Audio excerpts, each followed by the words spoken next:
Oh, well, everybody know who I want next. I want Terrence Crawford next. You're going to make that happen? Huh? You're going to make that happen? Oh, definitely. That's the fight that I want.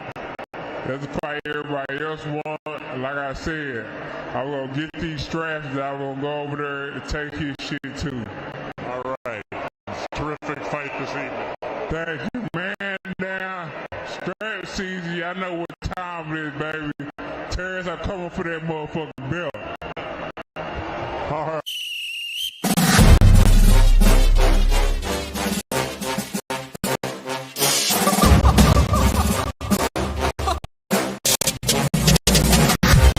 I'm not catching fades anymore. Gotta keep my hands clean when they come for the board. Keep it smooth like a dawn, making moves in the dark. Cause I learned how to swim in the pool full of sharks. Now they coaches, cause they can't read all his motions. How the kid never switch codes, but he code switch focus. Staring down your team with frozen. I'm a socialist, cause I'm more like the top dog. Keep on running game in the gang will it cost y'all. I be calling plays from a plane while I'm off court, but we ain't the same. You a lame, I'm a mob star. Actually, I'm a top dog on a stat sheet. Off court, but I call plays for the athlete. Laughing when the cop cars try to catch me, cause I rolled off in a taxi. Put my feet up, I'm relaxing. Singing Figaro with no accent. Please stand, do it all with a straight face. I'm the kingpin. Top dog, top flow, boss mode. I'm the kingpin. Showstopper, top dog, God vibes. I'm the kingpin. They know I'm a dog and a beast, man. Yeah, I keep the peace with a peace, man. I ain't got no time to a pawn. I'm the. If I let my dogs off the leash, they you might want to get out of dodge while they eat. Honestly, think it's not the blood and the beat, and they don't need anything behind that they eat. I can see you soft, never thought about retreating. If you never have, then they'll give you a reason. Better watch your tone, lose your past, cause the wrath of a when you learn how to smile in their face, then go cutthroat. Then they wanna call you a con when the blood cold. I remember starving while y'all had a truckload. Now I'm with the mob, with the call and the gusto. I'm a top dog on a stat sheet. Off court, but I call plays for the athlete. Laughing when the cop cars try to catch me, cause I rolled off in a taxi. Put my feet up, Figaro with no accent. While I pull strings from the streets in. Do it all with a straight face, I'm the kingpin. Top dog, top flow, boss mode. I'm the kingpin. Showstopper, top dog, God vibes. I'm the kingpin.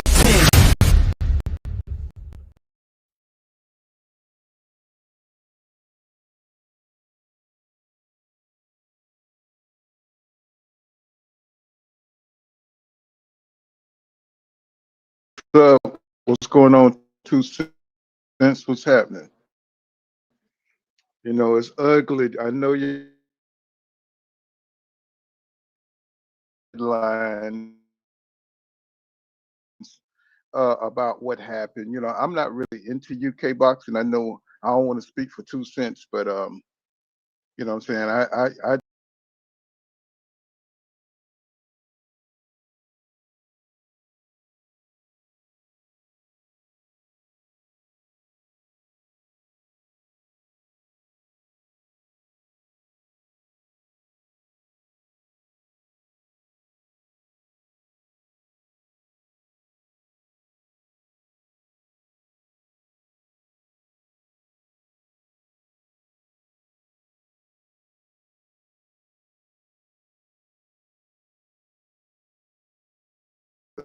you know what I'm saying? The divorces back then, everybody who had a belt, you know what I'm saying, they were keeping the belt away from Wilder while AJ was racking up the belts, you know what I'm saying, getting paid by Matchroom and Eddie Hearn. That's what they meant. They was taking over boxing. They was freezing out the dangerous fighters like Deontay Wilder, who was dangerous at the time. I'm not saying that Wilder was the most highly skilled dude. I'm not saying that. I don't know if you guys can hear me because my internet is they definitely waited him out till he got old. You know what I'm saying? AJ waited him out. You know what I'm saying? It's like I just can't stand that whole UK crew. You know what I'm saying? It's like they beat. I thought they cheated the Boers out of a victory with Usyk. You know what I'm saying? It's like what's going on, Mr. Moet? What's happening, my brother? I hope everything's going well for you. Um, to me, what I'm saying the whole UK, and it could be America too. It could be America too, because I see a lot of the same things over here. Fights not getting made because guys don't want to fight dudes at their best, and they try to be so covert with it by waiting years in between. You know what I'm saying? We waited years to see Javante Tank Davis fight somebody.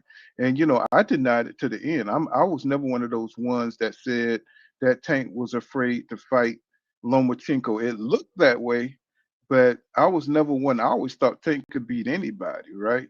You know what I'm saying? And then in the end, just to have this kind of him throw a tantrum and say I'm retiring from boxing, um, it's still hard for me to believe that it's out of any kind of fear more than just the pressure, what I'm saying, the pressure of having to perform on the world stage and having everybody expectations heaped up on your back. You know what I'm saying? But he's supposed to be the champion. He's supposed to be a star. And that's what I'm saying. It's like there's a lot more come to it than just the fighting in the ring. There's a lot more to boxing than just the fighting. You can have all the talent in the world, all the talent in the world. You could, and that's hard because you got to have a chin. You know what I'm saying? You got to have the reflexes. You got to have the skills. You got to have the boxing IQ. But then again, then you got to deal with the pressure. You got to have the right promoter. You know what I'm saying? It's so many things that got to come into alignment, and then you got to train right. You got to cut weight right. It's so many things that got to align, and they make it look so easy that we tend to forget that they got to put all that stuff together. It's not as simple as we think it is, and that's why you got to have the right team to look out for you because training, getting the right promotion. You know what I'm saying? After you get all that together, you got to say the right thing. They're gonna bury you. So you got to kind of have a good personality to be able to handle, and compartmentalize the things that social media is saying, the things that the boxing networks are saying about you, putting out narratives, and a social butterfly.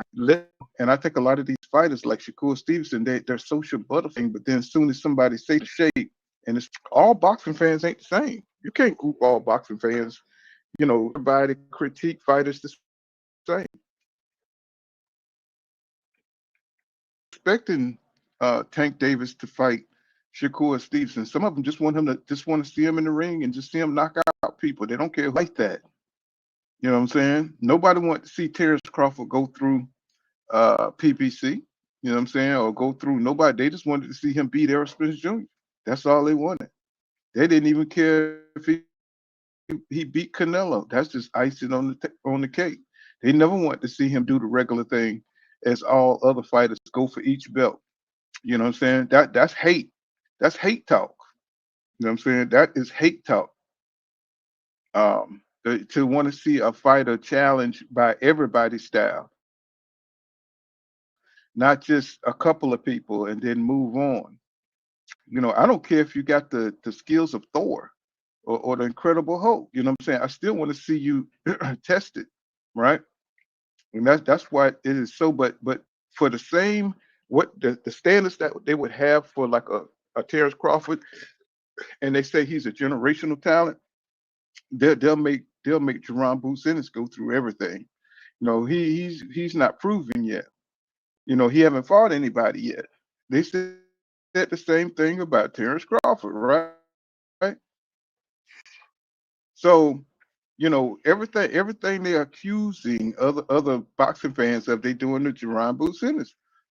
And I don't think that Crawford years ahead and that he's up at 168. If you want to fight Crawford, move up to 168. Or 160, or do something like that if that's what you want to do.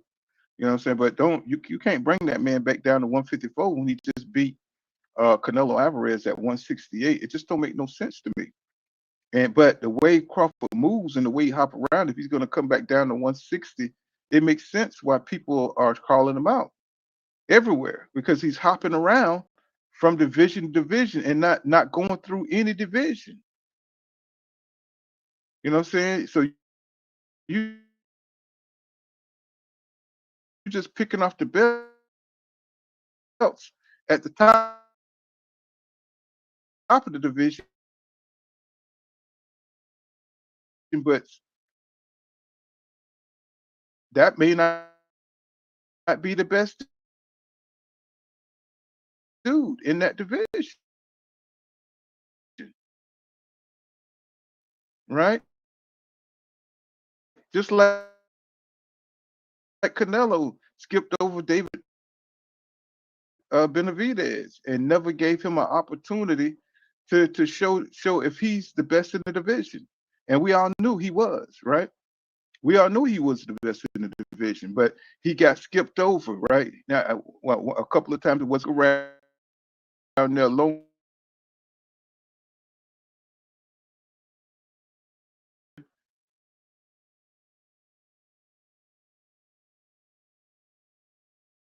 So fight him. He even said he don't fight Mexicans.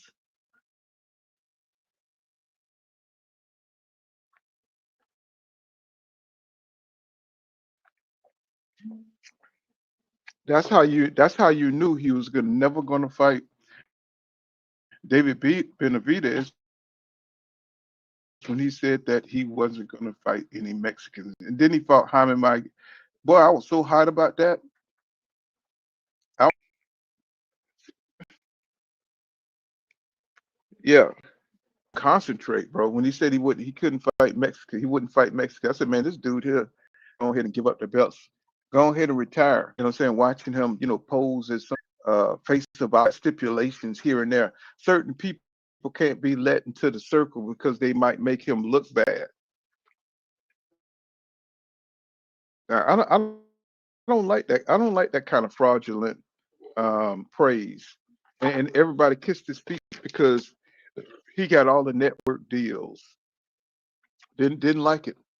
So when it comes to, you know, Jerron Boots, he'll be lucky to get the Virgil Ortiz Jr. fight. He'll be lucky to get that fight. What's going on? What's going on, Donald? What's going on? Because really, he's just making his bones. Like, you remember in the Italian mafia, how, you know what I'm saying, you couldn't be a made man unless you made your bones, unless you went out there and did some work in them streets. You know what I'm saying? You had to go and whack somebody, right? Well, Duran Bucenis, he's got to make his bones, man. He's nowhere near price that he had is down at 147. So, Crawford's already gone. These fighters are going towards the money, they're going towards the opportunity, and they're not going towards the challenge or the threat to their style, right? They don't care about that. That's something we got to come to grips with. Whoever got the money, wherever the big money is, that's where they're going. Say if it's in there, we need to look at from now on. You know what I'm saying? Especially when you done been in for about 10 years. So one trend I noticed with fighters, if they've been in boxing for about 10 years and they done got a couple of belts, you know what I'm saying? They're not really trying to fight their rivals, bro. They don't care about that no more. What's going on? Just do boxing. What's happening? They don't entertainment. Boxing is a business. And I think with the boxing fans, I think the traditional box fighters and what they want to do of revenue coming from the Turk, coming from TK, it's different ways you can go to make money in boxing now. And you don't really need to stick to the traditional route, especially if you got the talent to knock off the top guys, right? Um, that gonna sting a little bit for the traditional heads. That's gonna sting a little bit because we used to seeing the interim champion fight the champion, right? But if you don't have a name today, if you don't have a name, what I'm saying, you just may not get that fight, especially 154. Just vacate. What I'm saying, the 154 division to go because he got that call from Canelo, right? So that's what I'm talking about. What I'm saying? That's what I'm talking about. These guys are looking out for their own self-interest, what I'm saying? And there's nothing wrong with that. And I can't complain on Jamel Charlo because he did go through the 154 division. He did exactly what I would expect an undisputed champion to do. He went through 154, right? And I think it really, kind of broke him down because that was a lot of work. You know what I'm saying? When you go through a division, you're kind of not the same because you done been through some tough action. Floyd Mayweather said that, what I'm saying, when after he fought Samuel Mitchell, that his body was wrecked. So he turned into Money Mayweather. He had to pick his battles. He said he had to he had to cherry pick a little bit, even though they were still good fights. What I'm saying? Miguel Cotto, Madonna. We're talking about some of some of the best, some of the ones people say he cherry picked was some of the best fighters still in boxing, right? And he still gave us some of the best fights, right? But he was more defensive minded. Um, what I'm saying? He changed his style. He wasn't the aggressive fighter, pressure fighter moving forward. What's going on? Just do y'all check out Just Do Boxing, man. He done Just Do Boxing has blown the hell up. You know what I'm saying? It's like my man, he got it going on over there. But this fight, what I'm saying, it's kind of ridiculous to me. And I said this from the beginning. I just think Boots is a new jack. You know,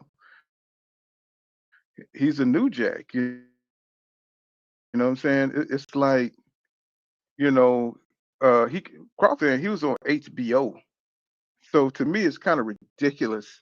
What I'm saying, you got to give deference to the veterans in the sport. And I'm always been consistent with that. That in Crawford's time. What I'm saying, really, because Spence started what he was Olympics 2012. Crawford comes from. He's kind of along with Charlo. I think Charlo kind of like is more in line with Crawford as far as his time in the sport and in the boxing ring, right? So Charlo is kind of more come from the time because they were boxing when Oscar De La Hoya was still boxing. They were boxing when the Mayweathers was still boxing. So they're kind of more in line than what I'm saying, all these kind of new dudes that kind of came in at the end. What's going on?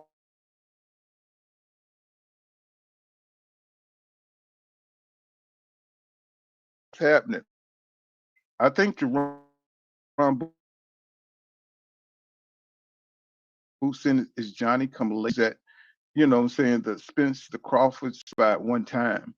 And then the opponents that he had, I think they were good, but they wasn't the type of fighters that stand out. Saying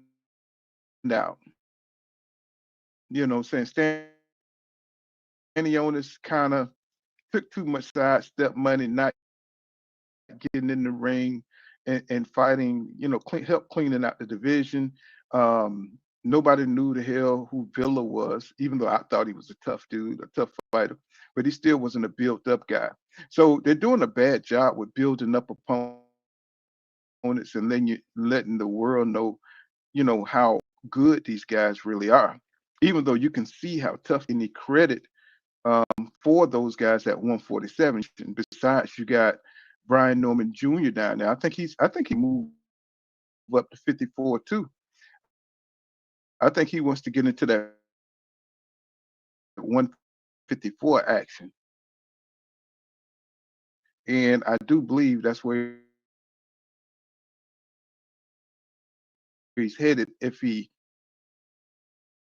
uh, beats Devin Haney. If he beats Devin Haney, I think he's going to head up to that 154 action because it's no money down there. So I can see Brian. He's going to hit for that 154. Let me see. Just do what you say. Let me see. I'm trying. He says Backroom's not the boogeyman. He's just had a bad team from what I've been hearing. His there we go. It's finally popped up. He said his reputation is not the best. They said they haven't been able to capitalize on the Tim Zoo win. And I noticed that a lot because Tim Zoo is also reconstructing his team. So G5 used to always say, man, fighters are only good as their team. So that's something he's definitely, before he started, fighting, saying a Virgil Ortiz, before Backroom, because Backroom, he's a bad boy, but I'm saying he's a, Tim Zoo is kind of like the perfect opponent for Backroom because Tim Zoo don't move his head. He's always going to be in front of you. So, but I don't think the other fighters besides maybe Virgil Ortiz Jr. fight like that. Who's going to just stand in front of you. And I thought he was the perfect opponent for I don't know who. I don't know. He's a tough dude. He hits hard, but that's about it. Somebody like Jaron Boots Ennis, who got that slick style, who could switch, who could fight southpaw. So that's going to be hard for I think Multaleaf to be able to adapt and adjust. To fighting a boxer like that, so a boxer puncher like that. You know what I'm saying? Because it has. I mean, we don't know what he looked like against a guy who can move and he's still big for 154. So it's not like he's going to just be this giant over Boots. You know what I'm saying? Boots still a bad boy. You know what I'm saying? So he's still got size and everything. So that'll be a good fight. I know they criticized Boots for not taking it because they said, of course, he's looking for the acclimated self to 154 at first, just to see what they're hitting like up there. I would want to accolade myself if I'm going to move carefully because you don't want to be like Adrian Bronner. What I'm saying? You don't want to move too fast and go up there and them boys hitting different and you getting turned around in the ring because they hit so damn hard. What I'm saying? That's not something that you want to happen.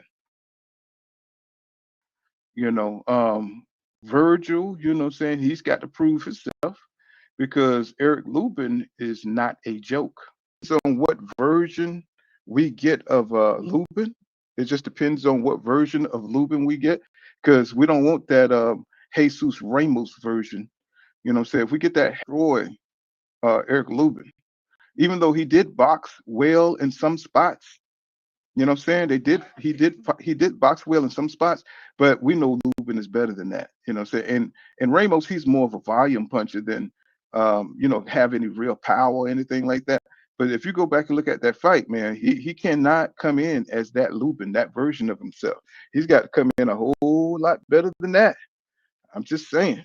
He says AB did all that scamming just to snitch and get everybody in trouble allegedly. Man, I don't know what's going on with AB, man. I mean, he getting kicked off of shows. I saw him on what's his name? What's the rappers, the two rapper New York rapper guys? I forgot what them boys' name is, but yeah, he got kicked off the show. He was drunk, hitting on the host and stuff. You know what I'm saying? He is always like, I don't know. You know what I'm saying? It's just, I mean, I know he likes to drink and stuff, but he got to get that under control when it comes to the PR for his career.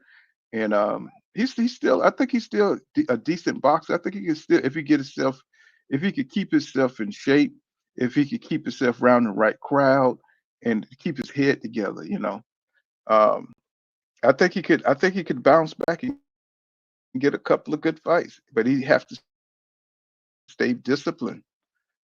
He would have to stay disciplined. And that's hard for AB right now. He says that's one of the reasons Backroom and Lubin didn't fight. Oh, said that's and Lubin didn't fight. Lubin said it was too much negotiations, and Golden Boy offer with Ortiz was more lucrative, and they had their business in order. Backroom didn't. Yeah, yeah, I saw that. I saw that interview where they were talking about that, and I thought, yeah, I mean, to me, just to put it in another, just to put it another way, um, Virgil Ortiz is the higher profile. I was saying this in one of my videos that they got more cachet than the champions. You know what I'm saying? It's like when you look at Jaron Ennis and you look at the name value, you know what I'm saying? When you look at who you would want to see, who the fans would want to pay to see the most. If you had to pay $7.99 versus $59.99, say to see Sebastian Fedora fight somebody, you know what I'm saying? I think that Virgil Ortiz and Jaron Ennis are the biggest stars, right? At 154. I think their name cachet, and I think Eric Lubin understands that Virgil Ortiz, now, it's probably got a lot to do with the money too. Don't get me wrong, the money, but I think Lubin, they're thinking is the perfect opponent for Virgil, right? Because he don't look the same. He don't look like that cocky guy that came in against Jamel Charlo,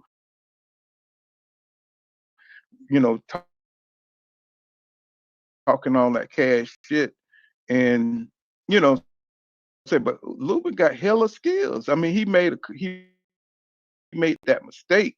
He made that ultimate mistake, bending down, and Jamel caught him, man, caught him cold. You know what I'm saying? And then he made that other mistake. You know what I'm saying? Going toe to toe with Sebastian Fedora. But until then, man, Lupin was boxing beautifully. He knocked Fedora down. He just made a calculated mistake. He made a calculated mistake and went toe to toe. He should have kept boxing, and he probably would have won a split decision. But Lubin, he lost to top guys. He lost, to top dudes, right? You know, but when I saw that Jesus uh, uh Ramos fight, when I saw that, I was like, Lubin, man, you're starting to look like a journeyman. And I think that's why Virgil Ortiz at the decline could be starting for me is he can get knocked down, man. He can go down, man. Yeah, he went twice. He went down to sand, so he's not indestructible. So that Eric Lubin got power. Don't say he done 2 cents. Y'all crazy, man. Don't say he done. AB always got, man. They really do. He says the issue is the way Boost is praised for his skills and talent. Why would he need a tune up? Because that's what he wants.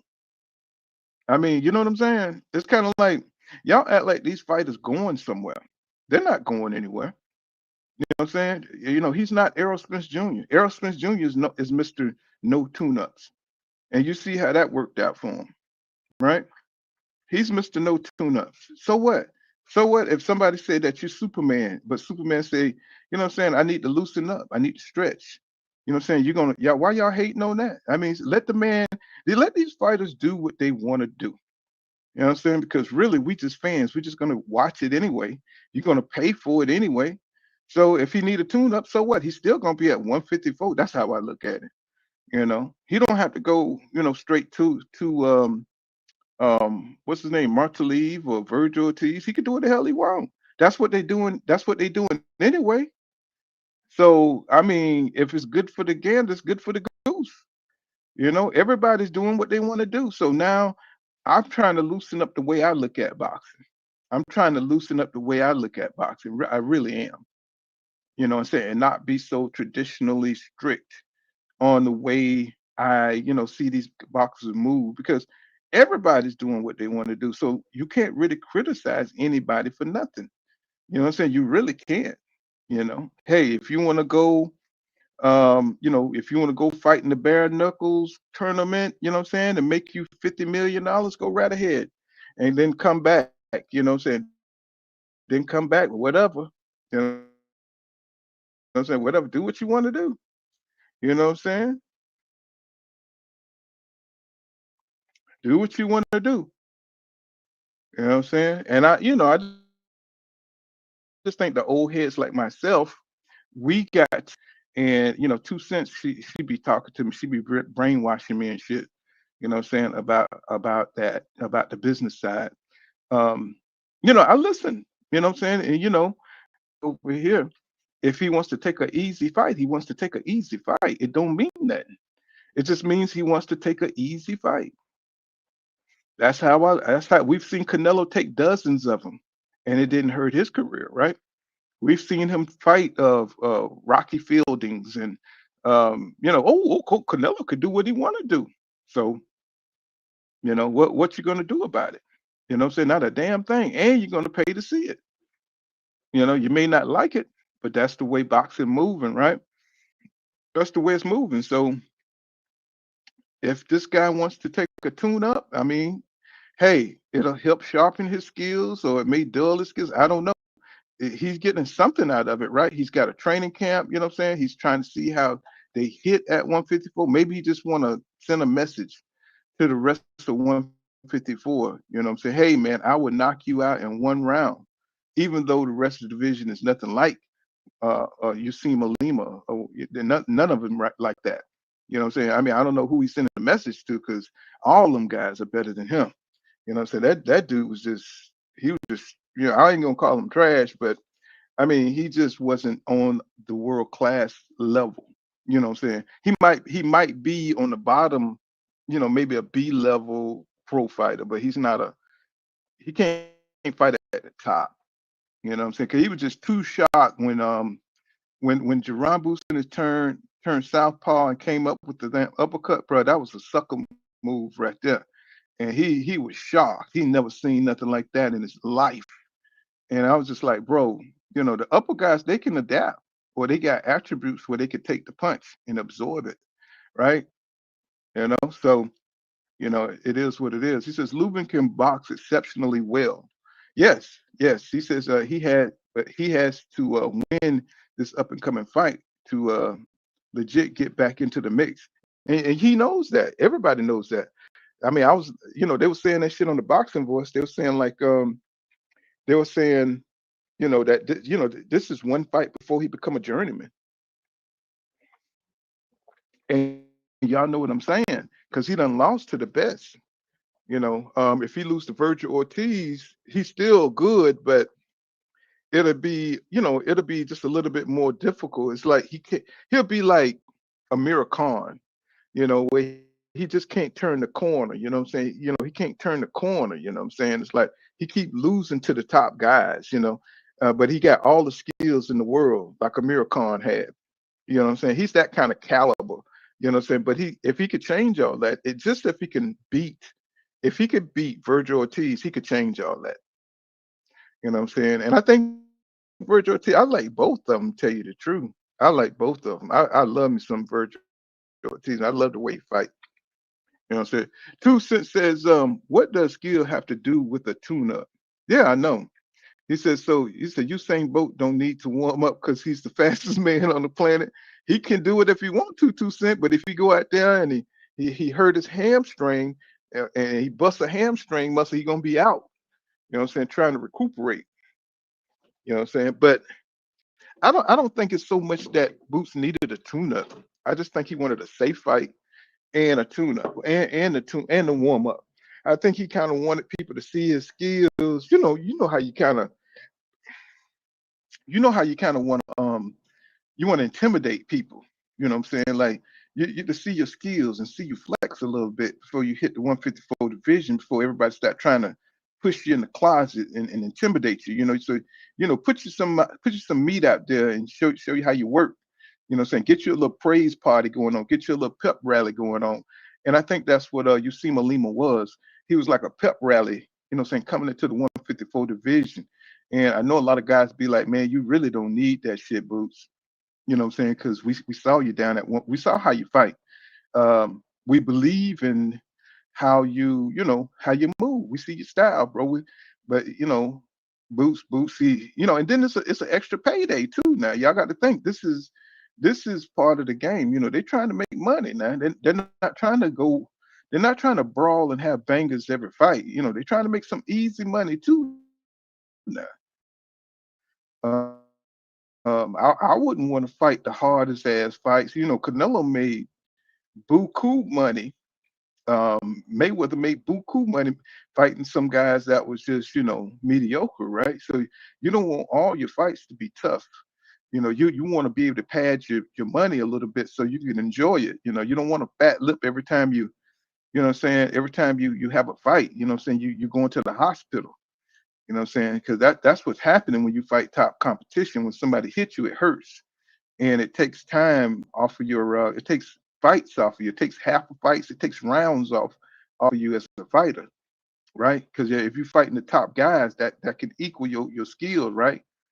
So it takes years off you. You know what I'm saying? So you want to take a couple of easy fights and make if you could make 4 million fighting Usima Lima, why not? You know what I'm saying? I'm not saying do that shit all the time, but I'm just saying I mean, yeah, yeah, yeah. You know what I'm saying? Get Matchroom to pay you your money, you know what I'm saying, for an easy fight. Because you already know what's waiting on you at 154. You already know. Because you know what the world.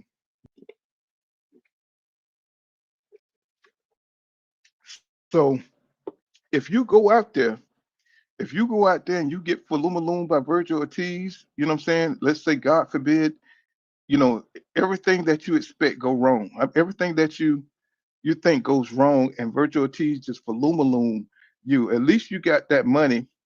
You can kick back on that money that you made for Usima Lima to get you to the next fight.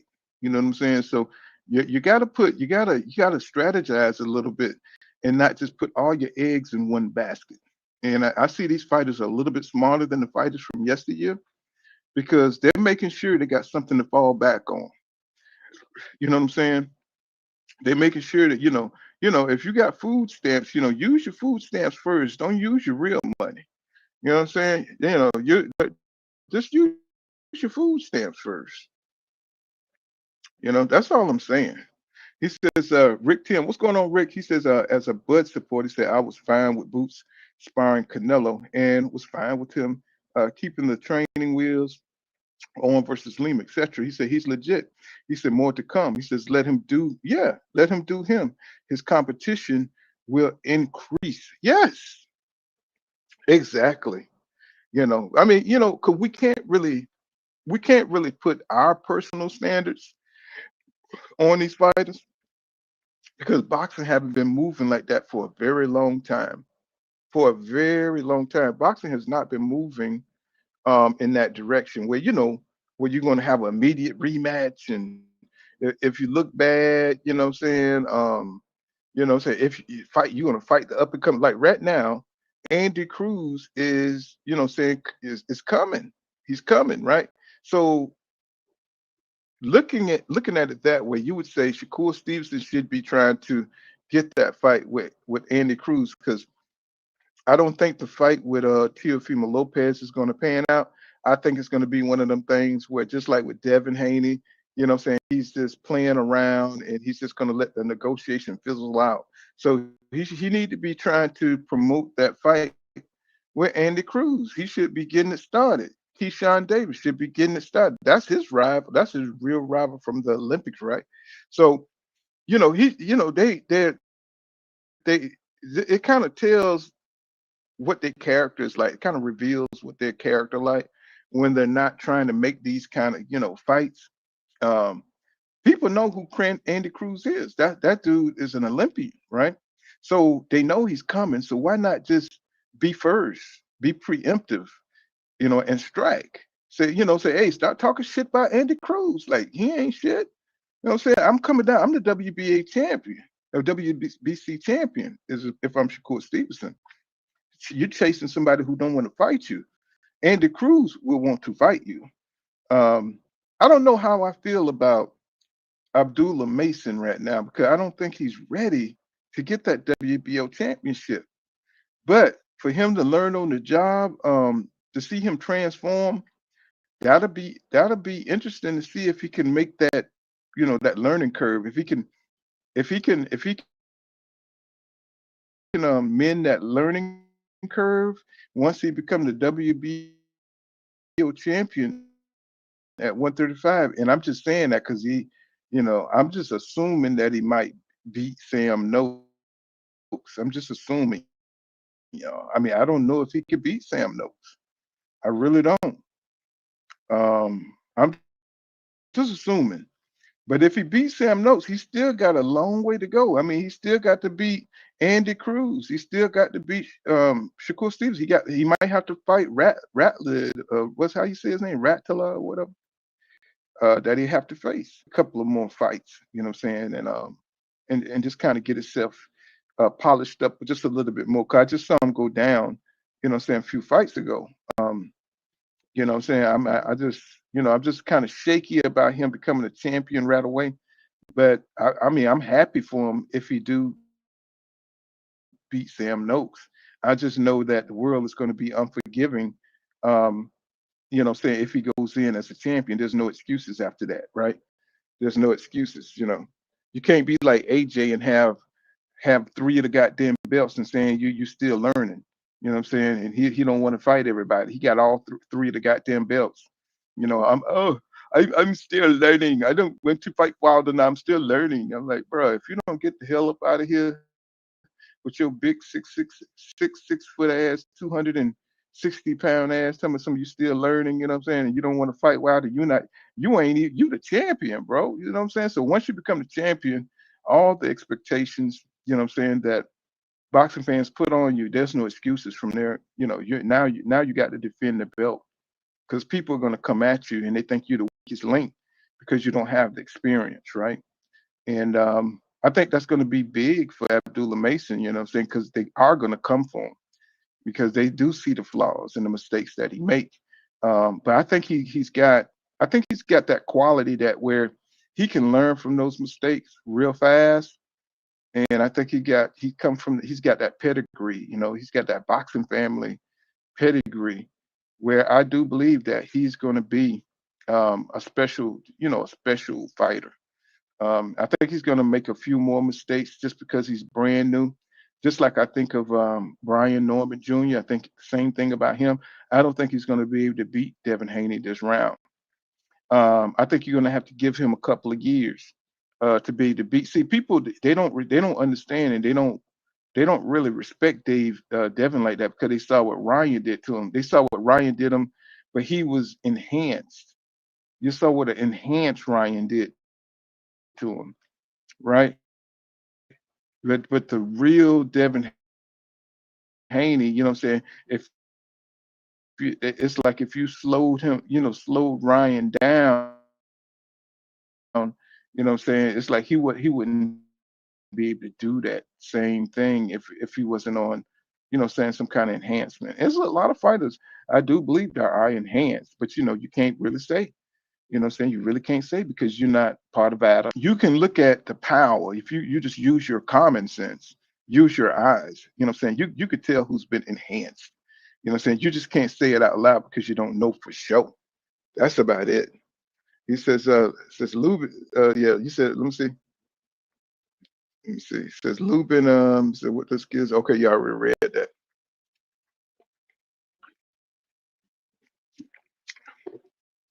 But getting back to, Boots, the expectations, he's in a good place, and he's going to be able to build himself up pretty fast. Boots will explode if he fight 3 fights a year. If he fight 3 fights a year, he'll take over the current conversation. He'll be because nobody's fighting 3 fights a year just like that. Um, he will, man, stop. I don't even want to hear about no damn kid. I know, yeah, he pulled out. He always put, he's becoming more known to since for pulling out of fights than fighting. What he got sick. He got sick. You know what I'm saying? For the Shakur Stevenson fight, he got sick. Now he's pulling out again. He could go sit down. He could have several seats. I don't really talk about him that much. What's going on, Grease with Fire in the building? What's going on? What's going on, bro? I don't really mess with Kid Austin. You know what I'm saying? Because they see what he's trying to do. He's trying to cultivate a perfect record, and he don't want to fight nobody that's gonna knock him through. That's what he's trying to cultivate. But he's looking weak because he's turning down good fights. He's pulling out of good fights, trying to cultivate a perfect record. You know what I'm saying? And you're looking like a perfect coward. You know what I'm saying? Pulling out of fights like that. And then your daddy talked too much. Your damn daddy talked too much. You know what I'm saying? And I hate his hairstyle. You know what I'm saying? I hate his hairstyle. Get a haircut, nigga. You know what I'm saying? It's like then talk boxing. You know what I'm saying? Stop pulling out of fights. You know, let that boy grow. He's gonna have to let him grow, man. I thought Shakur Stevenson was the perfect opportunity, but I thought he would have got beat. I thought he got beat because Schofield defense is not good. It's not good. He don't have the boxing IQ either. Um, he got a lot of physical talent. He's got a lot of power, but he don't have the boxing IQ, bro. What you say, two cents is he says Ryan looked terrible to me. He says like terrible to me, worst I've ever seen him look in the ring. I'm in my opinion, Ryan was a bad style matchup, period. Oh yeah. Yeah, maybe. But still, I think he was enhanced. I think that's what gave him the confidence. It's a lot of these fighters. He says, why accept the fight though? Because he thought Ryan wasn't shit. And Ryan still got certain attributes. He does have pure speed. He is a athletic fighter. You know what I'm saying? He's got more athletic ability than Devin. But the problem is when you enhanced, you know what I'm saying? It's like you on a whole nother level. Ryan was on some Roy Jones Jr. shit that night. You know what I'm saying? He was pumped up. Did you see how aggressive Ryan was with Devin? Come on, man. That boy was getting eaten up. That boy had gamma rays going through his ass. I was just like, oh my God. I mean, I was like looking at him, said, this boy here is insane. That wasn't the regular Ryan, old soft ass Ryan, always talking nonsense. I'm saying? This was like Charles Manson Ryan, you know what I'm saying? Like he was gonna eat a couple of kids or something, the one that fought Devin. I'm pretty sure Devin felt that. But Devin, he didn't respect Ryan's abilities, right? And he got taught a lesson. Got taught a lesson. Don't underestimate these people that's out here with Victor Conte and you know what I'm saying, and you know what I'm saying. We got these molecule specialists. You know what I'm saying. You know what I'm saying. And, think about it.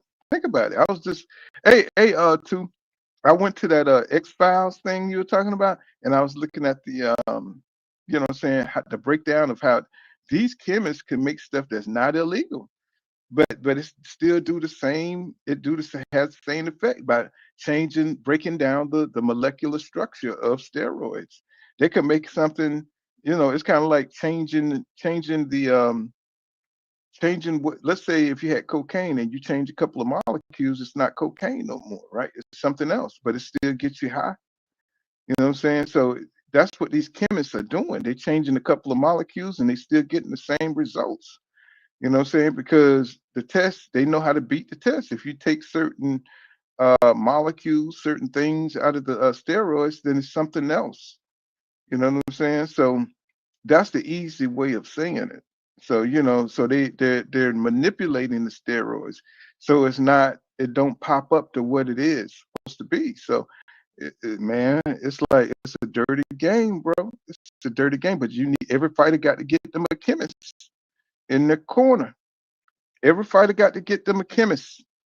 You know what I'm saying? So they can, so I mean, get them a mad scientist in the corner because they know how to make those drugs what it is. Yeah, I went to it and I heard the dude you talk about sound like me. He said, "Why the fight though?" He says, he says, "I'm talking about why Kid Austin accept the fight." That is kind of interesting. He accepted the fight, maybe clout chase, maybe he got people in his ear doubting him after he take the fight because maybe he look at the style and be like, I can beat him, but then his confidence starts to wane. You know what I'm saying? Oh man, I'm gonna take my first loss, and he kind of finds a way to weasel up out of the fight because confidence wi- wi- um kind of withers up. He seems like he's one of those kind of fighters that he don't have the same kind of confidence throughout. You know what I'm saying? He don't have convictions like that, right? And I think he's afraid. hmm I think he's just afraid of taking his first loss. And Hansley, yeah, yeah, yeah. I agree with you. Yeah, yeah. I agree with you about the Terrence Crawford and Canelo. I think they both be enhanced, but it's to be proven. He's been saying it for years, and nobody wants to say that's the truth about Vic. Yeah, because why would you align yourself with a known cheater? Because he's one of the forefront scientists on steroids. So he knows what it is. He knows how to switch it up. He could take out 5 things so it's not steroids. So it don't pop up as steroids. I was watching the documentary and it was pretty cool. I said, you know what? That's so damn smart. That's so damn true. HGH. I was watching the whole thing about the HGH and how people before it hit the ban list, people were using it. You know what I'm saying? So but people got their ass whipped. You know what I'm saying? While other fighters was on HGH before it was banned. So it is. I mean, all throughout the past, this stuff happens. So and then folks be looking at, oh yeah, he just got his ass whipped. No, bro, that dude was on some extra shit. You know what I'm saying? That's cheating. You know what I'm saying? And I also saw the one. I also saw the one where they talk about Crawford would cheat. They were talking about Crawford would cheat at everything. They told me he cheat at ping pong. Said that nigga cheat at cards. They said that nigga cheat on everything. They said once he feel like he gonna lose, he cheats. I thought that was funny. I had never seen that before. Um, you know what I'm saying? But when you got highly competitive people, they don't care how the hell they win. You know what I'm saying? They just like Michael Jordan. They don't care, bro. They will win. He got the refs. The refs give him every foul. I think Michael Jordan, Kobe Bryant, they got every foul, dog. I mean, all they had to do was drive. That was a guaranteed two free throw shots. You know what I'm saying? So when you got it like that, you know what I'm saying? When you got it like that, it is what it is. He says, I've been saying for yeah, yeah. I know you've been saying, I know you've been saying it,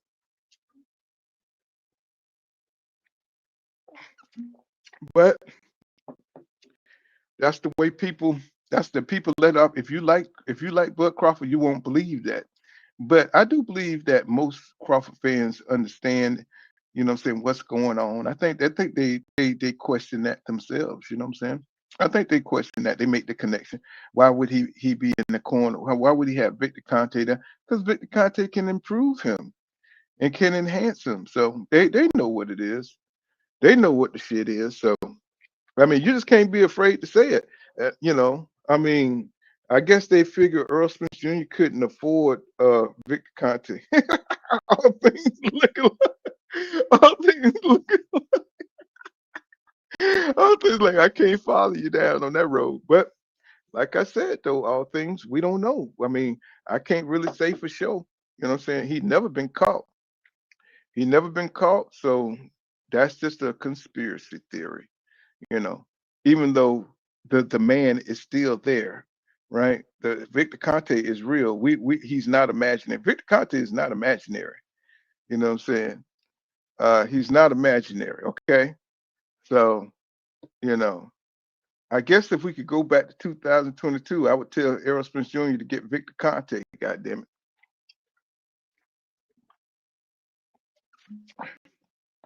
Bud must be got some goddamn money. And he must be got some goddamn good ass money. I know, Bud. I think Bud made a hell of a lot of money over there. We talk a lot of shit about him re-signing with Top Rank, but Bud got some money. I've been hearing about how Bud got a lot of property. He got a lot of Dollar Trees. You know what I'm saying? He got a lot of Dollar Generals. Got a lot of property. He got a lot of property in the hood. So you know, you have to really give it up to him, man. You know, because a lot of people who always talking about the hood and always talking about giving back with it. But Bud Crawford owns a lot of Omaha, boy. You know what I'm saying? He owns his hood. So the hood that he grew up in, that is commendable. You know what I'm saying? So he is a better businessman than we thought. You know what I'm saying? The man knows, but you dealing with Warren Buffett, he's gonna give you some good advice.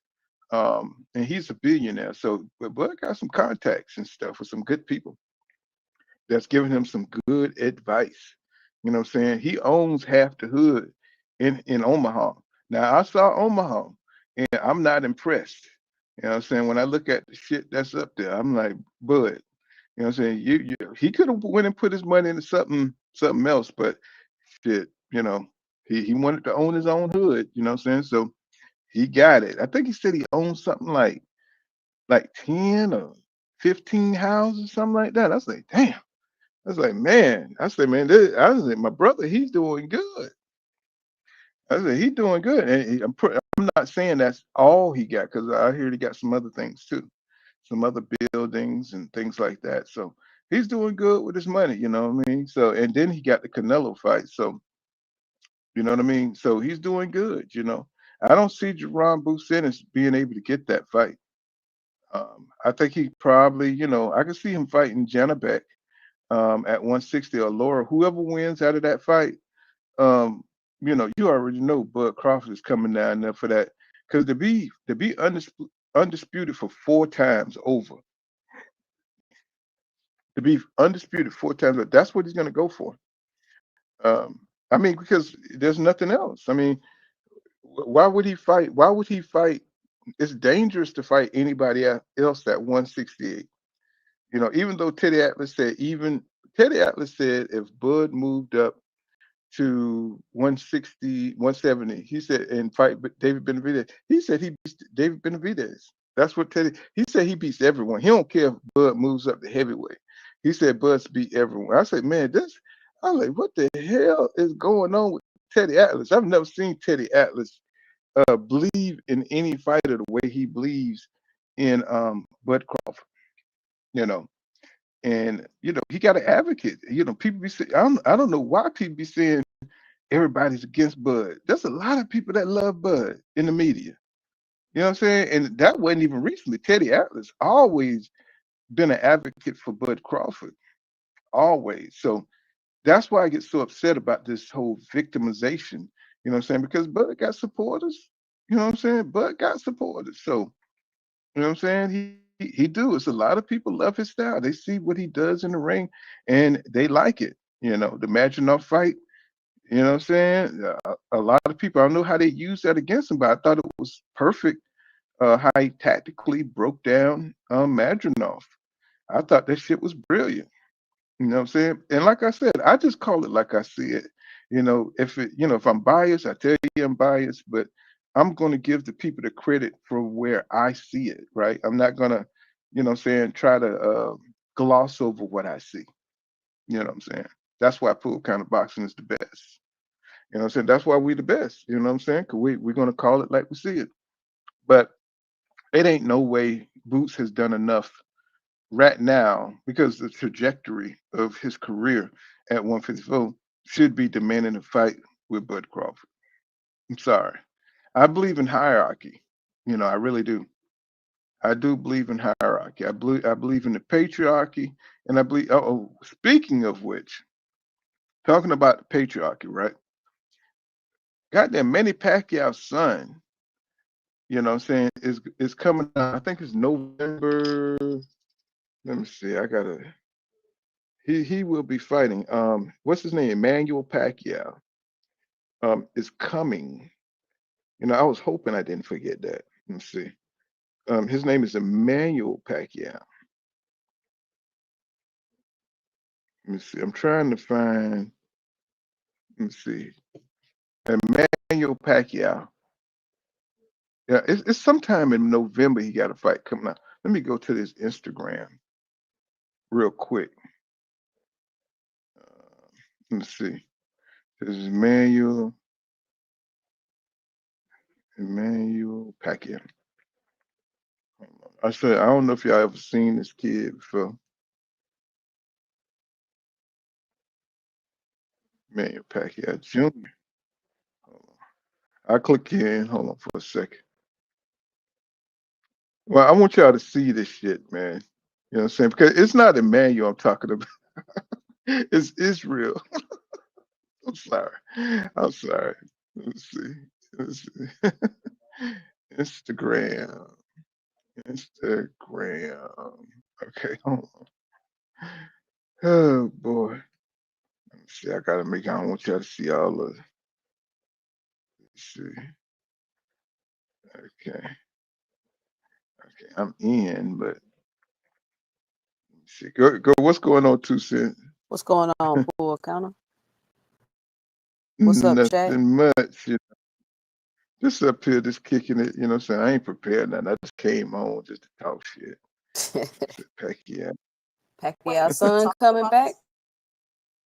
Oh, coming back. Was he here before? I mean, coming out.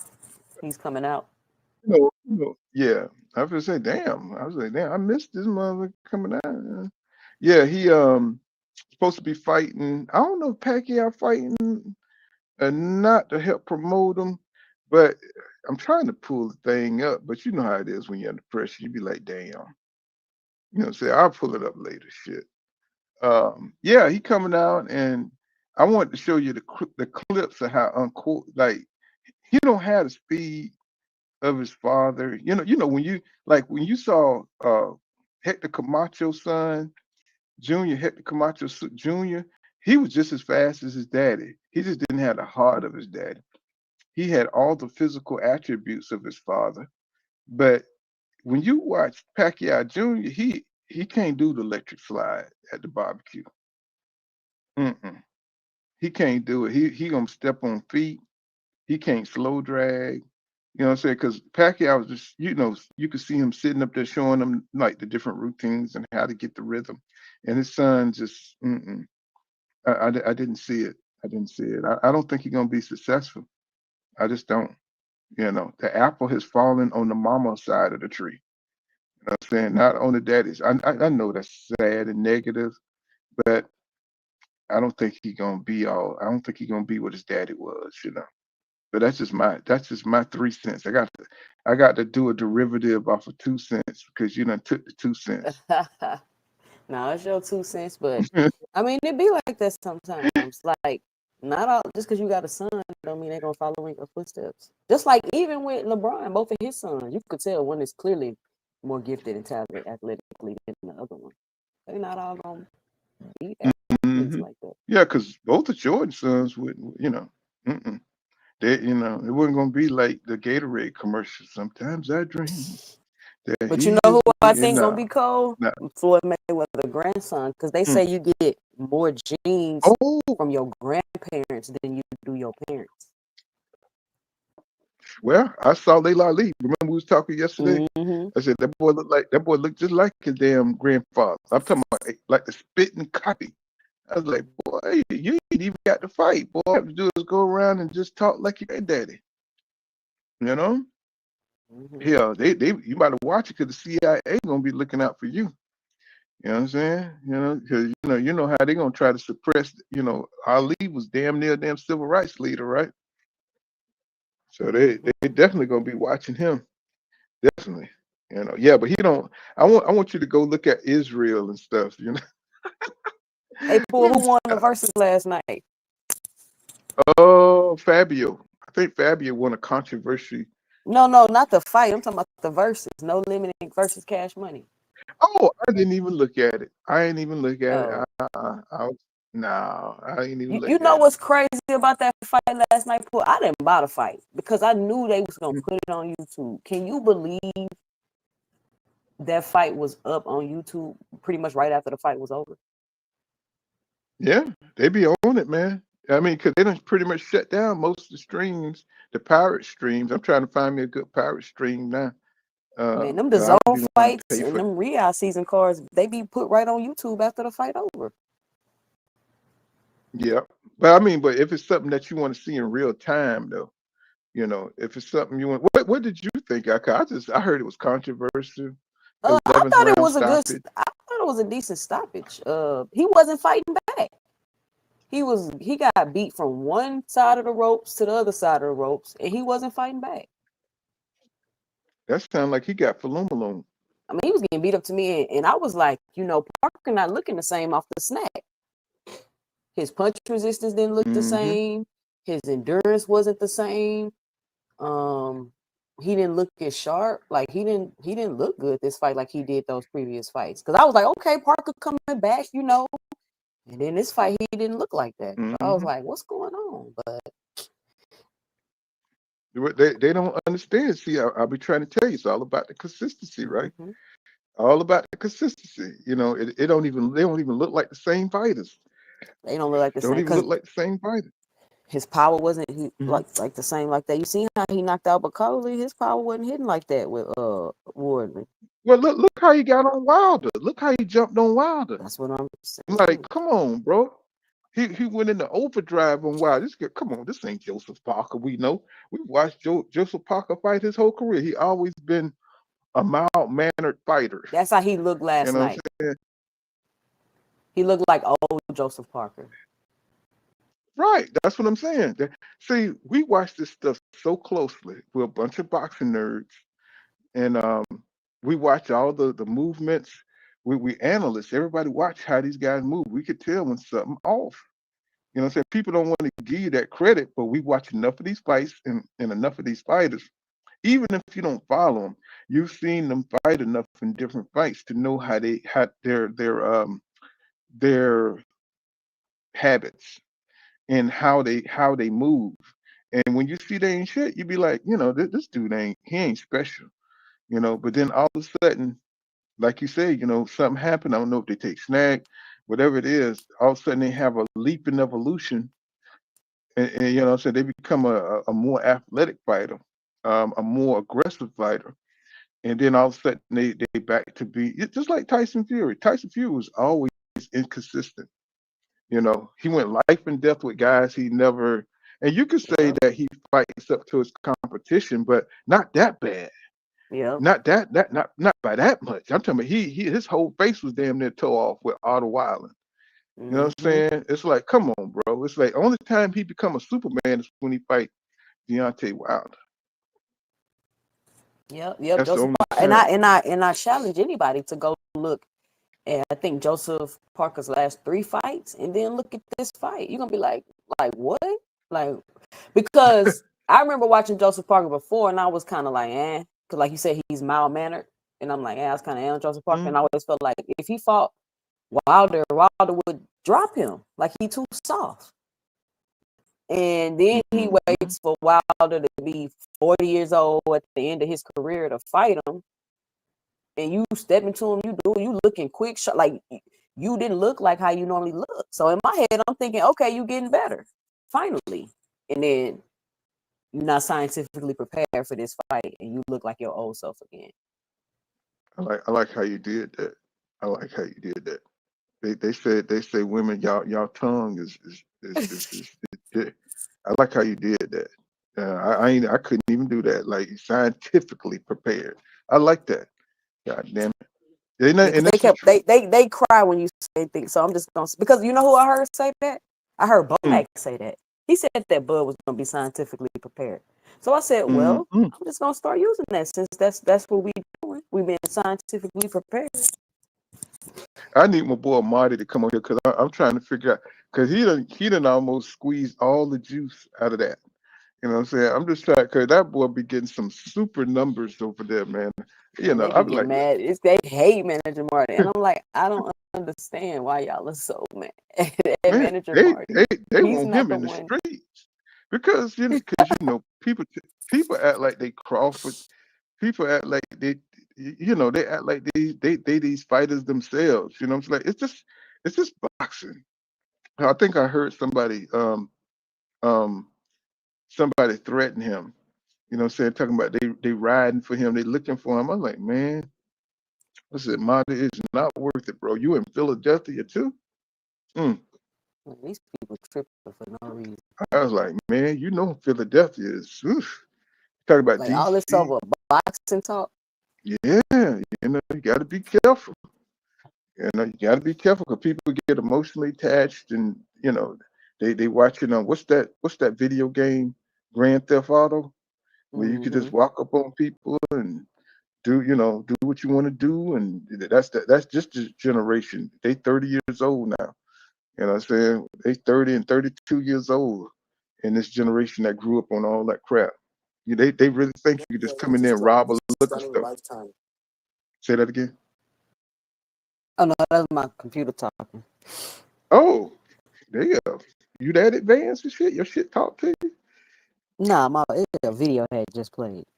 Oh, oh, I was like, what, damn, bro. what you think about this NBA scandal stuff, this NBA gambling stuff?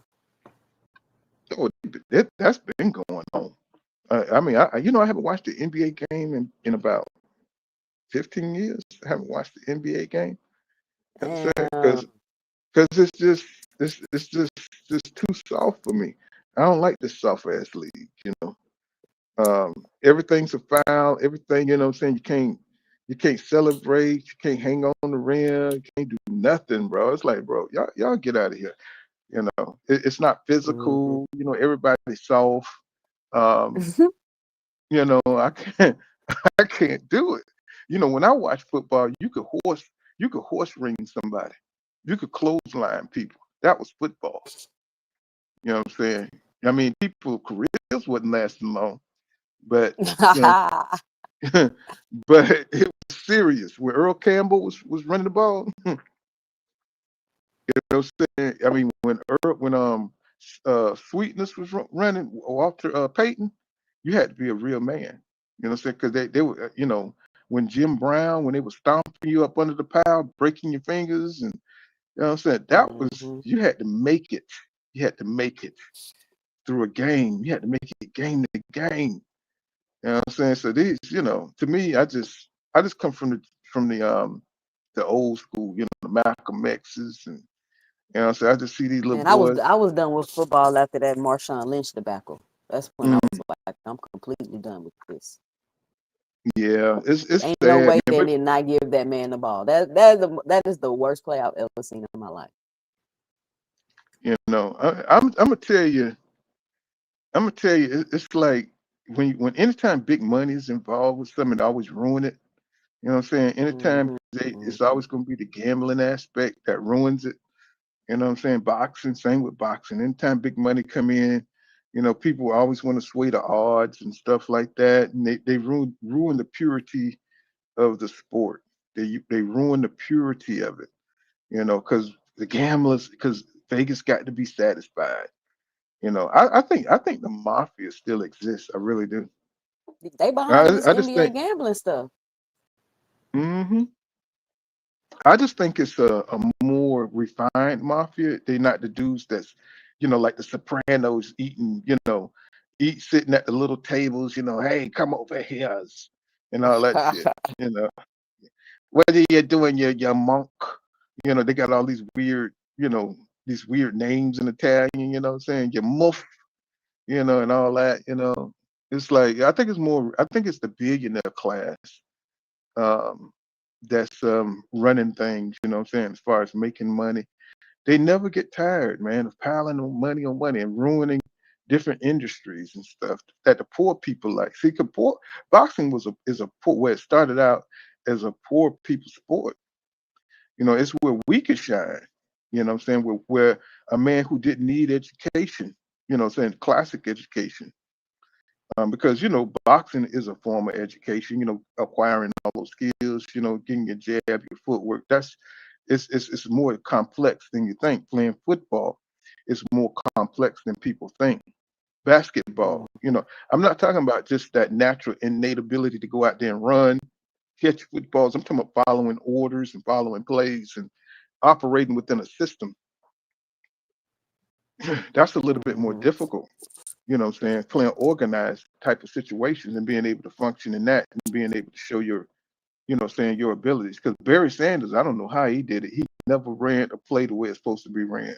You know what I'm saying? That nigga could go. He could go 20 yards backwards and still outrun you. You know what I'm saying? I mean, Barry Sanders was different. You know, that was a different cat. But you got athletes like that in every field. You know, saying that just kind of they just got so much twitch muscle and so much um, natural ability. You know what I'm saying, as far as being able to see the field and understand the offense or defense or whatever, and able to make those adjustments. You know what I'm saying, and those are the best guys. You know, they Mm-hmm. just got it. What they call it, a beautiful mind. You know what I'm saying? Beautiful Mm-hmm. boxing IQ. You know what I'm saying? They be having it, man. You know what I'm saying? You can see it. You know. Well, we still talking about Layla. You must be wanting to get up on that 4 7 year old boy. She'll have you broke. It says speaking of having a seat, Layla need to heed with this. This is a Carissa dramas. Leave that young girl alone if you're not gonna fight her. Well, I just think she's enjoying her 15 minutes of fame. You know, Mm-hmm. women tend to be, you know, when you are not spoken on, some dudes too. They just love the fame of the internet. You For know, to sure. You have see the what Shakur Stevenson doing? well, Shakur is he's still an active fighter though. He's still an active fighter, and Yeah. I think those who jump on the social media train, I don't like how you talk. I don't like how you tweet. You You know, think to about me, him it's kind of sparring Jake Paul. I think it's stupid. But I think but for publicity wise, it'll help him. Just being attached to the fight because it's the big event that's going on now. So, like I said, he could walk in there with the shades on. You know, he's But he attached said to it the was fight. ruining the sport, boy. He a Yeah, hypocrite. He's going back on everything he said. the first thing you got to notice about social media nowadays is that they hypocrites. They don't care what they say on social media. They don't care. They don't. You haven't figured that out right now. They don't I mean, care. but this is different though, Paul. You said Tank was disrespecting the sport. You said you Hmm. wouldn't do it. Like this is a little different. This is like to me, this is egregious, right? It's like you're willing to just go back on all that shit you said. This ain't just no regular hypocrisy. Like That nigga's y'all literally that came out and was shitting on this whole event. You even said you wasn't gonna support the event. You wasn't gonna watch it, and then you gonna go spar him. Like that's. Wouldn't you agree that that's kind of like too Shakur, far? Shakur he got female tendencies. He's emotional. He's from the city of God. He's from the city of God, Region De Niro. You know what I'm saying? And let me try to tell you, they use rats for baseballs and stuff. You know what I'm saying? So, you know, whatever he say, I take it with a grain of salt. You know what I'm saying? Because he's this way and that way. They're very emotional. He's given to say anything at any time, but the boy can fight. The boy can fight. His character is wibbly wobbly at best. You know what I'm saying? Uh, he's very flaky.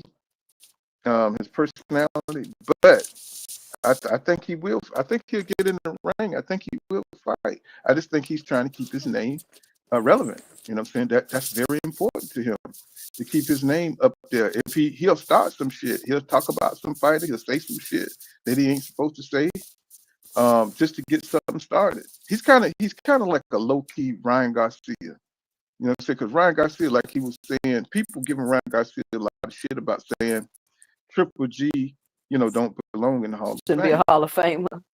Right. That's So that he man's knows, opinion. he knows that's gonna start some shit. That's what I'm saying.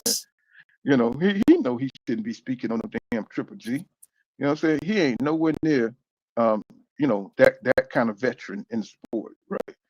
To be saying that, because he know how white people love Triple G. You know what I'm saying? So he know that's gonna start some shit. He know that's gonna start some shit. He's a natural troll. Is what I'm trying to say. He's him, Shakur, they're natural trolls. So you got to take what they say with a grain of salt, because they're just trying to start some conversation, trying to get in the news, so people start talking about them. Good publicity. It don't matter. Social media has taught me, no matter if it's negative. Like if I was that kind, that'd be like me saying, blue blood ain't shit. You know what I'm saying?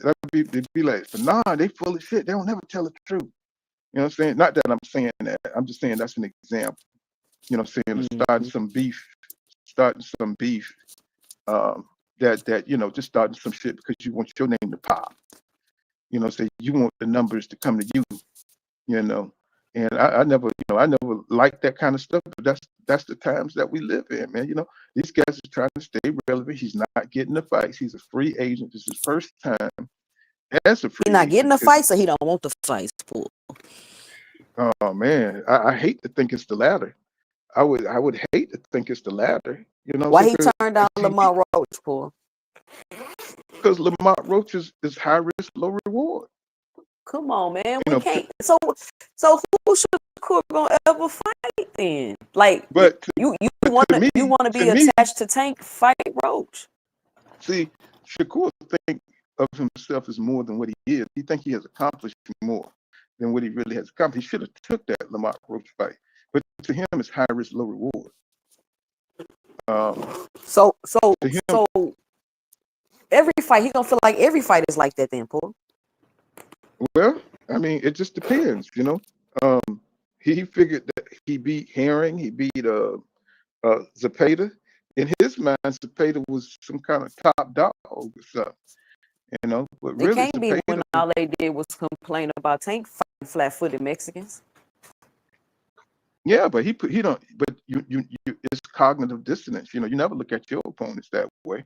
You can fight the same goddamn opponent. Well, I beat him better than you. You know what I'm saying? They're gonna find some kind of way to say that their win was way better. It was more cleaner. I got more cleaner shots in. He's gonna put himself above Tank. You know what I'm saying? Some kind of way. But until those two fights, you're gonna have the Tank group, and then you're gonna have the Shakur group, and they're always gonna find a way to talk past each other. Until they get in the ring and figure it out. I think that would be one of the most controversial fights that we ever seen if they got in the ring. Because either side, both sides, if Earl Spence Jr. didn't get beat as bad as he got, that would have been one of the most highly argued fights in history. You know what I'm saying? So it's just it would have never stopped. One side. It would have never stopped. Hell no. Look at Hagler and Hearn. Look at Sugar Ray Leonard and Marvin Hearn. We still arguing about who won that fight. And I'm still arguing to this day who won that fight. Talk about Pacquiao and Mayweather. They still, you had a motherfucker slow down the video and put nothing but all the hits that Pacquiao got on Mayweather. Counted every last one of it, slowing it down. Talk about, saying Pacquiao actually won that fight. I was like, bro, this shit has got to stop. You know what I'm saying? You saw it in real time. Did you watch the Exodus files about the Canelo fight? I ain't see that one yet. I kind of. That's the newest one that got posted up. I'm gonna be all over it. You just introduced me to the channel, so I'm saying, I'm gonna check it out, man. Yeah, I like this stuff. You know what I'm saying? People love them. I think they got like 114,000 subscribers and stuff. People love it, man. I said, shoot, I'm gonna check them out, man, because like you said, it's well done now. It's very well done. He says, Billy Sims was Barry Sanders before Barry Sanders. He said Billy Sims. And he says, what's going on? What's going on, Ramon? What's happening, bro?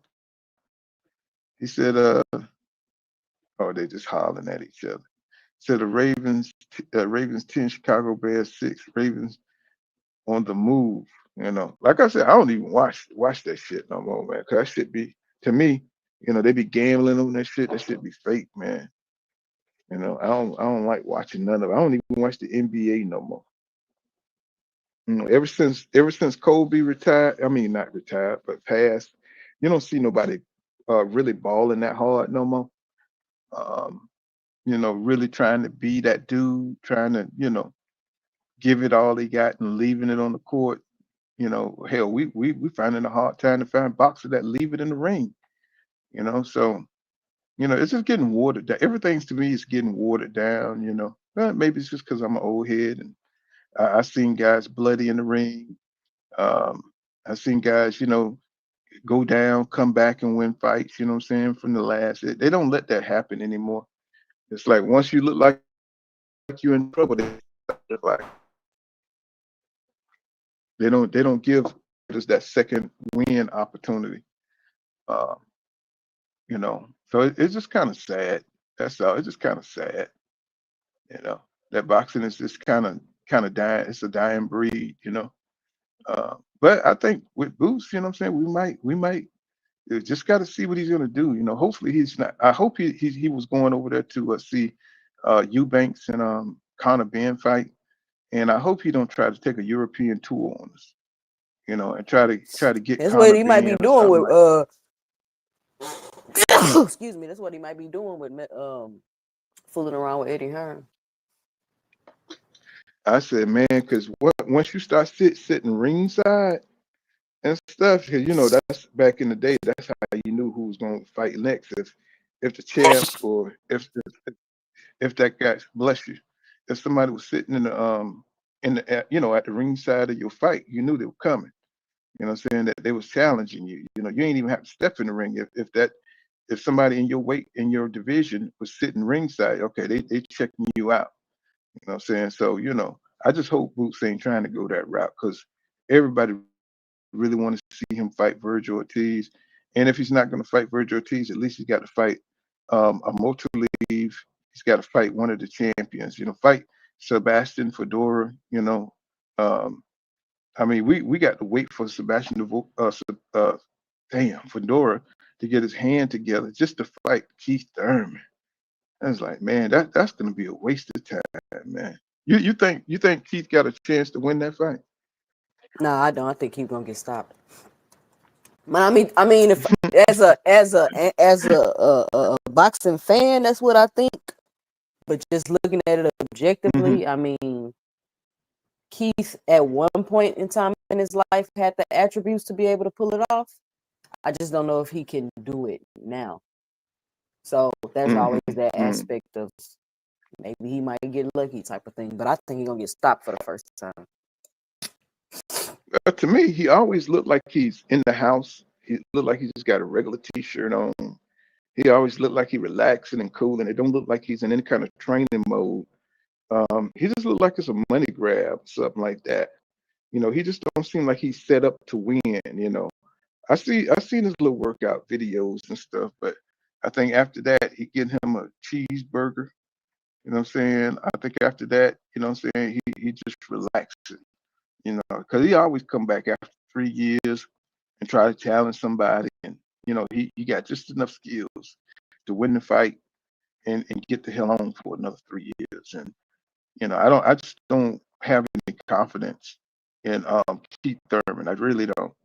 He says no limit, no limit wonder versus.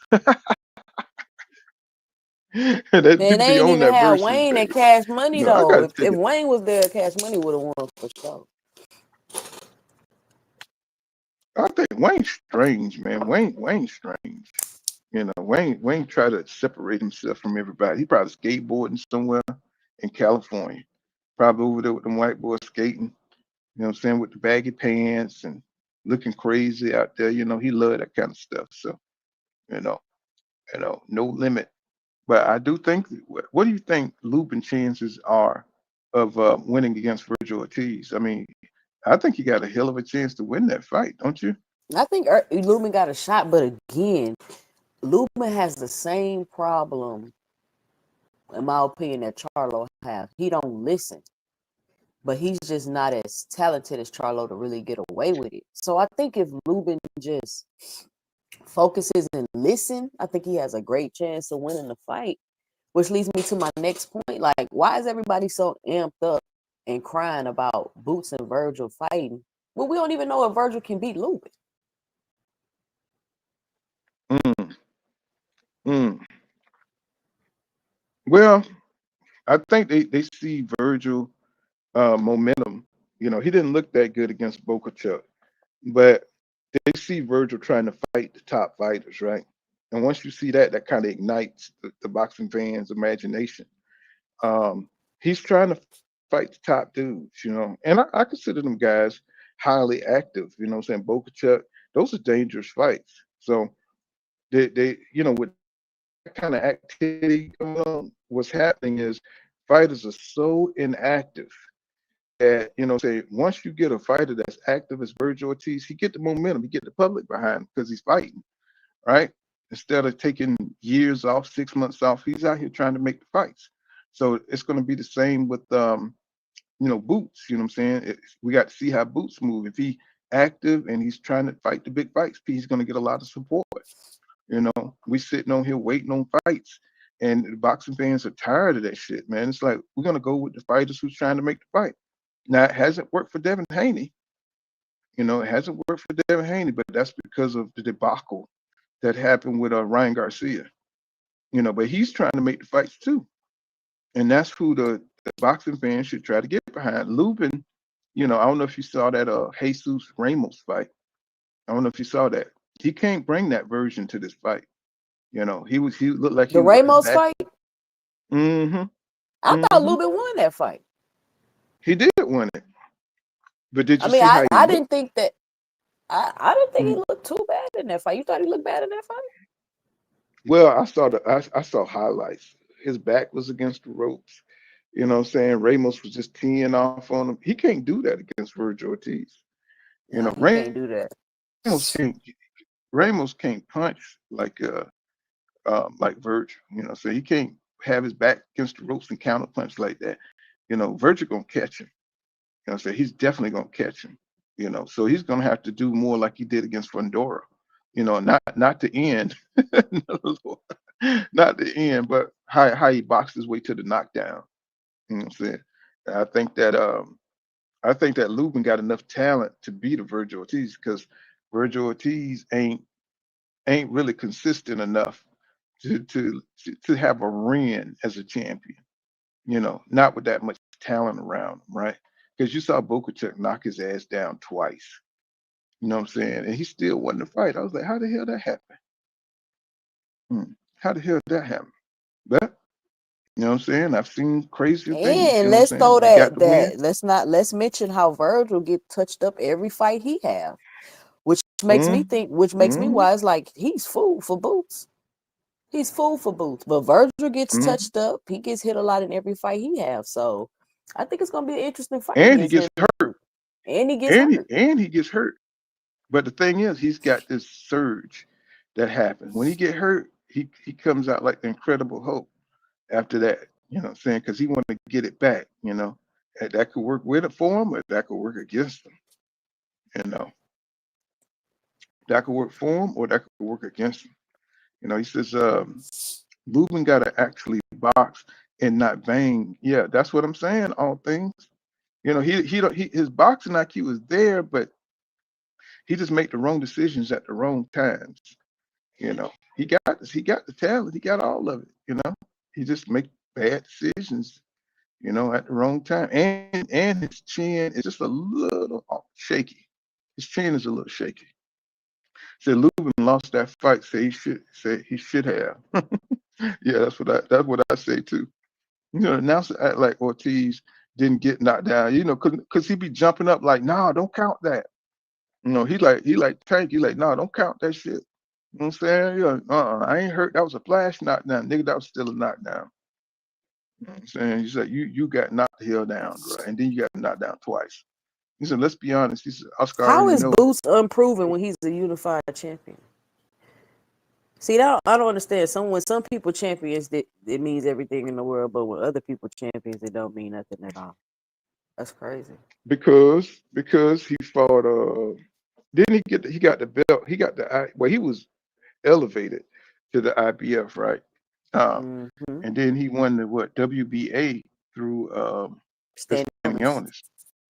But see, Standing Illness took so much sidestep money too.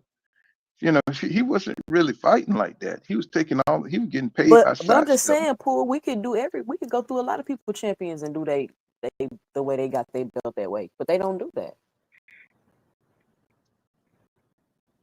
Well, I do. I mean, I don't know about other people, but what I'm saying, it's a difference.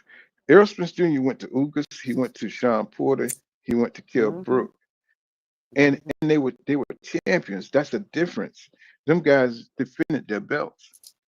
So, if you go to, let's say, and these guys were active too. These guys were active. So it makes a difference when you fight, what I'm saying, to get your belt. It makes a difference. The circumstances around it. People like to ignore all that stuff. Just to say, oh man, my guy went and he got 13 belts. You know what I'm saying? But how did he get the belt? You know what I'm saying? When did he fight these guys? You know what I'm saying? Were these guys at the top of their game when he fought them? Were they 30? Were they 28? What? You know what I'm saying? So when you fight a guy really matters, not just the optics, you know what I'm saying, from the outside, you know. But when you're a fan of a fighter, you know what I'm saying, you're really not gonna look at that. You're just gonna be like, man, you a hater. You know what I'm saying? That's what they're gonna say. You know that. They come over here screaming all the accolades. He's a 3-time undisputed champion. He's this. He fought. He beat Earl Smith. He beat da da da da da. But they don't tell you, hey, you didn't do it the way it's supposed to be done. You know what I'm saying? You just got the opportunity because the champ gave you the opportunity, right? You didn't go to each champion and win the belt. You didn't even go get a couple of belts. You know what I'm saying? You just brought your belt and somebody who was war torn, you know what I'm saying? Somebody who, I had to me, if I was a champion, I wouldn't, if I saw that somebody wasn't a champion, if he wasn't right or whatever, I wouldn't even want to fight him. I'd be like, I want you at your best, just so I know that I beat you at your best. That's just me though. You know what I'm saying? That's just me. I'm a different breed. No, I don't want the edge. You know what I'm saying? I want to beat you, at your best. And I think that's what's missing from boxing nowadays. There's just so much money on the line. People don't care. They don't care 2 cents. They just want the money. They just want the accolades. You know what I'm saying? They don't care if you're sick. Gary Russell said he was sick as hell when he fought Lomachenko. He said he was throwing up, passing out, all that stuff. You know what I'm saying? But he gave it all he had. But nobody cares about that. He even knocked Lomachenko down and they didn't call it. You know what I'm saying? But nobody cares about that. I Googled it. I said, what about the knockdown? You know what I'm saying? I put it, I asked chat, what they call that thing? Chat GT or whatever they call that. And I asked, GPT. yeah, they said, well, there was no knockdowns in the fight. I was like, these motherfuckers lying like a motherfucker. They're computer lying to you. Mm-hmm. I be looking that shit up. Y'all ain't no poor kind of do his research. I do. I'm saying I be busy, but I do my research when I can. He says, ain't collecting them belts. Ain't collecting. He says, ain't collecting them belts individually. Yeah. That's the whole thing. And see, that's why I think 154 is going to be such a good division because they're going to have to go to the champion. I think Xander Zayas. How you say how you say his name? I keep getting it confused. Xander Xander Zayas. Yeah. I think he's the weakest link, man. I think, he's the weakest link. I think whoever gets to him, what I'm saying, they're going to have the edge to be the A side, because I think Boots is going to go ahead and snatch that WBA. Hopefully he don't fight Conor Ben. If he snatched that Moose is WBA not from, fighting Conor Ben. I doubt that. I doubt Eddie Hearn gonna do that. I hope not, because Especially Conor after Ben is fighting just, them 2 fights with what's his face? Chris Eubank. come on, mm-hmm. So 2 fights with Chris Eubank and then Conor Ben. I can't see it happening. Yeah, Xander, I don't even know how he got a belt, to tell you the truth. He's fools, and his ass is fool. I don't know how he got a Fool. belt. He ain't got no special effects. To me, he's just a mid-level fighter. He's a mid-level boxer. He got some good moves. He looked nice in the ring, but nah, he ain't hitting like that, man. I don't think he's gonna be able to last. Him and a best Barrero, that would be a good fight. That would be a good evenly tight match fight. But them 2 dudes right there, them 2 dudes, they might as well just get the belt up. They might as They well might just as well. give it up for. Bruh, wasn't they elevated? Wasn't Xander elevated too? I think he I won his think. belt. Hmm. And if you can't, who he won his belt from? Can't even, who he won his belt from? Because I think I watched the fight. I don't remember who he got it from. It was his last fight, I believe. But see, that alone lets you know it wasn't shit. You know what I'm saying? That alone tells you it wasn't shit. If you don't know who he won his belt from, you're like, come on, man. Come on now. You already know they don't even want to see Murtalev or Fandora. They ain't trying to fight them dudes. Because I think Fandora is the real deal. Um, I'm not saying he's a beast, but and he can't be beat, but he got a style that's going to be difficult. For if you can't box, it's going to be hard to beat Fandora. It's going to be hard to beat him. Because you got to come up with a game plan to get around him. That long jab, you know what I'm saying? That pressure that he puts on you, you know what I'm saying? You're gonna have to come up with a game plan. You know what I'm saying, to beat that boy. And that's what it is. Yeah, I mean, if they can't solve that puzzle, man, shit, he might And he's end up not a becoming bad fighter. undisputed. No, I mean, the only thing I can't get around is he looked like a math teacher. He looked like a lab. He looked like a professor. He looked like a professor in a lab. That teach all the students. You know what I'm saying, assistants, professors. He looked like a smart kid. He don't even look like a fighter like that. But the boy could fight. He could really fight. What's going on? Zacharias, what's He going said on, he going Zach to B? Harvard. You know he going to Harvard? Man, that's crazy. That's crazy. He got accepted into Harvard. Is that true? Man, he's Yeah. smart too. Y'all got, boxing done got so bad that nerds are beating up the hood too. That's sad. Man. That's sad. That is sad. Let me see. So y'all, you gonna watch the Jake Paul fight? Yeah, I'm gonna watch it. Yeah, ain't nothing wrong with it. I mean, I just think it done got built up so much. I just think people want to see what's going to happen, how it's going to And they play can't out. wait to watch this You fight. know, They ain't stopped talking about it since they heard the rumor. Well, Tank is the face of boxing, and he's taking all that with him. That's what he's bringing to the table. That's why he's getting paid $40 million. He's still a star. People still want to see Tank in the ring, even though Tank don't give a fuck about the boxing fans. People still care about him. Yeah, that's how they do them. How do they do? That's how they do them, poor. How they doing? I mean, Man, look, they shit on all his fights, all of them. They say none of his opponents is good enough, all of them. But then his opponents is good enough for other people to fight. Whole time.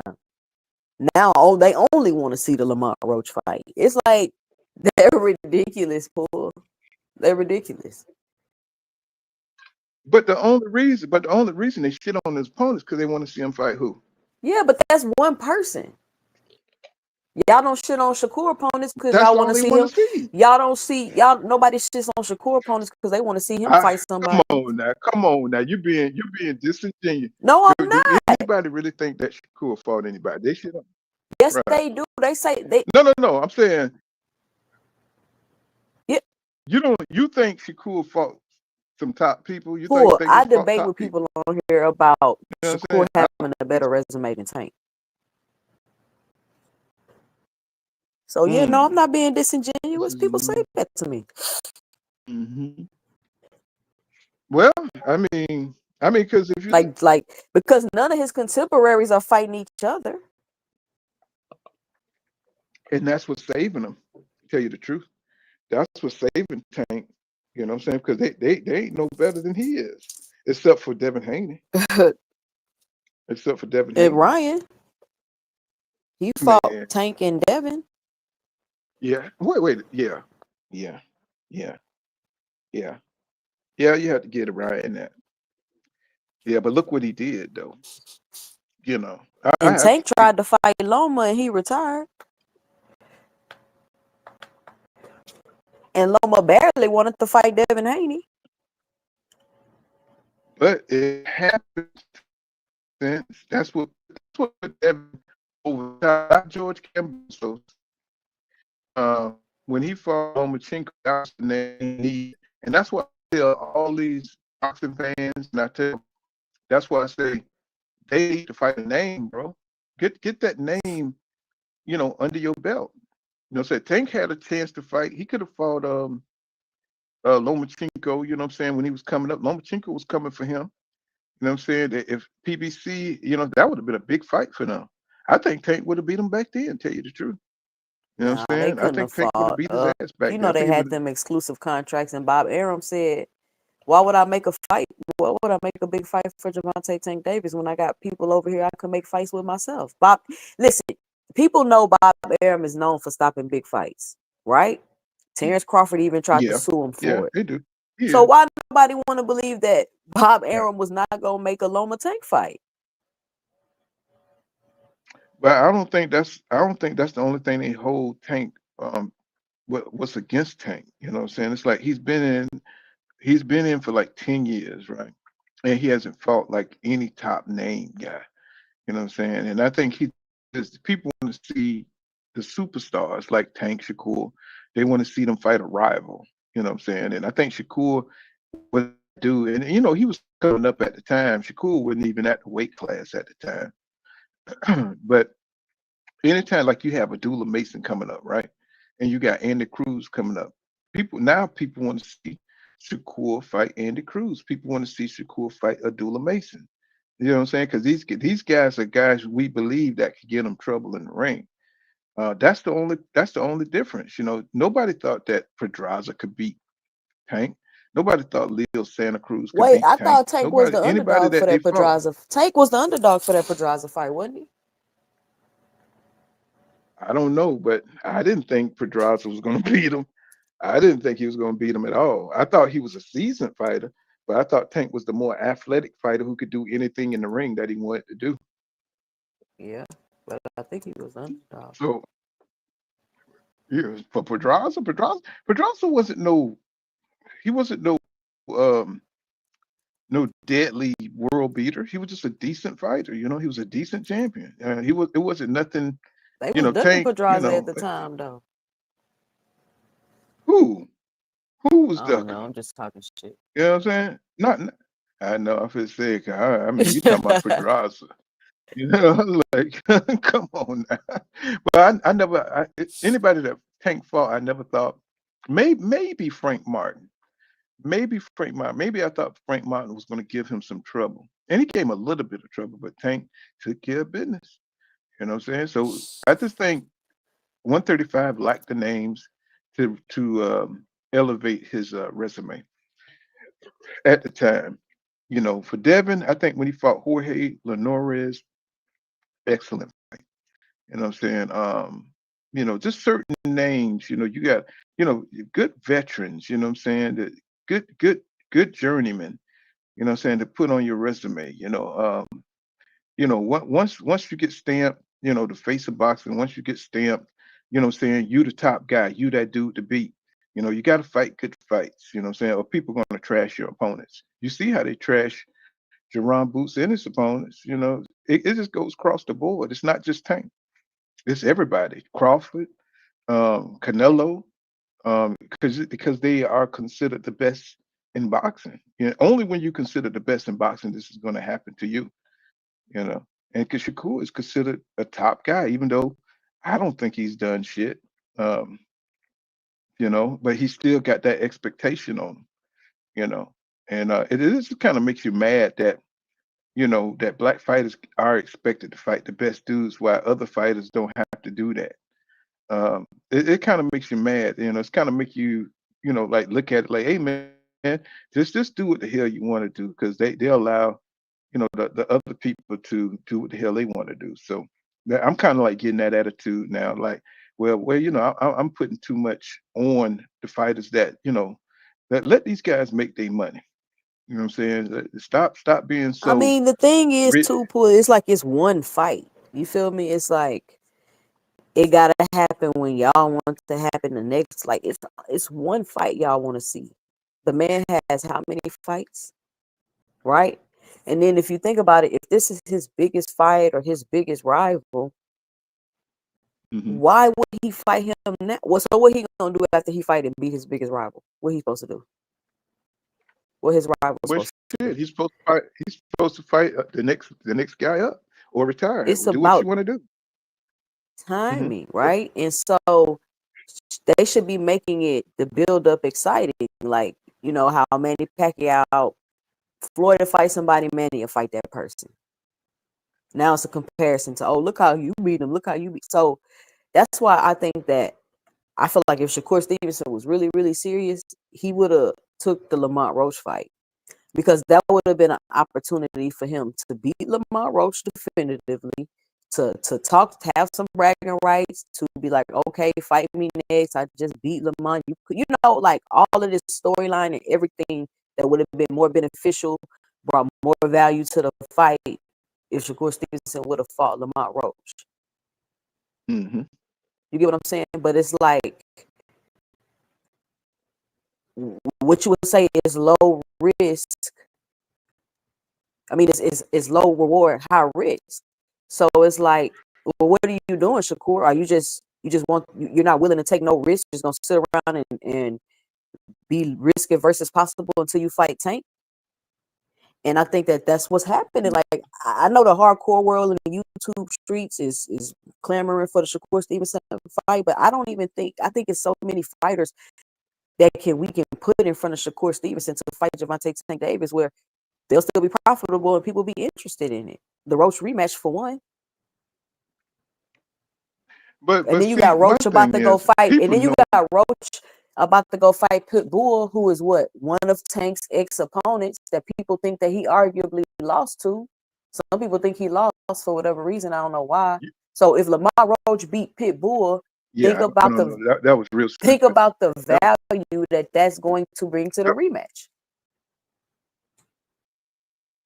I think you're dead on about Roach.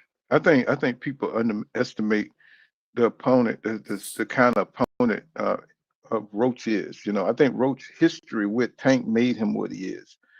Um, they are so familiar. When you don't fought somebody in the amateurs and you don't fought somebody coming up, say they don't look at you the way the world look at you. So when you fighting sparring partners that's in the ring with you. So, I think Roach is on another level. I think Shakur understands that. So I think you dead on about Lamont Roach as an opponent. And see, that's why it was so important for Tank to run that back before he exhibition. I understand what you're saying about it being one fight, but it was like you said, it was the wrong timing. We never seen Tank look so vulnerable in a fight. And like you said, he fought for 3 rounds and he just kind of like just stood there just trying to take him out. And we never seen that before with Tank. So it was important for Tank to repair that look, then he took a knee in the fucking thing. If he wouldn't have took the knee and said it would have been a draw, and then maybe you say okay, but I even with the draw, you want to see Tank keep his mystique intact. You know what I'm saying? You don't want to take it's almost like being on a cliffhanger and then you go into a long ad commercial. You know, it's like, oh man, what the hell is this shit? You know what I'm saying? Let's get back to the ring, man. I think he'll beat Lamar Roach a rematch. Um, yeah, and mentioning retirement too. It's just so many things, bro. You're like, God damn. It's like, what are you doing? You look bad for the first time in a fight, and then you go take an exhibition fight, because people want to see. He fell off, Pool. He fell off, Pool. But yeah, I mean, I get it, but I think he already had commitments that he had to get straight. Some things happened. He was trying to make the fight, but it just wasn't able to happen. So he had to do this and either come back to it or retire, like he say. I don't know, but it is what it is. Y'all punch that like button if you ain't punched it already. Hit the subscribe button. We're waiting on Pool Counter to get his signal back together. And he'll be back up here.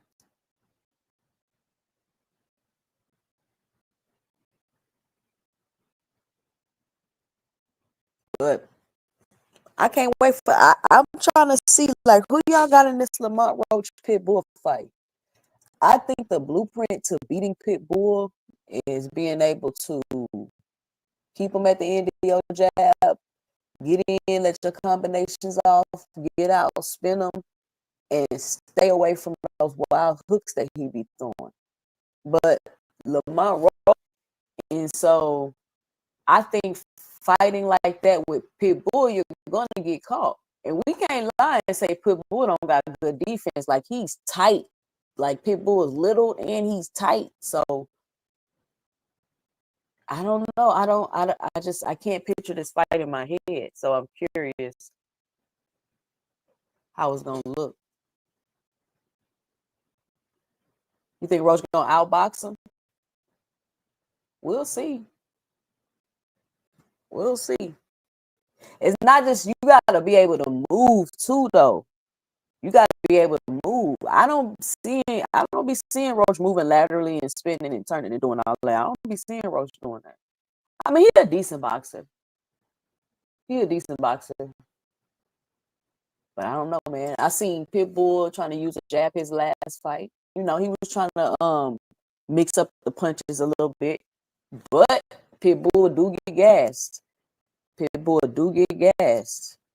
So maybe after 5 or 6 rounds, I don't think Pitbull power will be hitting the same like that.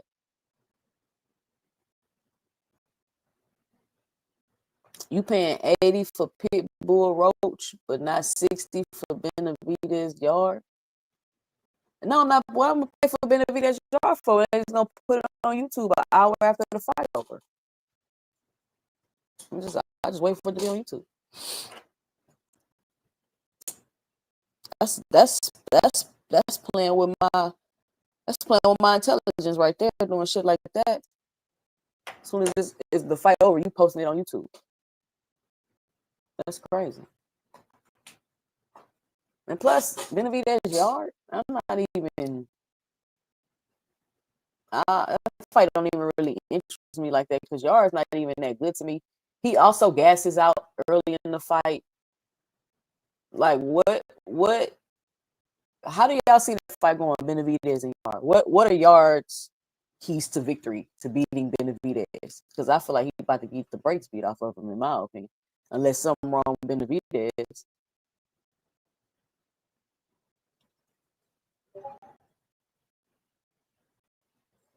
Let me know, how is Anthony Yard going to beat Benavidez? What are his keys to victory?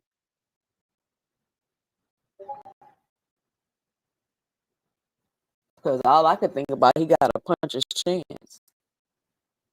I don't think he's going to be able to handle that pressure from Benavidez, that constant pressure coming forward. the 30 punch combos. What is y'all about to do? What is Yard about to do? All of the muscles he got. I don't know. I'm just not a fan of Yard. Reese with 5 say he got 0 chance. He say 0. Somebody let me know the keys to victory. Ain't nobody said nothing yet.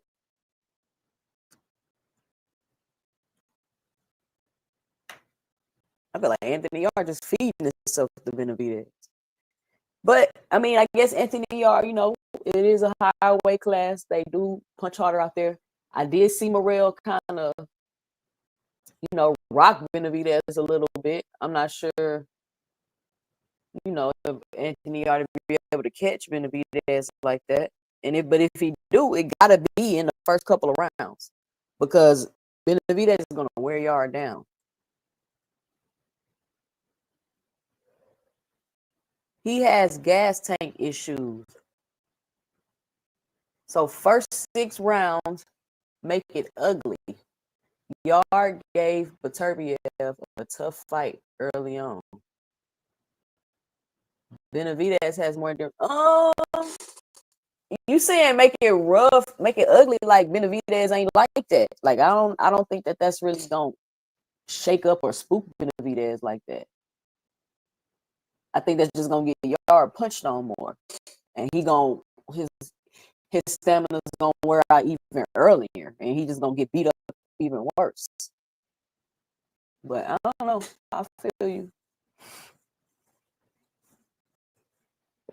Because, I mean, Benavidez going there with a 30 punch combo to the body. Pop, pop, pop, pop, pop, pop, pop. Yard is done. his Pool say the internet. How your internet locking you out? That's crazy, Pool. I'm going to give you some time to figure it out.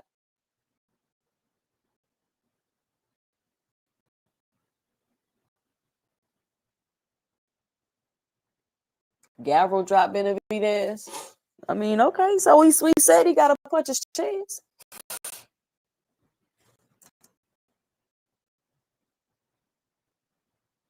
We said he got a punch his chance. But I'm saying he got a punch his chance. But it's going to have to be early in the fight. Because once he been taking them 50 punch combos to the body a couple rounds, he ain't going to have no pop. Because you seen that's what happened to Morrell. Morrell was having, he thought coming and coming and coming and coming. And Morrell's lack of experience and all that pressure, he just broke him down.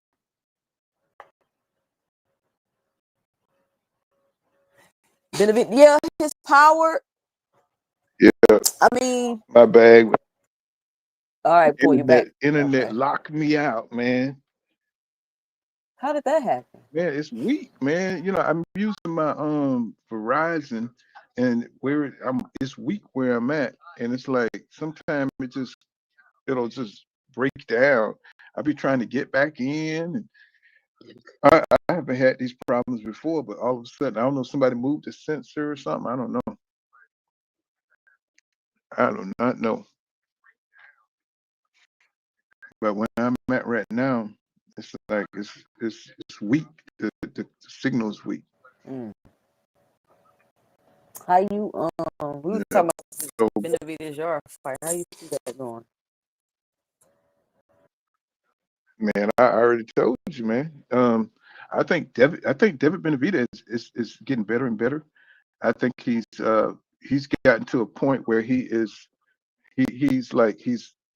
past a certain plateau where he's in that championship groove where he can challenge Arthur Beterbiev and give them a good fight. Give Bivol a good fight. He could beat those guys because improved a lot over the years. I think he's got a lot of good inside skill. His punch volume, his confidence. I think the Mexican Monster is a problem at 175. I think he probably will end up getting undisputed. I think he's coming at the correct time because those guys are aging out. Um, they already built their legacy, so I don't think they got nothing to prove against David. So he's already dropped. They've already dropped the WBC belt. You know what I'm saying, for David to grab because he didn't want to take on that challenge right away. Plus, he had this back surgery he had to get done. So David, I think he has the momentum. I think he's going to destroy Yard, who don't like to do road work, who don't like to spar. He already got a couple of deficits, you know what I'm saying, against him because of those things. Those two things alone, he's not going to be able to be dominant for 12 rounds. He's not going to. He's not going to be able to withstand the pressure. See, David being 28, he's going to come with everything. You know how David comes, so it's going to make him work harder earlier, and that's going to burn Anthony Yard up, way faster than he's used to, getting burned out. Now, that could work against him if Yard can hurt David and finish him early. That'll work in Yard's favor. But I think David is going to stretch it out because he don't have that real knockout power at 175, and I think he's just going to beat Yard up until they have to stop the fight, probably around the 7th or 8th round. I think he's going to beat up Yard until he run out of gas and won't be able to defend himself. So, I don't think Yard. I think after the Arthur Beterbiev situation, I think he kind of lost his hope that he was going to do anything at 175 or be a real contender at 175. I think that kind of ended them hopes. And I think David is too good for him to pick up any hope. So I think David by stoppage, probably around about the 7th or 8th round. I think he's gonna get Yard ass up out of there. Yeah, I got it. I will bet on. I'm gonna bet on So, under 8. okay, so you think David got it?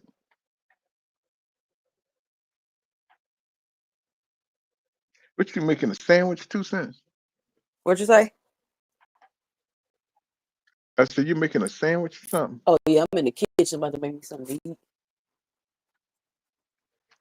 Man, it's like I remember when I was younger, boy, making them big ass sandwiches, them big Scooby Doo sandwiches. I gotta watch what I eat now. My son be doing that, man. Get your ass out of Make here, me boy. cheese. I'm talking about, boy, if I eat cheese, man, I would be destroyed right now. It's like people don't tell you when you get older and shit, you can't eat everything.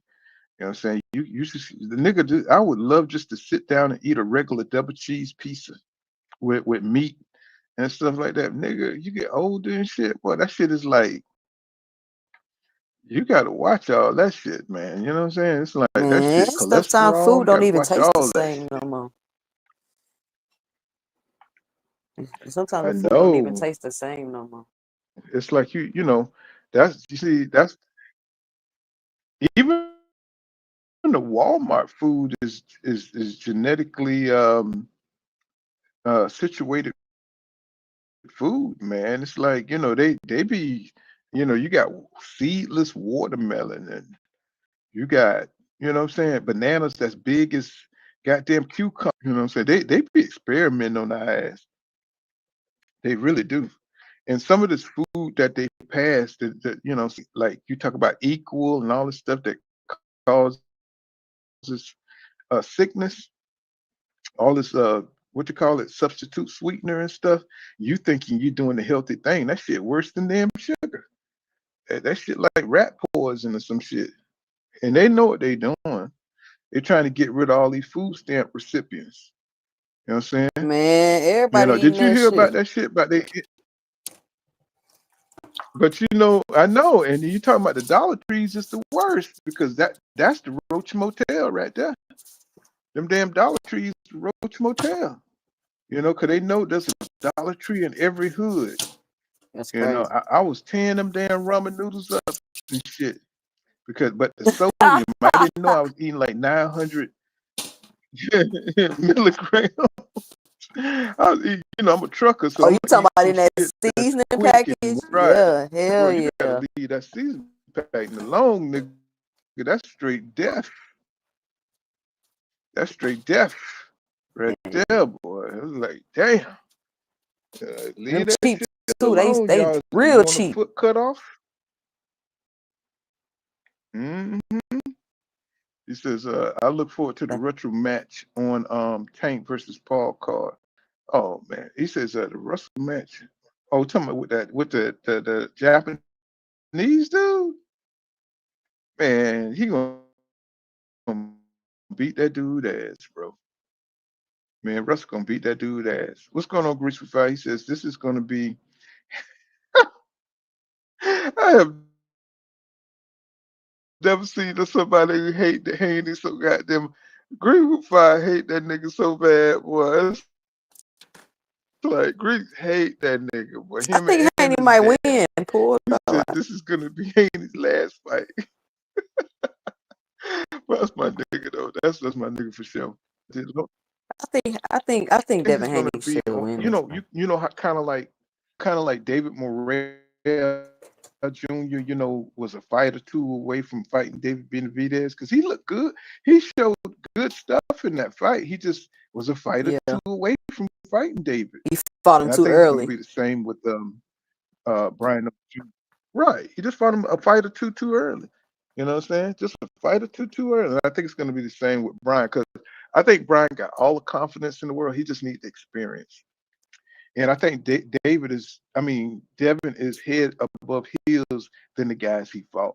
He's never had to track down nobody like a boxer, a pure boxer like that. It'll be totally different for him. I think Devin gonna walk Especially him on in a the world class shots. level, somebody with experience and confidence. Yeah. And you saw what he's working on. You saw the different punch selections, you know what I'm saying, the different punch selections he was working on. I said he's working on a whole different game plan to mix up his shots and stuff so you don't get caught by those tricky angles that Brian Norman Jr. really present. And he does present he got some great skills, man. I think he I hyped a love the little way bit. he manipulates guard.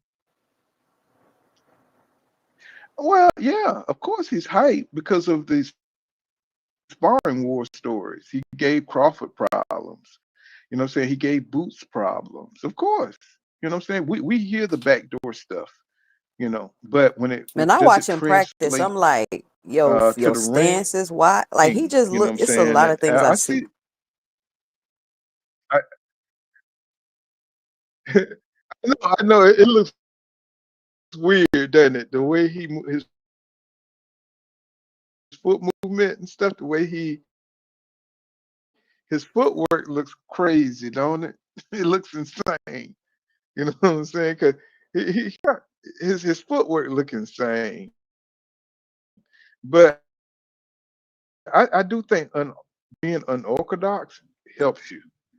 I do think it helps you, the unpredictability. But I think Devin will catch on to that because of his experience. I don't think it's going to work with Devin. He'll work with fighters that's on his level. It's not going to work with somebody who's proven, somebody who's beaten Lomachenko, somebody who beat Jorge Linares, somebody who beat Jojo Diaz. Don't make me sound like the Colonel from Rambo. Don't make me sound like that. I I just think Devin is more experienced. You know what I'm saying? And I just think that's going to shine through. And I think this is he's a young champion, but I think this is going to be his first loss on this level power attributes, tangible power attributes, as far as his ability to punch, his ability to hurt. So that's the only thing he got really over Devin. That's all he got over Devin. I know they let Tay tell it, what I'm saying? Tay think this dude is gonna take over the world. He thinks he's gonna take over every division he goes to. But I don't really see that. I don't see that. I don't see that. When you look at a boots, somebody who's dynamic like that, who's throwing shots to the body from, 8 miles, all these athletic things. And I'm not saying that Brian no ability that Boots has too. So, folks, he's not going to stay at 147, top rank, right? That's going to kind of hurt him too. What's going on, Rich? What's happening? It took your time to get your ass up here. What's going on, my brother? What's happening with you? What's going on? I had to grab me What's something up, to eat too, right Can you hear quick, me? man. Or What's did my going on, internet go out 2 again? Huh? Can y'all hear me? What's up, Rich? Yeah, man. I was just listening to y'all chop it up, man, and stuff like that. What y'all think about it? Did y'all see Adrian Bronner rank Then Rich making a sandwich Shakur? too? Can you hear me? It is. I Is it can hear you. lunchtime? Shit, it's past lunchtime. It's 2:30, Paul. Rich, Yeah. his thing Can you is hear me? off. Oh, I can hear Rich. Can you okay. hear me, Paul? Man, you be shit. I don't know if Man, Poole can hear us. I done had breakfast,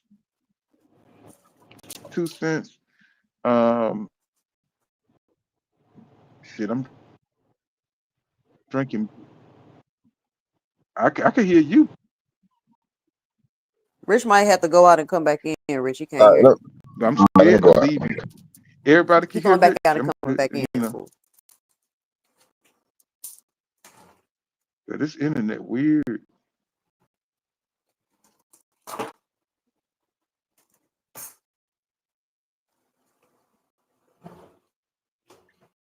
Okay, let me give you another link. Like that damn link taking forever to get them. Yeah, I think Roach will outbox Pitbull too. Pitbull ain't get up, Rich. You can hear me now? Mm-mm. Can you hear me? I hear you. Rich. Poole can't It hear me. might be my internet. There you Yeah, go. because on my thing, his thing be spinning. It be spinning. Like, okay, you hear me now? What's going on? What you got? Man, I was asking, did y'all see Adrian Bronner rank? He was ranking You Shakur, sent Devin, that. and Tank. When? I guess he did it the other day. I posted a short on it. No, I ain't see it. What'd he say? He say Devin, Tank, then Shakur. That was his ranking? That's how he. I guess the guy. I don't know if he was in an Uber and the guy was asking him. Oh, that's So that's yeah. Okay. Yeah. I don't know why. I I don't ain't know. know. I saw showbiz. You could tell it's old because look how healthy Adrian Broner look. That Yeah, Adrian Broner look yeah, crazy. you're right. Hey, but I was listening to y'all talk about David Benavidez, man. Look, I think David Benavidez, I like his heart, his tenacity, but I'm not quite sold that he's the Playing. same at 175. No, it's different. You don't have the power. He hit Morrell with some shot. Go ahead. Yeah. Because he hit Morrell with some shots, man. I think anybody else would have been down at 168, man. And so I think what it is, a lot of stuff with Q, Devin, other fighting guys smaller than him, but Benavidez enjoyed that same luxury. So now that his punch trajectory has changed and he's punching a little bit more up, that he might have lost a little bit of power or got to grow into it, as he keeps fighting at that weight class. But I want to see had a Crawford versus cumulative power Benavidez. anyway. It wasn't like he was just stopping guys. Yeah, that's true. But man, but look, check this out. I think as a boxer though, he's better at 175, man. That Joker, man, his punches are just like lightning, man. But sometimes he could be lured into the But what tough they like, guy role. I ain't hear what you said, Rich. You said they like what? Well, I said he he became a better boxer at 175. Like his punch output and the way he's not like just deborn guys. Now he putting them punches together at 175. But he might not have the same power, but it looked like he more skilled at 175. Okay. Yeah. That's what But I wanted to you know hear. what? I want to see Crawford versus Benavidez at 175. Not at 168. I want to see it at 160. I'll guarantee I think that's the fight that's going to come. They're going to look at that Benavidez Yarde fight. And you say it's a vacant belt out there. Don't be surprised. Crawford get beat the hell up trying to go up to 175. I think Hey, we heard it all before. We heard it all before. Nah, man. this is Benavidez It's is in his prime, skills, bro. man. Benavidez is in his prime. You hear me? That's true. That's true. But skills pay the bills, man. And I'm not putting them up there because I think, oh, Crawford washes Benavidez. It's nothing wrong with having a hard fight. It should be a hard fight. That's what I'm thinking. This is going to be a tough fight where people are going to believe in Benavidez, and the Crawford faithfuls or the guys breaking the fights down, they're going to see where Crawford can win this fight. But it's going to be a hard fight. Crawford might get knocked the fuck out. You know, so okay, it's boxing. There's nothing wrong with seeing a good hard fight. Hey, I don't think nobody Crawford ain't doing that. I mean, he went up a 3-weight class at the fight Canelo. He on that. That's what I'm saying. Y'all say that about Crawford. And y'all, what it is, the fans, when you're fans of a guy, you kind of talk for him, right? That don't necessarily that's what they got saying. I've never heard Boots call Crawford out, but Boots fans will say Crawford Boots. I ain't never heard Bowsy call Crawford out. I ain't never heard Boots call Crawford out. But yet y'all kind of get in front of them because y'all fans of them. You know, it's the same thing with Tank and Shakur. All the Tank fans believe he beat Shakur. I've heard Boots call Crawford out. I ain't heard him call that. Not with no. I've heard Crawford call Boots and.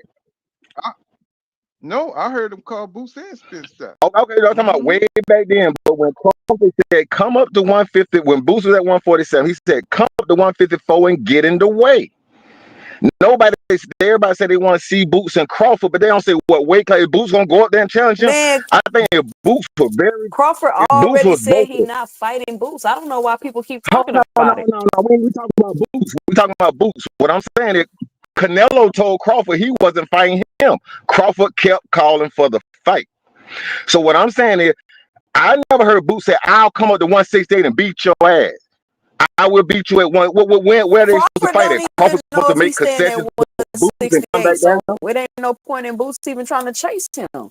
Crawford don't even know what he's doing. Okay, so what I'm saying is, if Crawford going to 160, Boots said, "I'll come to 160 and fight you, Crawford." If you talk enough noise, people will hear you. That's not. But there's no talk. There's no talk. There's no talk. You see, when Crawford came up, we knew he wanted Errol Spence. When Errol Spence beat Ugas, we heard Errol Spence say, "Crawford, I'm coming for the motherfucking belts." That's how Steppers talk. But people who trying to get the road paid for them, they want the easy road to be paid for them. They ain't gonna talk like that. They're gonna sit back and let the business talk. The business is gonna pick all these behind the scenes. We talked about killers at 154. Oh man, it's killers at 154. Boots went and found somebody behind the killers. Behind two-way. Where you find this guy? All the killers at 154, and you went and found a guy we don't know nothing about. So what I'm saying, when you let the business move, the business is scary. They do not want to take risks. The fighter has to demand that. The business is not going to take a risk. They don't prove that over and over and over again. It's something in boxing called a 5-year rule, where the fight that everybody want to see, you wait 5 years. They're not going to give you the fight. They're going to wait till somebody get broke down or the guy move on for whatever reason. That's been known in boxing. Mayweather Pacquiao, 5 years. Errol Spence Crawford, 5 years. Okay, Devin, I was saying that about Devin and Tank, but Devin moved on now, so we missed that one. Now we got Shakur and Tank waiting 5 years. You see what I'm saying? They just that because that's what the business. I'm not saying the fighters. I'm saying that's what the business do.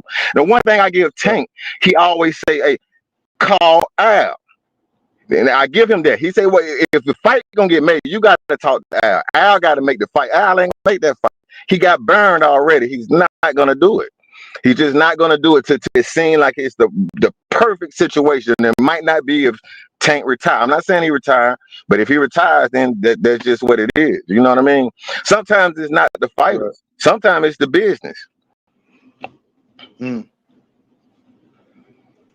But we all already know I mean, that. I can see that. I mean, well, I'm just saying. So, you know, I just think that if the fighters are vocal enough, the fight will happen. You see what I'm saying? Because at the end of the day, you know, they didn't want Spence to fight Crawford. Spence demanded the fight. He made the fight, and then the PBC had no choice but to get behind him. They wanted David Benavidez to fight somebody else. He said, no. The people want Morrell. I'm fighting Morrell. Then they got behind him. So if the fighters make enough noise, those fights will get made.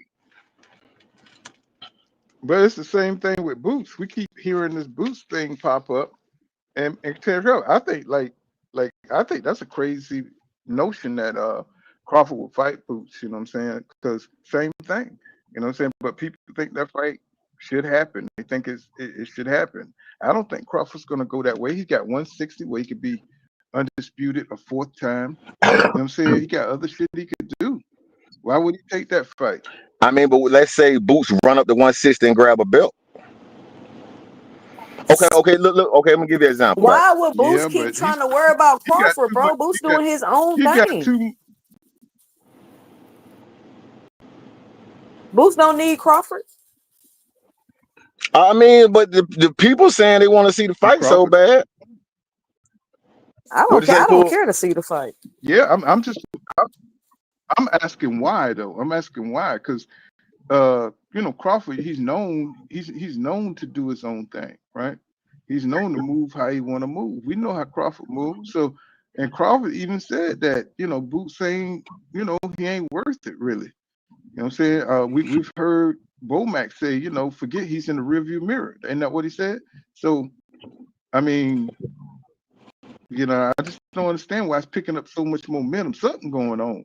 Something. Either David Benavidez, something going on. They got something happening. Yeah, I you believe can't it. I believe believe what these it. dudes be saying. Something going on. It's like when I keep hearing shit too many times, I say, okay, they pushing. Especially when it don't make no sense. Like it don't make no sense to keep talking about it. Yeah, because how many times they say Canelo, because Canelo said he didn't want to fight. How many times Canelo said he was, what is this? You know what I'm saying? All of a sudden it's on and popping. I was like, wow. You know what I'm saying? They really gonna fight? And that shit went right on down, didn't it? So, you know, it could. That's why I leave myself open that they might fight Benavidez. Teddy Atlas already gave him the go ahead. He said Crawford beats everybody.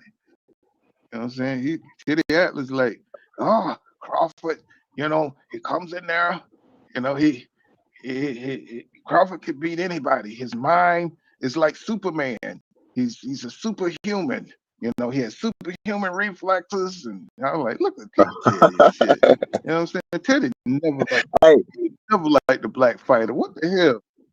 Mm-hmm. Hey, but I'm gonna say this about Teddy Atlas.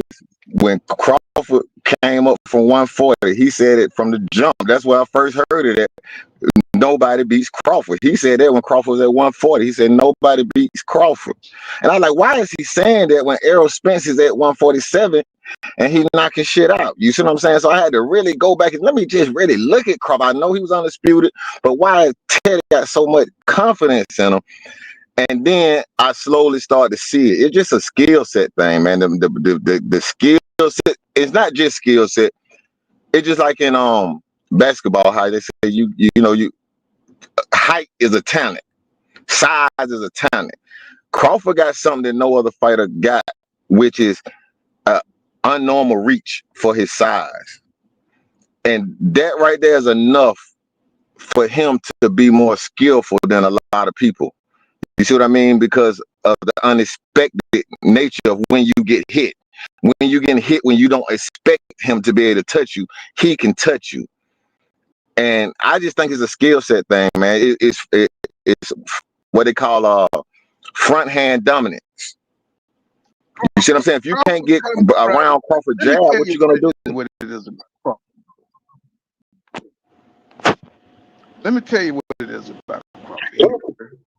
He was shipped here from that planet. It exploded, and some little black people in Omaha, farmers found him, and he grew up under the sun, and now he's the most dominant fighter on the planet. You know what I'm saying? That's what the hell really that's going on. You know, they're trying to make Crawford like he's Superman. You know what I'm saying? It's like, bro, you know what I'm saying? I think it's more strategic. I think he's a very intelligent fighter. You know what I'm saying? And I think we have a very, very weak boxing league, which we don't have the Bernard Hopkins no more. You know what I'm saying? We don't have those guys that really, really, just eat and breed boxing. You know, these guys only have certain talent levels. You know what I'm saying? Crawford is from the older era. He's not from this era. You know, he's 2008. He was on HBO. So he was there when, we had talent in boxing, you know what I'm saying, that where the journeyman was pretty good. And he don't really comes from this era. He's kind of from the in between. He's from the older era.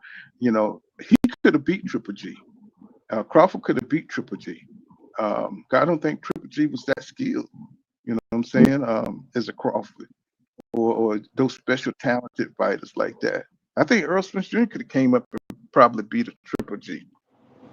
These guys don't have that Bernard. They don't have that extra gear, that extra talent, that extra boxing IQ like them dudes. So, we're just kind of looking at even Oscar De La Hoya said he can't wait till this damn boxing era is over because these guys, they don't have it. They don't have that killer mentality. We're not going to see Oscar De La Hoya versus Sugar Shane Mosley type situations, going on anymore. Unless we get like a David Benavidez versus Better Be situation, because he's about 40 something years old, so Better Be is off the chain like that.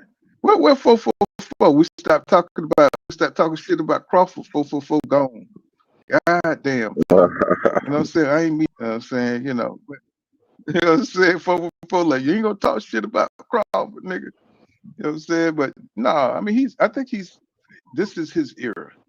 Definitely, it's his era. We have to give him his credit, give him his flowers. He knocked the king off the throne. So, it is what it is.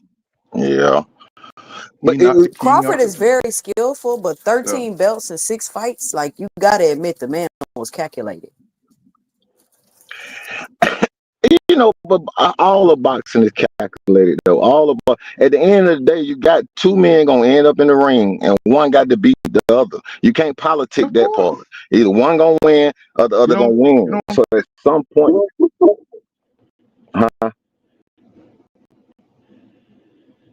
say it again.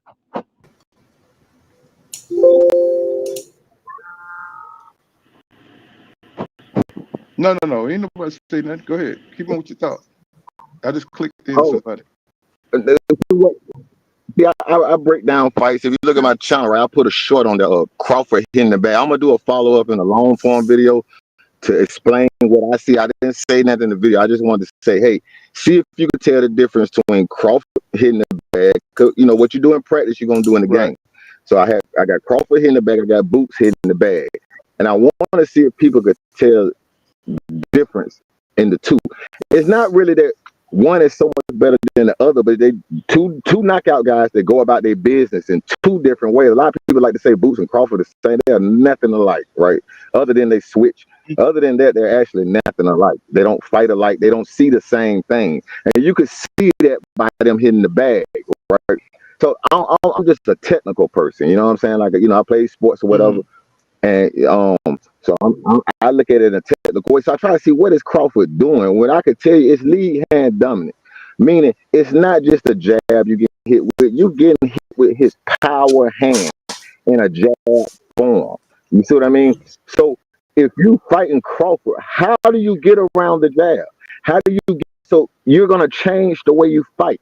So when people fight Crawford, they say, "Oh, they didn't look the same." They, of course, they didn't. They can't get around the jab. They can't get around Crawford's lead hand dominance. So to put it in another form, Mayweather would do the same thing. He will fight the first 6 rounds. Those second 6 rounds, he's taking away your best punch. Tank versus Mario Barrios. Mario Barrios is doing some good work. Toward the end of that fight, Tank was putting his right arm straight out. He was taking Mario Barrios' jab away from him. And then he was able to land the knockout shot. So that's something that you don't see a lot of these fighters do. You got to take the other guy's best weapon away from him. And that's what Crawford do from the jump. He make you change the way you're gonna fight him. So now he's in control now, because how you get around the jab. His lead hand gonna be pawing at you. Now you got to be in left or right to get your shit off. Especially if you're an orthodox fighter and he in southpaw. You see what I mean? So he presents some challenges from the time the bell rings. It's challenges there. I don't care who it is that he fights. I'm not saying he beats everybody, but I'm just saying it's challenges that you're going to have to deal with regardless of the politics. Once you get in the ring, the politics go out the door. And one guy got to beat the other guy. And I'm just What's going saying, on? What's going on, Dooley? What's happening? Yo, what's up? You're right. Oh, no doubt. What's happening, bro? What you got? Yeah, I think Jaron Ennis is not as good as Terence Crawford. Terence Crawford is way better than Jaron Ennis. Terence Crawford is much, much better. You're comparing it's like comparing a Ferrari to a Bentley. Jaron Ennis is a Bentley and Terence Crawford is a Ferrari. There's no comparison. You can't really compare them. They might both. Who's comparing them?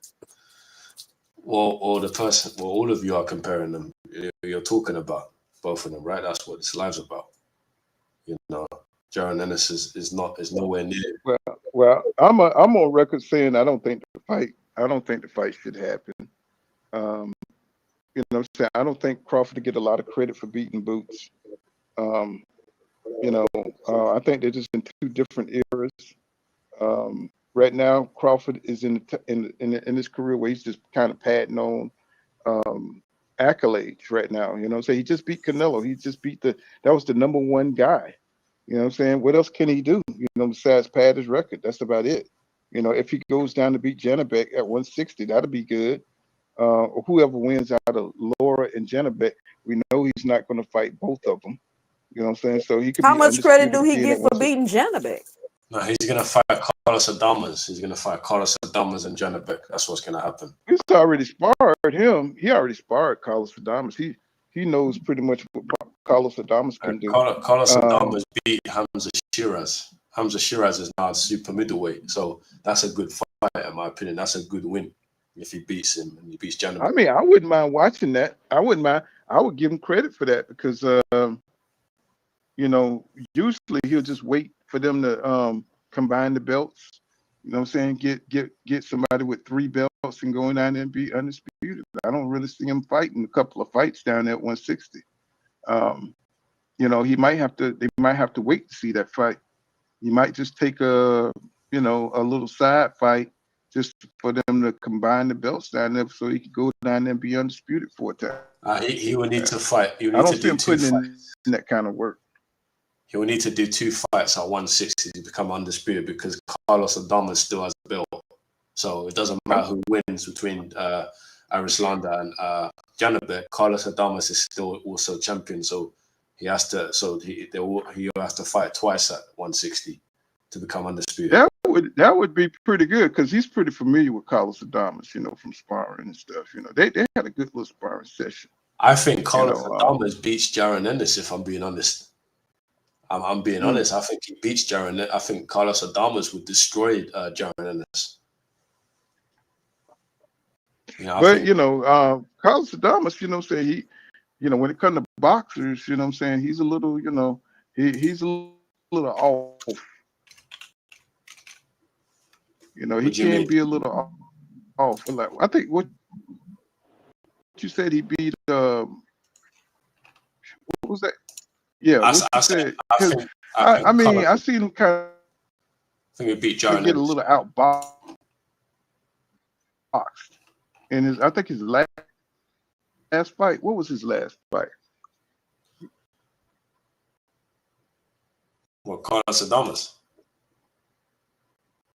That was I don't even Shiraz. know. You know, Carlos was at 160. Yeah, Hamza. He's at 160. You know what I'm saying? Yeah. Yeah, Shiraz was looking good against Adames, man. But you know, I mean, I don't know. He kind of got. I don't know. I think he got the fight. I think Jennifer could probably be a better Shiraz fight. lost that. Shiraz, he won that fight officially, but he lost because I actually watched that fight and I scored it. And Hamza Shiraz. That's what I'm saying. That's what I'm saying. Carlos.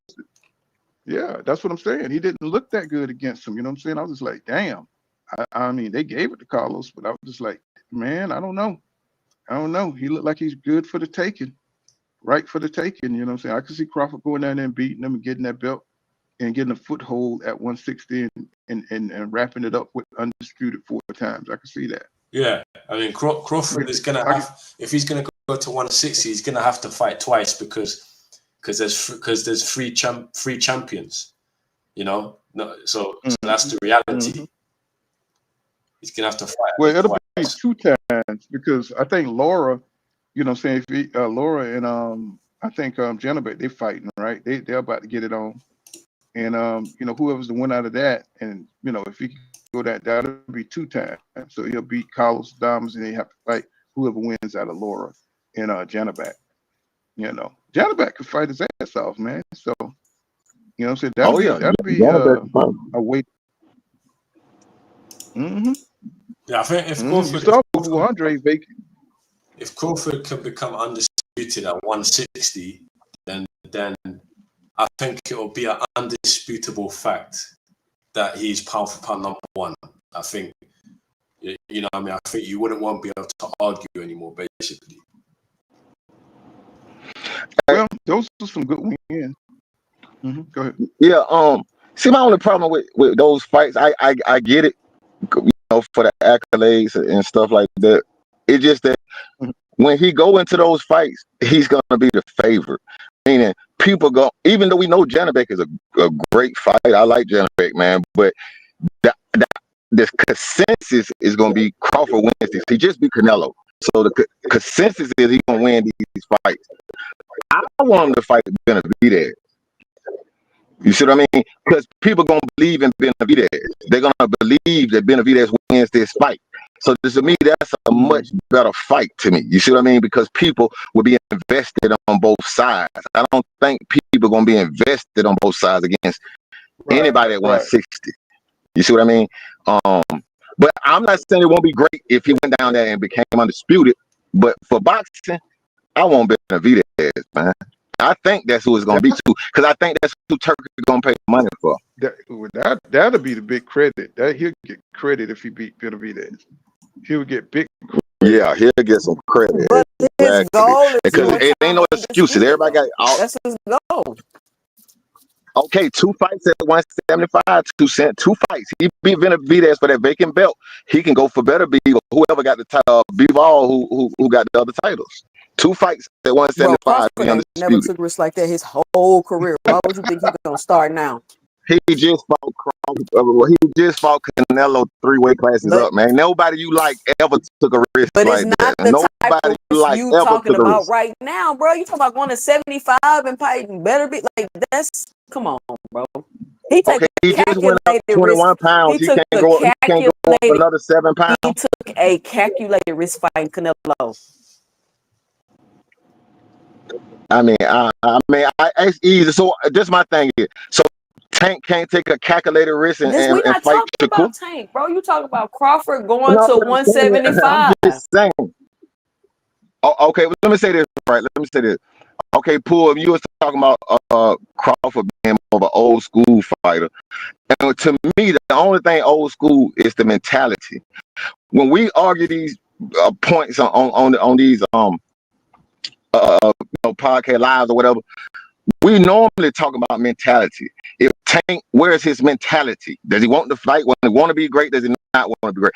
Even with Shakur, do you want to move up? Are you going to chase Tank? It's all mentality. With Boots, it's mentality. These new fighters don't have. They want the money, but they don't have the mentality, right? So I'm gonna give you an example. Okay, with Boots, right? I said from the jump, Toussaint, you know that. I said it on your panel. I said even at 47, I said Boots is flawed. I said he should not be going 154. He should stay at 147. Work those. He's talented with a tremendous skill set, but he has not converted it to skill yet because he don't have the opponents. He don't have the experienced opponents to convert that wild talent into condensed skill. You see what I mean? So people say, well, no, Boots is the shit. He the shit. Okay. I'm saying that Eddie Hearn them and Bozy, all of them think like me. They don't think like y'all think about Boots. Let me tell you why. When was the last fighter that did not leverage his belts to move up and fight a champion? Tell me the last champion that didn't move up, leverage his belts to fight the champion at the higher weight class. If he's so great, why would that be a big deal? Oh, let's see who were the champions. We know Crawford had the WBA, and he was going to take that into the ring with Canelo, so you couldn't fight for that belt. So who was the IBF champion? Oh, Murtazaliev. That's what you were avoiding. Bro, That's go what tell you me didn't which leverage. one of them champions was available, bro. Y'all keep saying this let shit me over and just over finish when my they point. was not available to fight. Okay, Bro, let I me went finish over my this on my channel. Okay, well, let me go over it right now. Because every other channel, every other champion found a way to find somebody available. Every other champion leveraged their belts to find somebody, a champion that was available. You see what I mean? If that's No, what they every other wanted to champion do. didn't, bro. Stop it. Okay, but let me. So what I'm saying is this: the same way they say he need a tune-up. Y'all telling me the guy great, but he needs a tune-up to go to 154. But he ready Bro, for Crawford. this is a That don't great make sense. deflection, but we're talking about Terrence Crawford taking a risk going to No. I'm just 175 bringing pounds. up the point. That's But what we're talking about. look, Toussaint. I'm talking about the mentality part to say that they're thinking like what I'm saying, that Boots might need to pump the brakes. Hold up, let's get you a tune-up. Why would you need a tune-up? Because it's something they see. It's something they saw that says, hold up. I'm telling you, that's what I saw. Boots, hold up. Don't go to 154 yet. You're not ready to go to 154 just yet. You see what I mean? Because that talent is good, but you don't have the defense, and you just have too many flaws. Now, How he it's don't on have the the board. defense? He's only lost 5 rounds his whole career. Why do y'all keep saying that? How Okay, he but he don't ain't have the fought defense? nobody. He ain't fought nobody. Where is his error? How is Brian Norman having a tougher fight than Boots already? How is Brian Man, Norman get out, entering a bro. tough Get out of fight? here, bro. Stop it. Okay, but Boots, look, let me tell you, telling me fighting Devin or Tio wouldn't have been better than fighting Lima at 154? You telling You me believe? that those wouldn't have been better fights at 147 than Lima at 154? You couldn't even waste our, you ain't have to waste our time with that. You could have fought Devin. You could have beat him up, do what Devin you was do, but not you about to had, fight Boots, bro. Stop it. what you mean? The fight was there. Boots at 152. He could have did it at 147. The fight was there for Boots first. See, for every time it's a big name, they find a way to go around the corner. They go around the corner. I'm saying they doing that for a reason. You need a tune-up. Think about what it means. You need Boots. You're so great, but let's get a tune-up. That don't make sense.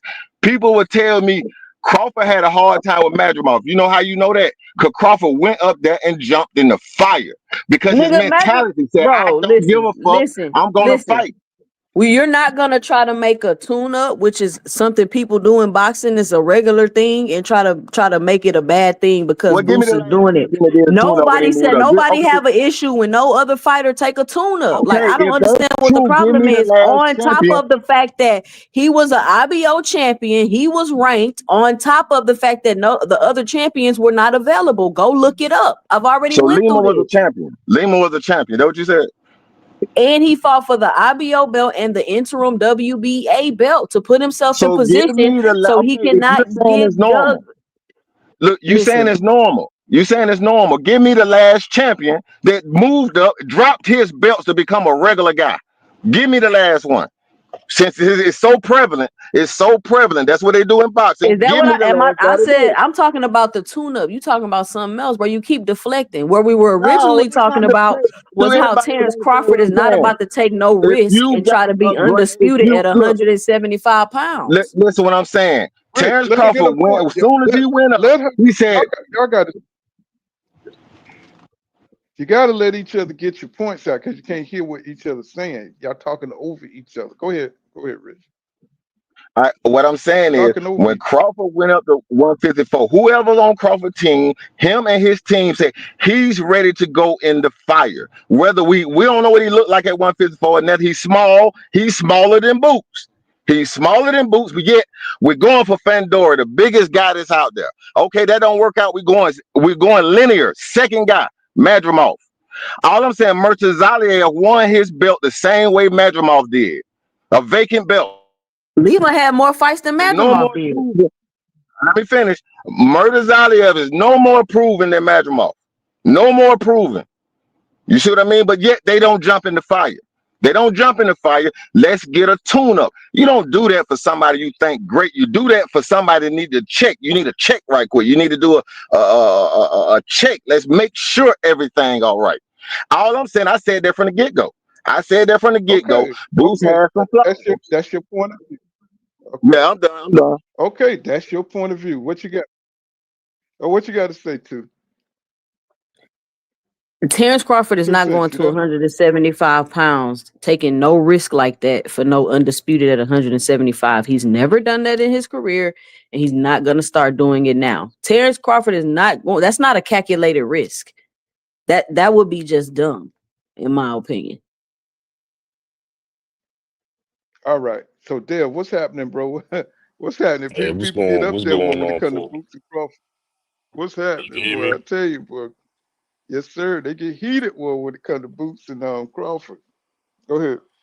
I just wanted to ask the brother on the panel, do you honestly think he can beat Benavidez? Hey, you know what? It's on the board that he not, but I'm not scared for the fighter that I like to take a tough fight. That's all I'm saying. I'm not looking for a path of least resistance. I'm saying, hey man, that's a tough fight. Boy, if he could beat Benavidez, then there will be no questions. That's all I'm saying. Benavidez might knock him out and we pass the torch to Benavidez. That's all I'm saying. If Benavidez win, we pass the torch. If Crawford win, he cements himself as one of the greatest. Okay. I think the I path don't think is that. I that don't that that think path that the 160 torch is pool. I mean, passed. I don't think the torch. No, I was just saying. I mean, when you got a bigger man, when you got a smaller man fighting a bigger man, you know what I'm saying? I don't think I don't think David Benavidez will get much credit for beating Crawford because they already think right. that he's a cruiserweight. They already think he should be, I don't think they're going to give him much credit for beating Crawford. And Crawford won't take a lot of criticism for getting a loss, from taking a loss from David Benavidez. So that's a good fight. That'll be a good risk for him. Just like when Kell Brook went up to fight Triple G. You know what I'm saying? Nobody, that wasn't a blemish on his record, even though he got his eye socket cracked. You know what I'm saying? He just dared to It be was a great. blemish on his career. What? For the fight Triple G? Yeah, when he got his eye Uh, socket cracked, he wasn't the same after that. no. What I'm talking about is as far as him losing the fight. You know what I'm saying? No, it hurt his career as far as him having an injury. But I'm talking about as far as his reputation as a fighter. You know what I'm saying? And I think he was just trying to get out of that pressure because Errol Spence Jr. was up and coming at the time, and he had been calling out Kell Brook, and he went up there to to kind of to do a diversion type fight. He fighting a bigger, daring to be great type fight, and he gambled and he lost. You know what I'm saying? So, it's the same with Crawford. If he goes up there and fight David Benavidez, they're gonna say he dared to be great and he lost, and it wouldn't be a blemish or Yeah, nothing but like he ain't that. trying to take that ass whooping pool. That's an ass whooping right there. How do you know what's an That's ass what I whooping? say. That's what Did I you see what say. he did with his brother in his prime? What you think you gonna do with this younger brother? I'm just asking. I said, what makes you think it's an ass whooping? Because it's David. This is the Mexican Is monster, yeah, fo. man. Oh, okay. David's not gonna keep his hands in his Ain't no pocket, bro. okay, my So nigga. so so You seen so it? let me ask you a question. Crawford's 38 years old, bro. So we're gonna act like we didn't see what Demetrius Andrade was doing to David Benavidez before Demetrius Andrade gassed out. So we're gonna act like we don't see all that stuff. What was Well, David Benavidez? what we're gonna act like is we seen Boo Boo get his ass destroyed. Right. You know what I'm Yeah, saying? no. So constructive criticism. Absolutely, Andrade lost the fight. Absolutely. But what I'm saying is that for the Gonna act first like few we didn't rounds see of the that. fight, what did we see? See that? We We ain't saw gonna act David like we ain't breaking see his that. ass down. We saw a Boo Boo Andrade. Honestly, just literally, it was too much for him, right? Because he came up, He's right? And he come skilled, up. man. He came up to Is fight him, right? highly skilled. He's skilled, bro. Yeah, he Yeah, did. but Boo Boo Andrade did not have the gas tank, so we're gonna act like we didn't see Boo Boo Andrade. Honestly, just literally didn't have the stamina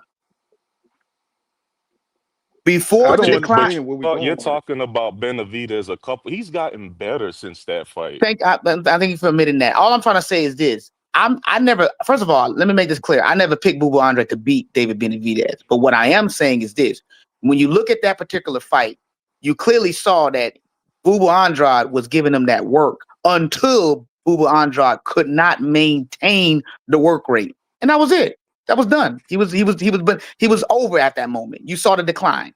So what I'm saying is that when I look at that particular fight, and I look at somebody like a Terrence Crawford who game plans for a fighter, who doesn't just jump into the fire. He watches, he studies, he looks at all the weaknesses. He looks, for me, he's like a Boo Boo Andrade, but better because he has the Man, discipline. Bomac already said they not taking that fight because there is no game plan for that fight, bro. That's just a crazy fight for him to take. I wouldn't even want Crawford to take that fight. He don't need to fight no David Benavidez. Too big, too Look here. strong, dog. If Terrence Crawford went up there and knocked out David Benavidez, he's definitely gonna go. I mean, we're gonna have to look at Victor Conte, bro. We're gonna have to look at it. You know what I'm saying? If he goes up there and knock out David Benavidez, we're gonna have to take another look. We're gonna have to say, hell Like, no. I mean, that's just a stretch, man. Come Hell, on now. That's a stretch. we're That gonna have to guy, be like, hell to the no. I hear you, Paul. I hear you, Paul. No problem, man. We're gonna be like, if he go up there and knock out David, bro, you might as well go on to heavyweight, my nigga. Just go ahead and go on to heavyweight, knock out everybody at heavyweight. You know, you're like, God damn. You know, it's like Well, what something would going be on, impressive my though is nigga. if he goes down to 60, he can beat Adamas and then unify with Janabek, Laura win. I think that's impressive. Janabek is a tough fight. You consider that a tough fight, Paul? But the I thing think is, Janabek's a here's tough the fight. thing. We know that after 35, going 35, and you going up and down in weight, and it don't affect you, something wrong. We've seen it in too many fighters. You know, you after 38 years old and you sliding up and down in weight, bro. Usually when you go up in weight, you go heavy and you come back down, you are not the same fighter.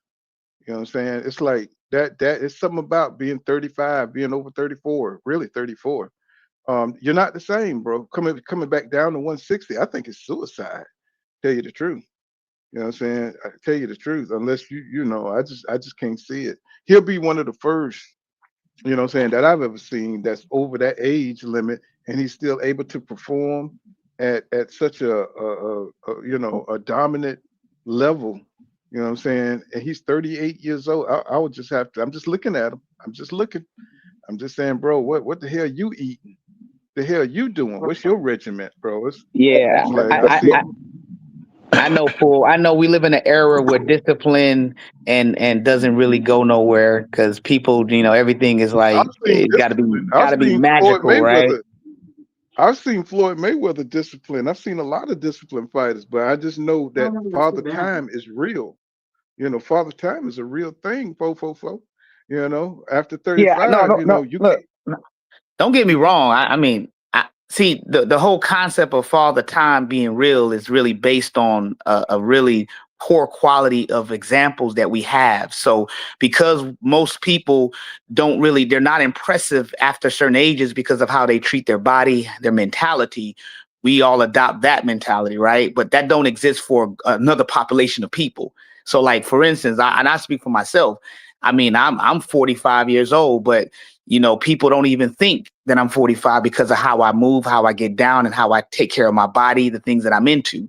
So if I can do that on my small, minute level, a person who got a team of freaking coaches, a team of people that structure certain things and how he functions, how he performs, you know, people like LeBron James as well, that got a team and puts money into his body, that allows him to be able to exist on a high level for a sustained period of time.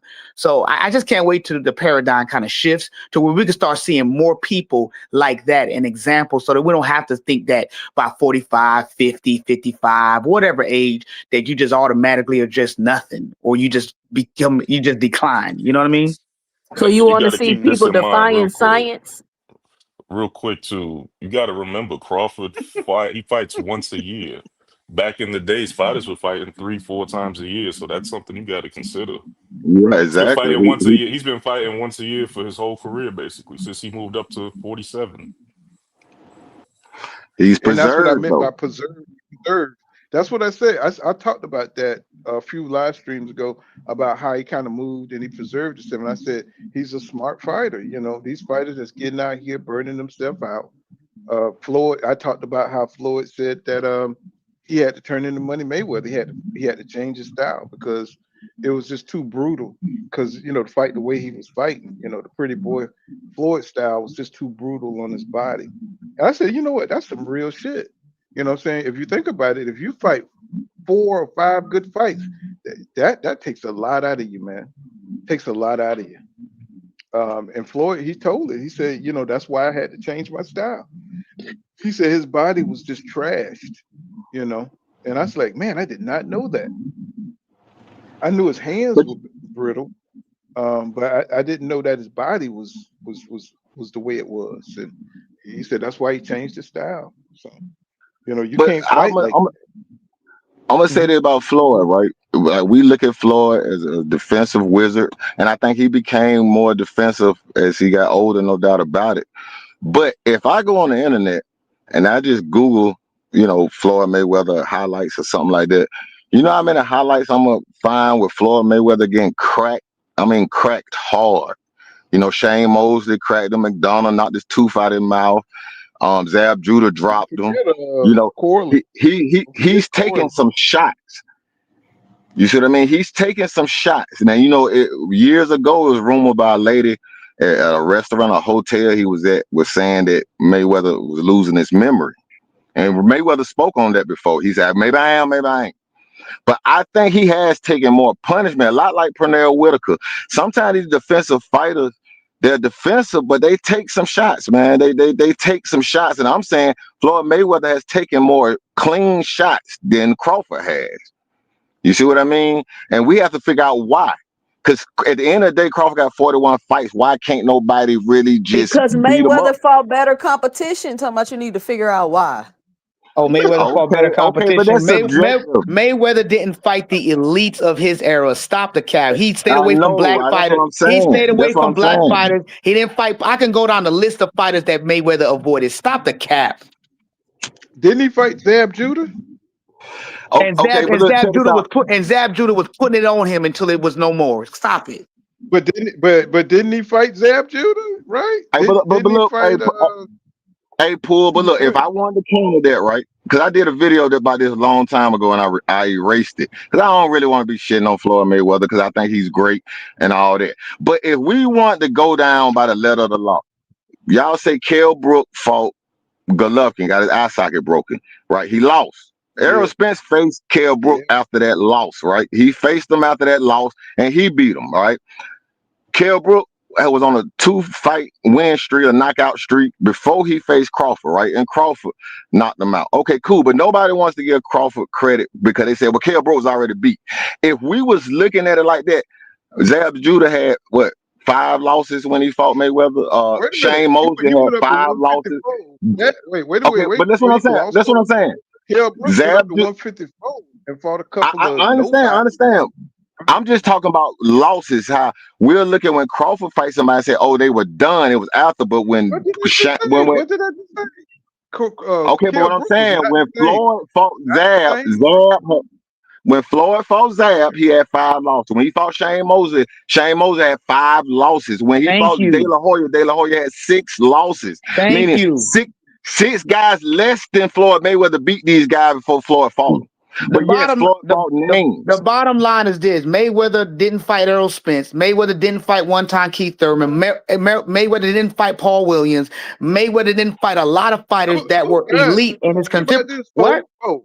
Them guys wasn't the top of the division at that time. What I'm what I'm saying what I'm saying is this: the same way people calling for Crawford to fight Boots. What I'm saying to you is that Mayweather avoided a lot of fights. He's purposely stated after that Castillo fight and that Zab Judah fight and that Shane Mosley, he knew he had to stay away from black slick fighters. He knew what time it was. That's all I'm saying. And then the fighters y'all giving him credit for, they had losses.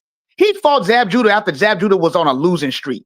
He fought and guess what? Them same fighters was giving Mayweather. Got losses, what does that mean, bro? This is what I'm saying to you. You know, Floyd Mayweather asked him to fight before that, right? Your phone was breaking up. Mosley to fight before he took those losses, right? He asked to fight. You know, he asked for that fight. He asked to fight Shane Mosley, all those guys you're talking about. Floyd Mayweather presented the fight. They turned him down. Shane said he had a toothache. Why Floyd avoided Timothy Bradley? Why Floyd avoided Timothy Bradley? Why Floyd avoided Timothy Bradley? Man, come on, stop. Timothy Bradley turned down money to fight Floyd, bro. What is you talking about? What I'm saying, this is all I'm trying to say. What I'm why the hell would Floyd avoid Timothy Bradley, peanut head ass? Okay, cool. We're just gonna crack jokes. Okay, cool. Would avoid Timothy Bradley. He don't even have a power, bro. Floyd would have ate him up. God, my God! I know you didn't say Timothy Bradley. I think the point is on Floyd's resume, we can name a handful of Hall of Famers. I mean, I can maybe pinpoint 2 on Crawford and his 2 latest fights. I could give you about 10 on Floyd's. Yeah, but all them guys had lost, man. They had already been beaten by lesser fighters, man. I don't care about the losses. Been beaten, man. The losses don't mean much. It's the resume of the fighters. Diego Corrales had lost. So that was a good win. Diego Corrales and Canelo were his best win. Bro, look at how many people we could go down the line, and y'all just like picking them up. I'm like, come on, man, because still he fought him twice. The ones he saw controversial, Madonna. I mean, man, he got Cotto, Victor Ortiz, Shane Mosley, Juan Manuel Marquez. Like, bro, ran it back with Madonna twice. All I'm saying, but y'all don't use your own language, your own logic against Crawford. That's what be crazy to me. When you look at BoxRec, Floyd Mayweather last 10 fights is about 50-some losses of his opponents. It's like 50. I added. I told you I did a video. I erased the video, but I mean, come on now. If y'all ain't give Crawford no credit, you damn sure ain't gonna give him credit. Y'all not saying that Crawford just beat Canelo and Canelo got 3 losses. Y'all not saying that. Okay, and y'all diminish Canelo like that. He did it at the right time, and he picked it. Y'all diminish it. That's the point. Y'all diminish it. Y'all ain't diminishing Floyd. Y'all diminishing Crawford every time. Ain't diminishing Floyd. He fought Cotto. I mean, come on, bro. I can pull up BoxRec. I can diminish it. I can pull up BoxRec. Go pull up Floyd's past 10 fights. I saw all the fights. I don't need back BoxRec.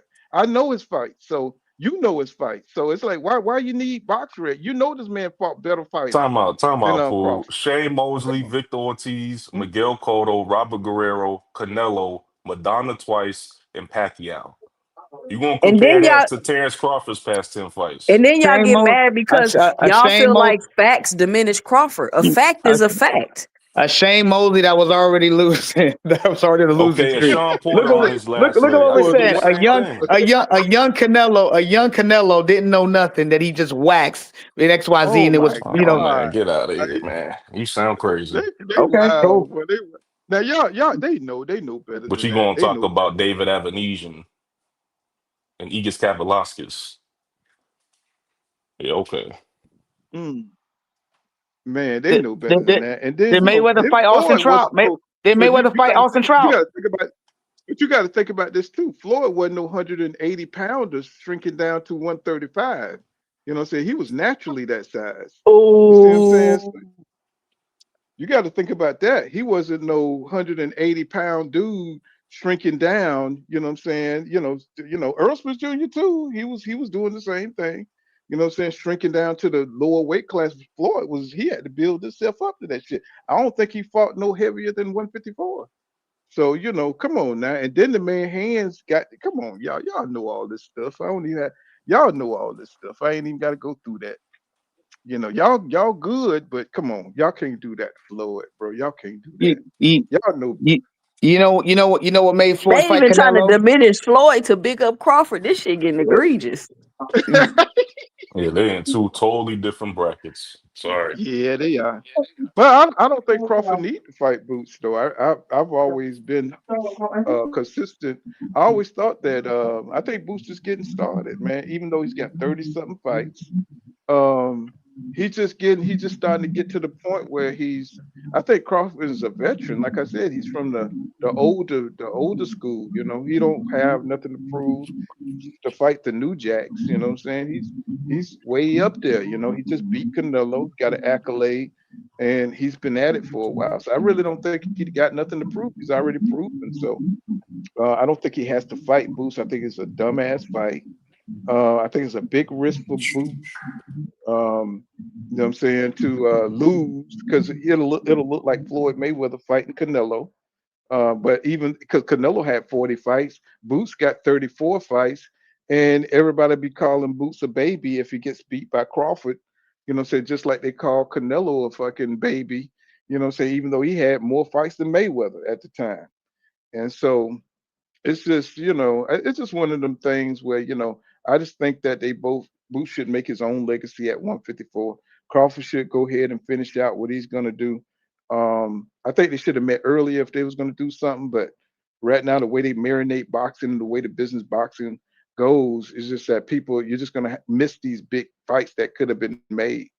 He didn't get the Spence fight. Boots didn't get the Spence fight. He got a lot of missed opportunities, so he's got a lot he's got to make up for at 154. And I don't think he got too much time to do it in, because all these guys at 154 starting to get picked off, so he got his next 4 fights need to be his best 4 fights. You know what I'm saying? He's gonna fight Baru next. What his name is? Baru. What that guy name is? That's who he's gonna fight. Abbas Baru. That may not be an easy fight. Now I know the dude That's a come good forward, fight. but them uppercuts, he kind of bends over. That might be gold for Boots. You know what I'm saying? The way he fights, kind of like he kind of ducks over and leans over when he fights. That might be an easy belt. Him and Xander.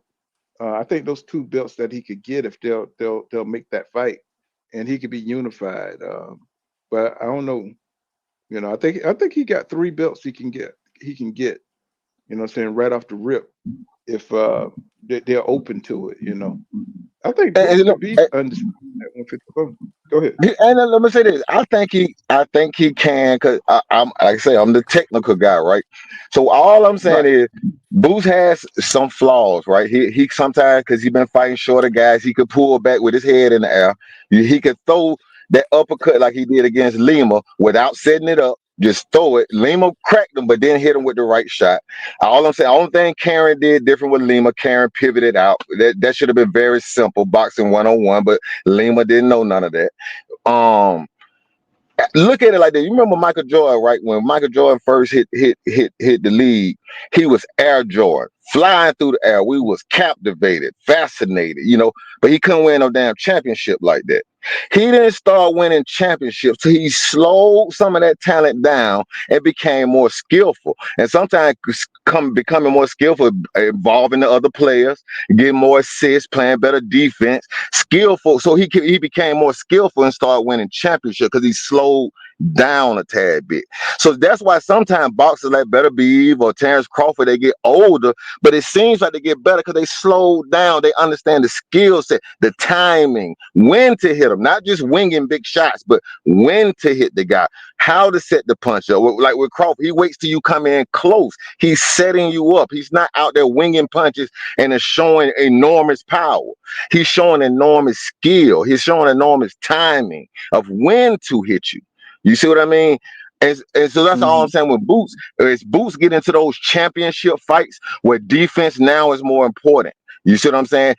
Toning it down just a tad bit and being more precise with your punches. He hasn't had a chance to do that because the guys, like we said at 147, oh, he's only doing that because the guys he's fighting, they ain't bringing them back. Okay, cool.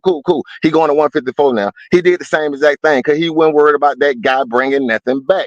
So when are you going to be ready for a guy to bring somebody back? Probably in your biggest fight.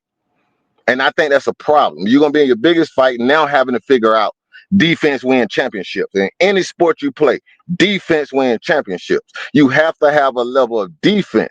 You see what I mean? So I'm technical, right? So let me give you an example of what I'm talking about. Abdullah Mason, great talent. I sat there and told people, I said, he's throwing that fucking uppercut from too far away. He's within range throwing that uppercut. That's a very novice move, even though it looked good when he knocked somebody out.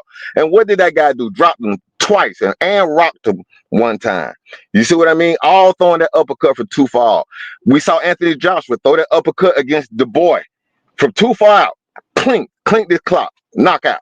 You see what I mean? So when I see Boots making a mistake, how am I not gonna be like, hey, bro, you need to stop. Y'all need to stop doing that. Like, set the punch up first, throw the jab first, then throw the uppercut. But don't go in there leaning with your head, because an experienced guy gonna set you up for that.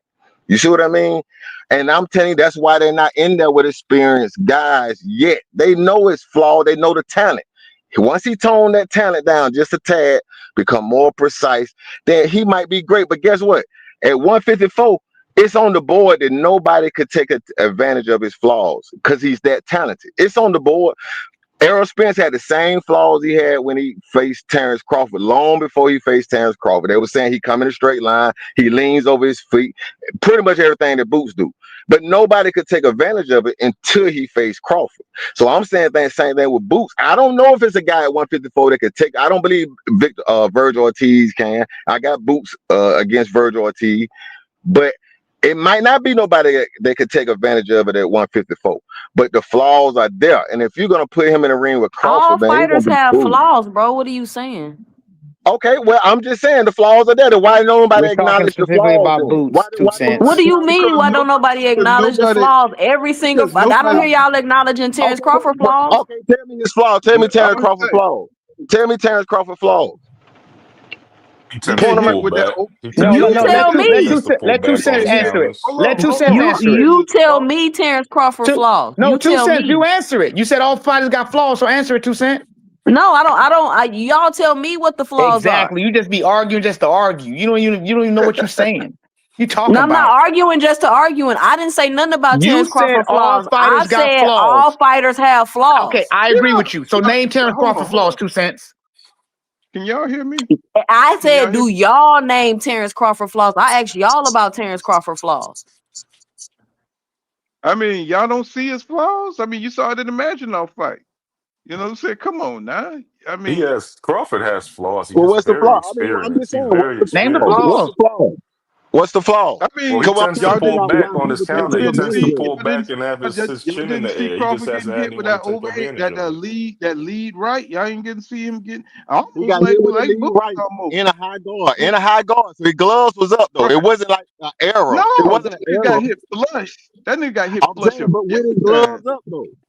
What I'm saying is when Boots throw that uppercut, he got hit flush. No gloves were up. Bro, you're not gonna sit on here and pinpoint Boots' flaws as if that makes him less of a fighter because he got flaws. All these fighters got flaws. That means he might need a tune-up. That's what it means, 2 cents. Why he needed a tune-up.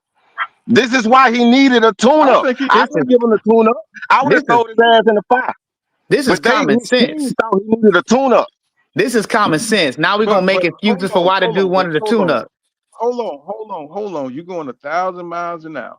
I think when you got people that's investing in you, like Matchroom, people who are trying to sell a product, trying to build a product, they want to make sure that you straight. You know what I'm saying? No, Crawford, like I said, he's been around. He's been in boxing for a while, so you could throw a fighter. He's a veteran. He's an OG. They know he can. You could throw Crawford in there. He can figure it out. But when you got a new prospect and you still trying to build that he's not. Bruce is not a house. He's not a built product yet. You know what I'm saying? He's still building his name. So they're trying to be careful with Boots. They're trying to ease his way in. They're not. That's all I'm He's not saying. like a. That's all I'm saying. He's not a Crawford. Where Crawford is, you could throw. Crawford has been known to be able to throw in and adapt. That's his thing. He's more in his element when he's trying to figure it out. He's a more efficient and a more dangerous fighter when he adapts. That's his thing. You know what I'm saying? But Boots, they're still trying to build him, you know what I'm saying, in a certain kind of way. I don't think they don't think he's the goods, but they don't want to destroy him too. That's why Virgil haven't fought Boots yet. Because, the Golden Boy don't have very many prospects or very many contenders. So they don't want to just throw him in there against somebody who's dangerous and he, loses weight. They almost lost him against Bokachuck, right? So they want to be careful how they move him next. You know what I'm saying? And we got to know this, you know what I'm saying? Because we don't know if Boots can handle those boys at 154 yet. So that's why they gave him a tune up to see what he looked like. You know what I'm saying? So if you're going to invest in somebody, I'm talking about millions of dollars. I'm not talking about some little bullshit money. They're investing in this guy. You know what I'm saying? To carry Matchroom. You know what I'm saying? If the Turk buys Matchroom, then that means he's going to be over Boots and he's going to be able to put him in the fights he want to Yeah. see him in. Right? So, you know, if you're going to invest in this man, you want to take it easy. You don't want to push him forward and get his ass beat. You know what I'm saying? And I'm not saying that that would have happened, but you want to make sure he can handle 154. And that's all that tune up was. I think if it would left up to Jaron, they would have probably picked Virgil Ortiz. But when you signed up with somebody, see, I think Crawford is a free agent. Crawford is a free agent. So he could pretty much do see, that's what I mean by he's a veteran, he's an OG. He could do pretty much what he want to do. You know what I'm saying? Boost is just starting. He's still signed to Matchroom. You know what I'm saying? So they're gonna move him to where the way they see fit, so they don't lose out. You know what I'm saying? Because he's got to carry Matchroom on his How back. many fights Boots got, Pool? 34. Okay. And But before he was Crawford with did Matchroom, Crawford before he was got with what? Matchroom, before he was with Matchroom, where was he at? Wasn't he just with Showtime or something like that? He was with Showtime. Showtime, Okay. right? Okay. Me personally, I think it's just the same story we saw at 147. The guy. I It mean, how wasn't much no, proven? but see, here's the problem. There's no names at 47. You got real threats at 154. You got people that could really knock you out at 154. 147 didn't have nobody. I don't think if Boots would have beat Devin Haney, he wouldn't have got no credit. If he would have beat Brian Norman Jr., he would have got no credit. You know what I'm saying? So he had to go to where the names are. That's the same thing people were saying about Crawford back in 2018. Go to the PBC where the names at and knock them out and get your name. You know what I'm saying? Get the names. You know what I'm saying? That's why people were looking at Crawford, not because they hated Crawford's style or they hated him because he was too black and pop-eyed. No, they wanted him to go over there where the damn fights were. That's the only problem they had against Crawford. And y'all made it some kind of crusade that everybody hated Crawford. You know what I'm saying? No, they just want to see the fights. That's it. That's why Boots had to go to 154 because nobody was going to give him credit for them dudes at 147. That's it. He So still Hey, don't get Pool, can credit. I say he something would real have got quick? credit for Devin. He would have got credit for Devin, man. Oh, That'd hell have been the no. He biggest would have name on beat his Devin resume, ass. man. He ain't got nobody name on his resume. Devin would have been Yeah, the but biggest name Devin on his don't do resume. nothing for Boots, man. Boots Devin would don't have do beat nothing for Devin Why, ass. Boots. why Lima are we didn't do trying to nothing act for like Boots. Lima Devin ain't a did Boots name? absolutely would have nothing beat for the Devin Boots. ain't. career out of Devin? Y'all cut it Hey, out. come on, man. Stop Lima that. ain't do nothing for Boots. Lima Man, name did he wouldn't have got no absolutely Lima credit. nothing for got Boots, Boots man. acclimated. That's Stanny it. Onis Absolutely didn't do nothing nothing. for Boots. He Right. got a He belt sure off didn't. Stanny Onis. Nobody What are you right talking now, about? 147 is a dead division. If it wasn't for Devin and Brian Norman Jr., nobody wants to see Mario's Boreals fight. You know what I'm saying? Nobody wants to see Ryan Garcia fight Mario's Boreals, which I think they're working on right now. Nobody care about that division. Don't have no Sugar Ray Leonard's in that division. You know what I'm saying? That's why Boots had to get. He talking about he wanted to be undisputed at 147. That wouldn't have done nothing for your career, man. People would have been looking at you crazy. Well, let me But ask you this I'm question, glad. Paul. Let me just Paul, ask could you a I say question, Paul. something? Go ahead. Let me just ask you a question right quick. I'm gonna land my plane. Hey, Paul, what do you think if Brian Norman beats Devin Haney? Where does that place Brian Norman? And if he beats Devin Haney, gets that name on his resume, is he likely bigger than Boots? What do you mean bigger than Boots? I don't know if he's bigger than Bigger name. reputation Brian wise. Norman Hell still no. ain't selling out in Atlanta. Boots Brian, is selling out in Philly. No, he won't. He sold 7,000 seats last time, man. The numbers dropping. They dropping hard the last two Man, fights. Brian See, y'all Norman don't ain't type. If it selling was the anything Shakur, numbers at y'all would don't know all. that. matter. But when it's But what is Boots, y'all Brian don't know Norman that. He selling didn't sell out? out. He didn't sell out. The top of that stadium was empty.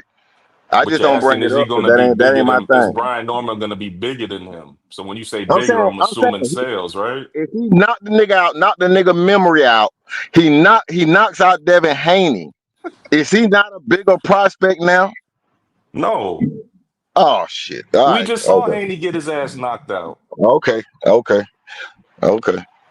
Can I Okay. say something really Well, I quick? mean, And you I can. don't You want think? to Hold on, Rich. Rich. Lima name whole weight. Hold on, fellas. Hello.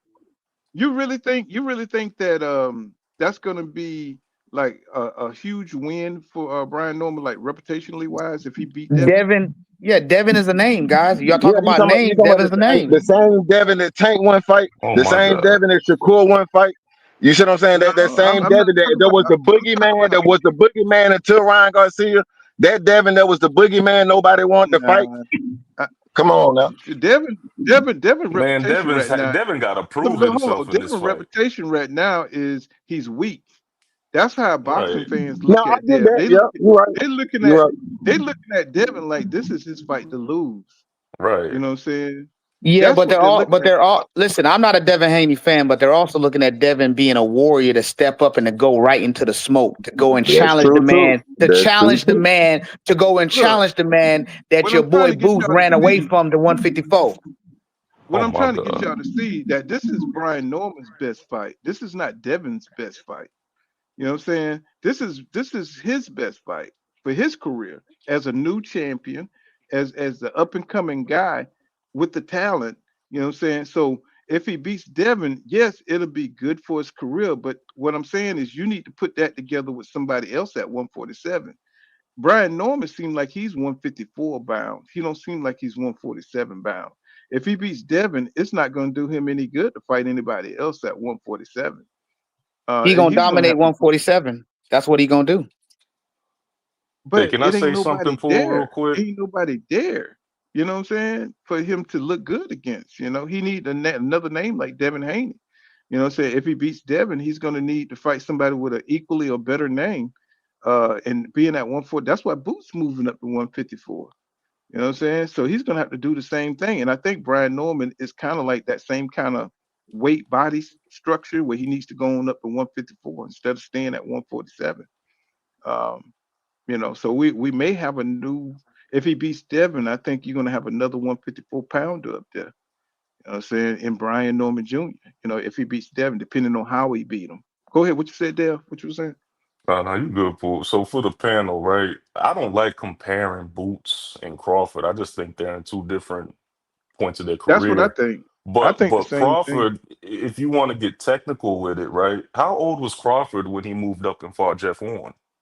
Does anybody know? He was How 30 old? years old. He was 30. How old is Boots right now? Boots is 29 years old.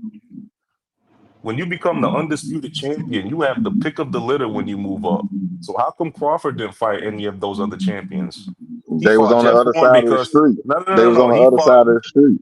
He fought Jeff Horn because Jeff Horn was a safer fight, and I don't blame No, him for he was doing top that. ranked. That was top ranked. That's the belt That's the top true. ranked No, had. no, that's true too. But he still has the So opportunity to once unify so, against so now we're gonna anybody. act like politics don't exist. The same way he wanted to fight Oh my Fundora God, and you're not conveniently listening.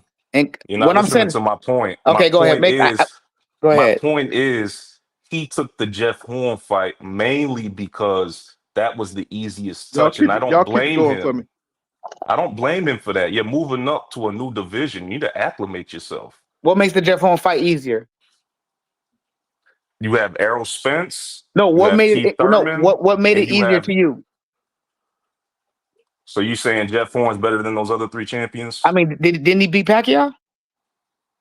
Man, come on, man. Stop that.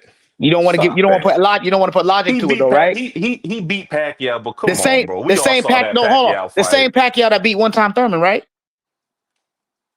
Oh my God, man. Oh, you can't say you have no answer, right? I didn't think he beat Pacquiao. No, you see I how thought logic. Pacquiao lost that fight. No, you see the logic though, right? So in one breath, we're gonna discredit Jeff Hearn beating Pacquiao, but that same Pacquiao that people want to say, oh, whatever, that same Pacquiao beat Keith Thurman. You're not listening to my point, bro. My point is he picked the less of the champions when he moved up. And I'm trying to say to you, what makes you think Jeff Horn was the lesser of the champions? He just wasn't better than Keith Thurman or Errol Spence. How do you know that if they never fought? Oh my God. This is why the fighters have to fight. This is the reason why the fighters have to fight. We have to stop. You got it. It's the same reason why you saying Lima ain't shit. It's the same reason. You can see by the eye test Lima ain't shit. It's the same thing. Lima wasn't a champion, though. Lima wasn't a champion, bro. Man, a lot of people think Jeff Horn wasn't supposed to be the champion. You're right. Come on, man. Lima wasn't a champion, brother. Come on, man. We really gonna do this shit. All I'm saying is that I don't blame Boots for taking the tune-up, bro. It's been happening in boxing. Let's see now what Boots does. I'm waiting to see now what he does. To your credit, I believe Boots can only take tune-ups because the moment Boots steps in there with real competition, we're going to see Boots absolutely 1,000% exposed, sir. I know that for a fact. Let me tell you why I know that for a fact. If you have nothing to go off of, I'm gonna tell you how I know that for a fact. I'm gonna tell you how I know that for a fact because Boots right now has the ability with his voice to make any fight he wants or to demand it. He can tell Eddie Hearn, just like David Benavidez said, listen, you ain't giving me that fighter, PBC. Give me that young fighter that everybody thinks I'm avoiding. The same way Errol Spence said, listen, I don't care what you say, PBC. You give me that Crawford fight. Give him what he wants. That because I want to show the world that I can beat Terrence Crawford. Boots can do the same thing. Boots can say, listen, I'm already 30-something fights in. I don't want nobody less than these names. He ain't doing that it. in his last fight. He just called out Virgil. He ain't he ain't called out Bud. Let me tell you what he did in his last fight. He do Virgil. Listen, let me tell you what he did. I'm gonna tell you what he did. He doing the same thing he did at 147, which is this. He gonna mention the names, but his actions gonna show otherwise. He gonna mention all the good names to get all these little fans riled up, thinking he about to do something, but then he gonna do the fake me out and give you a Lima. He gonna give you a Boss Baru. Yeah, that's what he gonna give you. He gonna skate around. And it's not just Boots, it's Eddie Hearn too now. It's Eddie Hearn. Yeah, because they gonna lead him right around the danger. You're gonna lead him right around the danger. How are you gonna defend Crawford and say that we're not gonna act like politics played a part, yet not look at the landscape of boxing right now with Eddie Hearn? I'm agreeing with you. I'm blaming Eddie Hearn. My apologies for not including Eddie Hearn. When I made my statement, I'm including Eddie Hearn because I feel like they're both two sides of the same coin. Boots is signed to Eddie Hearn. Eddie Hearn keeps him as a product, and they both running the same game. That's all I see. I said the same thing with Terrence Crawford and Bob Arum. So what's the difference? Oh, well, let me explain the difference here. Like I say, we all got a video when Terrence Crawford told Errol Spence he gonna knock him out, and Errol Spence said, "Let me clean up my side of the street, my side of the street." So what was Terrence Crawford's side of the street? It was Jeff Horn. So he went and got a belt and got in the way, just like he told Boots, "Come to 154 and get in the way." Boots was like, I'm good at 147. I'm feeling good. I want undisputed. Soon as Crawford got the Canelo fight, Boots moved up to 154. Y'all can't see that. Soon as Crawford got the Canelo fight, Boots moved up to 154. Why he just didn't go get in the way when Crawford was there? You see what I mean? Because it's Eddie Hearn. I think it's Eddie Hearn guiding Boots. And Boots, listen to me. Let me guide you, and I'm gonna take you there. I think De La Hoya do the same thing. He protects his fighters way too much. That's why Virgil Ortiz is not a champion, because De La Hoya trying to protect him and lead him the same way. You see, I think Virgil Ortiz and Boots are a lot alike. You see what I mean? Well, we don't really know what we're looking at. We think we know, but we really don't know. So them guys ain't gonna fight. The next fight gonna be Boss Peru. All those killers at 150 or 154, we're gonna watch Boots them go right around the corner, right around the back end, and then eventually they'll pick Well, up one.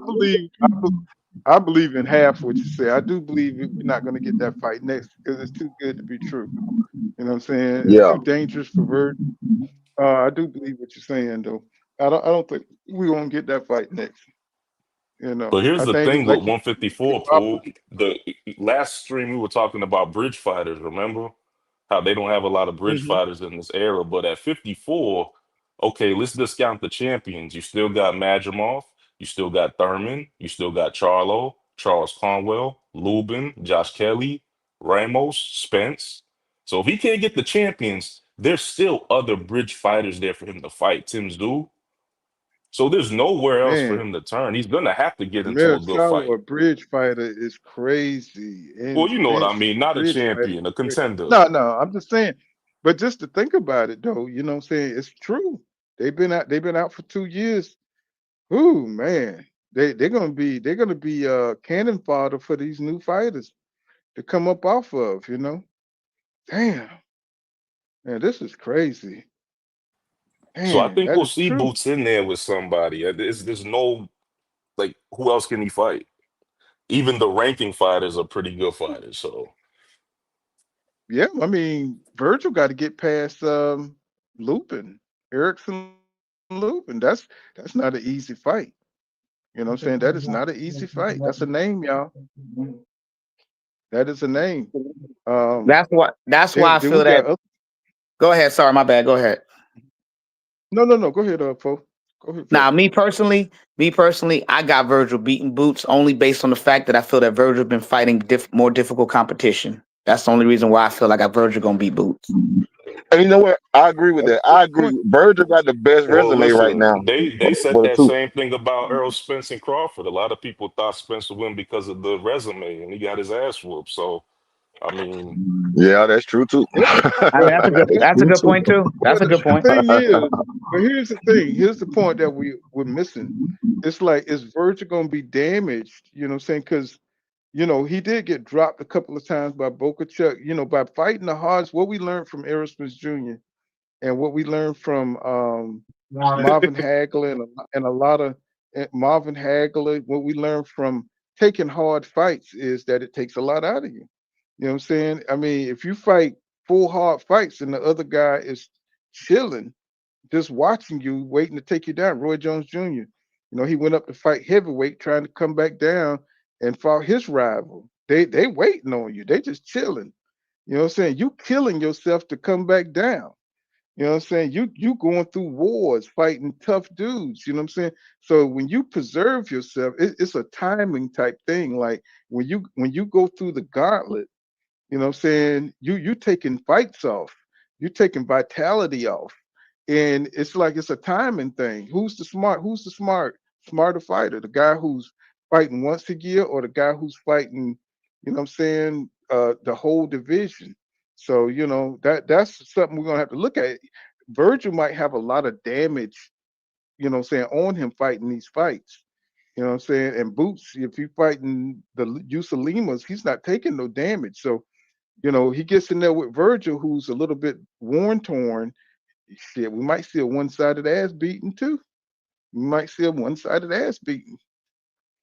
Okay, I know I just shut it down. Don't even need the No, silence tells no, no. everything. I mean, I say you're right, but I'm saying some of that come with the territory, man. Because like I said, when we bring the No, politics in, I don't okay, want to hear that damn territory shit. okay. Well, Mm-mm. let me No, say this point. That he you might see fighting what I'm tough. saying when He I say fighting this. tough guy. Okay, but look what I'm saying though. Okay, just like Errol Spence said, I'm gonna clean up my side of the street. Well, 2 or 3 or whatever the champions was on his side of the street. Okay, so if you're gonna get the advantages of having these fights, see, that's also an advantage. Yes, you're going through tough fight, but guess what? You could have split it with Crawford, but no, you wanted those fights. You wanted those money. That was on your side of the street. Okay, when you look at it from a promoter's point of view, what a promoter want to do is get into a weight division. They want to control the belts. That's what promoters want to do. So if you want to know why Tank ain't fighting nobody, because PBC don't control no belts at 135. You see what I mean? But at 147, they were controlling the belts. So Errol Spence got all the opportunities. At 154, they were controlling the belts. So Jermell Charlo got the opportunities. So some of that is on a promotional company because that's what they want to do. They want to control the division. Therefore, their fighter or their best fighter is going to get all the fights. So by Hey, can I default, he's going respond to to fight that real for quick? fights.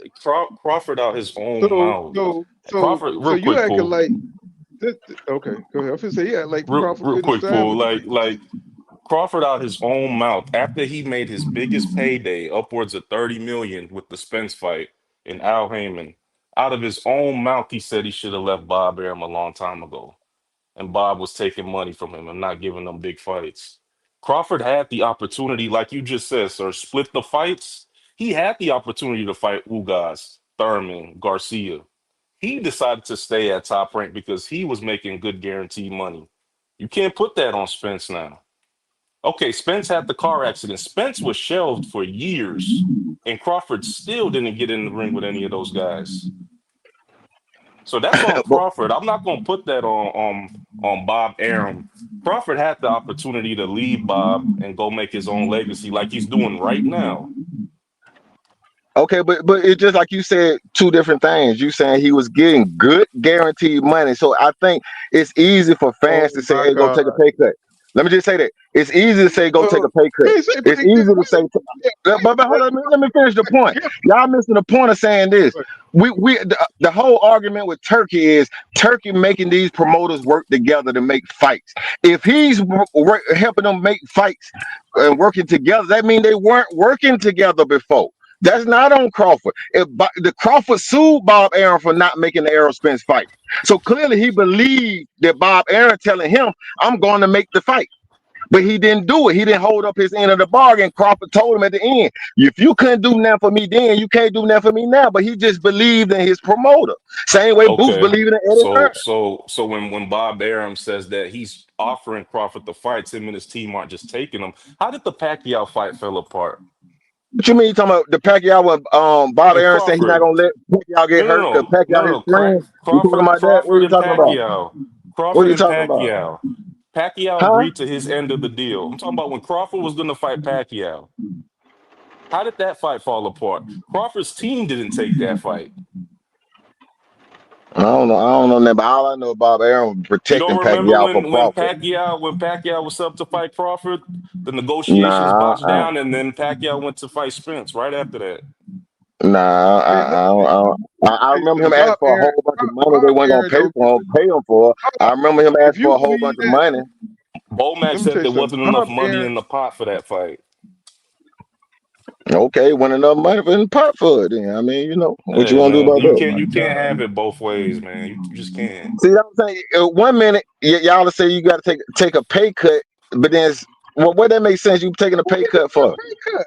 Why you say a pay cut though? He was only making what, 4 million over at he didn't believe in the business model over at the PBC. A lot of people Exactly, didn't believe Paul. in He the didn't business believe in the model. business model. That's what it was. It had nothing to do about You taking the say pay they keep cut. saying a pay cut. They just say that as a propaganda. You don't know if he was going to take. Well, the problem is that Crawford didn't sell well on pay per view, but Spence did. So together they would have made the money that they made when they finally fought. You know what I'm saying? So If he got a Crawford would better have deal. So he negotiated a better deal. What wrong with it? But what's wrong with it is because negotiated a now better Crawford deal, should be the biggest name in boxing. That's the problem with it. He Right is. now, He is. I He don't know is. that. I don't Who know that. If he is? Crawford's the A side in his next fight, how much money is he making? no, we talking I about mean, back I don't know how then. much We money. talking How about much back money? How then. much You money know. did he make as the B side? How much money did he make as the B You side? What see, I'm saying you is see, the you face see, of boxing is not a nobody B know side, nothing now. bro. You're not the face of boxing if you're a B side. So when he's Okay, the he A was fighting side in his Canelo, the next face of fight, boxing. He was fighting Canelo, the face of boxing. So how much did he make? Reportedly, he made 50 to 70 million. So I don't know. What do you right? think gonna I'm make his saying A side? as the face of boxing in his next fight, how much is he gonna make? If I, he's how do not we know fighting that? I don't Canelo know that. Alvarez, if he's not fighting Canelo Well, he say he Alvarez, want to fight for 100 million. He say he want to fight for do 100 you think he's million. gonna get That was 100 Bernie million the in his next boxer fight? said. Yeah, I mean All I'm that's what I saying, man, Well, heard. all You know I'm what I'm saying? saying is I So think Crawford could be a lot bigger than what he is now. And I think he knows that if he how would have much just bigger do left you that need him to situation. be though? How much bigger do you need him to be? He the He feels 3-time like undisputed he champion. still feels How like much he's not bigger the do you need biggest he him to should be? be. Crawford still feels that way. Don't ask me, ask your man. No, He I'm still feels saying that how way. much bigger do he need to? Because see, y'all kind of look at boxing by pay-per-view. Pay-per-view is like an album, bro. That shit dead. The reason why boxing I'm not went saying down nothing is about because of No, pay-per-view. pay-per-view. everybody's So what I'm saying is, now, Rich. in the Too rich. fights that Crawford fight somebody, he got 2 of the top 10 gates in boxing history. He got 2 of them. How much bigger he need to be? Y'all don't like. I I get it. mean, A lot of people don't like, but a lot of this because he beat Spence. But if you look at the boxing world, I mean, he's not Canelo, but he's still big, man. I don't know how much bigger he need to be, man. See, Sometimes people don't like quality, man. They like the It ain't bullshit. about Maybe that. he ain't got enough I bullshit. said Crawford on paper should be the best right now, pound for pound, face of boxing. Why isn't he? well, so I the think thing he is He that should be. is. What you I can talking about? answer He that is. question. I can answer it. That what you're saying only exists in the minds of a certain amount of people. Like, to be very honest, Crawford actually he has intercepted a lot of different spaces that you don't even know about because, like, you're honestly looking at it from one minute perspective. Number Places two, like where? okay. Turkey Alex Sheik has removed the whole thing about money now, right? So it doesn't matter what a person sells, don't sell, none of that matters. We just want to look at the best fight the best. Like, who cares how many people buying pay-per-views and that? Turkey Alex Sheik removed all of that. Now all of a sudden now people still want to use that old way of thinking. It ain't about that no more.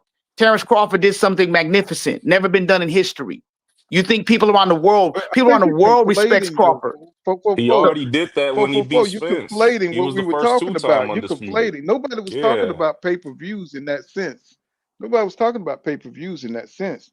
You know what I'm saying? What we're saying is the reason why Crawford didn't come over to the PBC in 2018, and he was saying that might be taking a pay cut. And I'm just saying, like, you don't know if he was going to take a pay cut because he didn't really believe in the PBC business model, right? Where you get the money, On you the get back a end. small, right, and you get the money on the back end. Nobody was saying anything about him, that he didn't sell. It's just that they came together and they made a big fight and they made crazy money, right?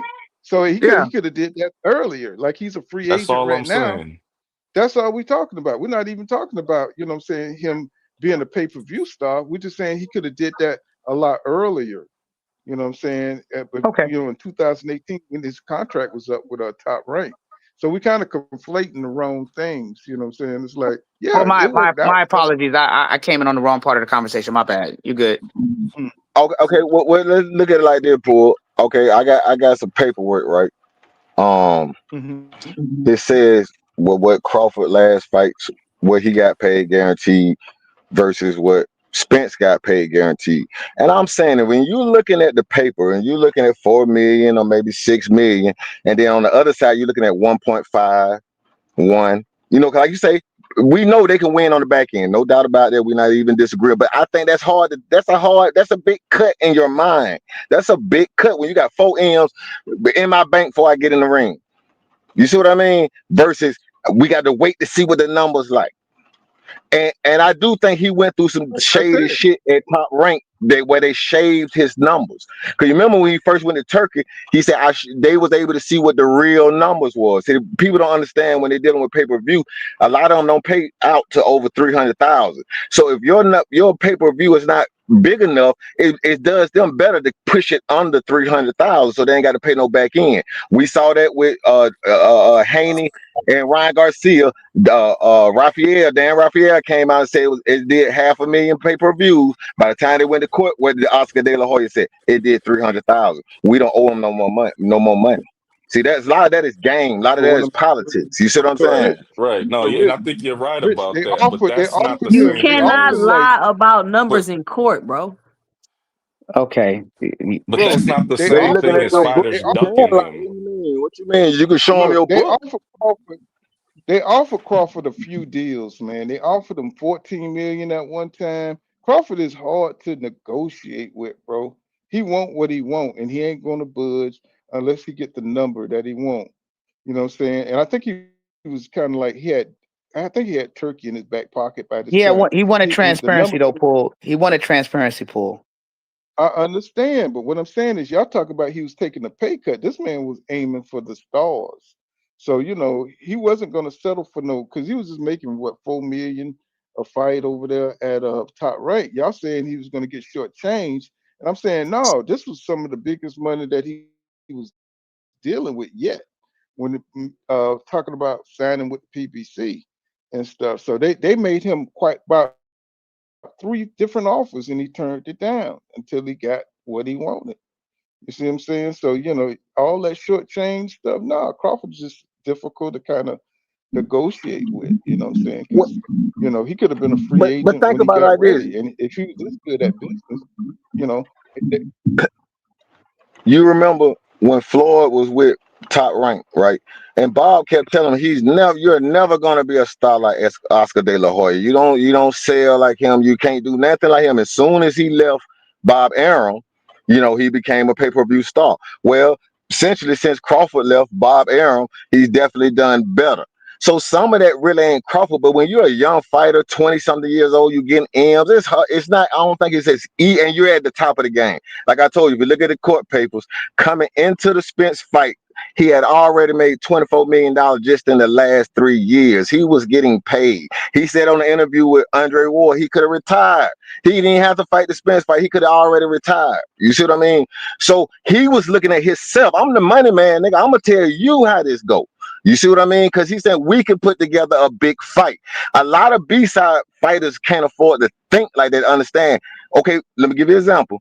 Tank Davis, he got average numbers. Those average numbers are 300,000 pay-per-view. Just the average. If you average them all out, about 300,000 pay-per-view. If he wants to average more, guess who he need? He need the opponent. So if the opponent understood his value, he probably would negotiate harder because nigga, you need me. We know what your numbers is on your own. You need me. That's how they're gonna go up. They're gonna go up because of the opponent. And that's what Crawford understood. You see what I mean? So in reality, the man just know how he negotiates, how he fights. And that's a fair statement. I agree with you. But that's totally different than when people say he didn't get the fights because they was ducking him. You got to pick one, bro. He didn't get the fights because it was bad business, or he didn't get the fights because the fighters didn't want to fight him. No, he didn't get the fights because he refused to be manipulated and controlled by a business model that others it worked for. This is very simple. This is the reason why he pulled Errol Spence aside and said, Errol Spence, I don't know if you're aware, but you're missing out on a lot of money here. Errol Spence made the right decision and said, you know what? I see the truth. I'm going to change my management and we're going to do the fight. He went against Al Heyman and PBC wishes and he made the fight. We got the fight because Errol Spence saw the light. Who showed him the light? Crawford. Crawford always had the money in the back and said, listen, I got the money. We can do this ourselves. That's independence. That's the difference. So that is why. Bro, what are you talking about? What? So for 5-6 years on Top Rank, he ain't get one big fight but Spence.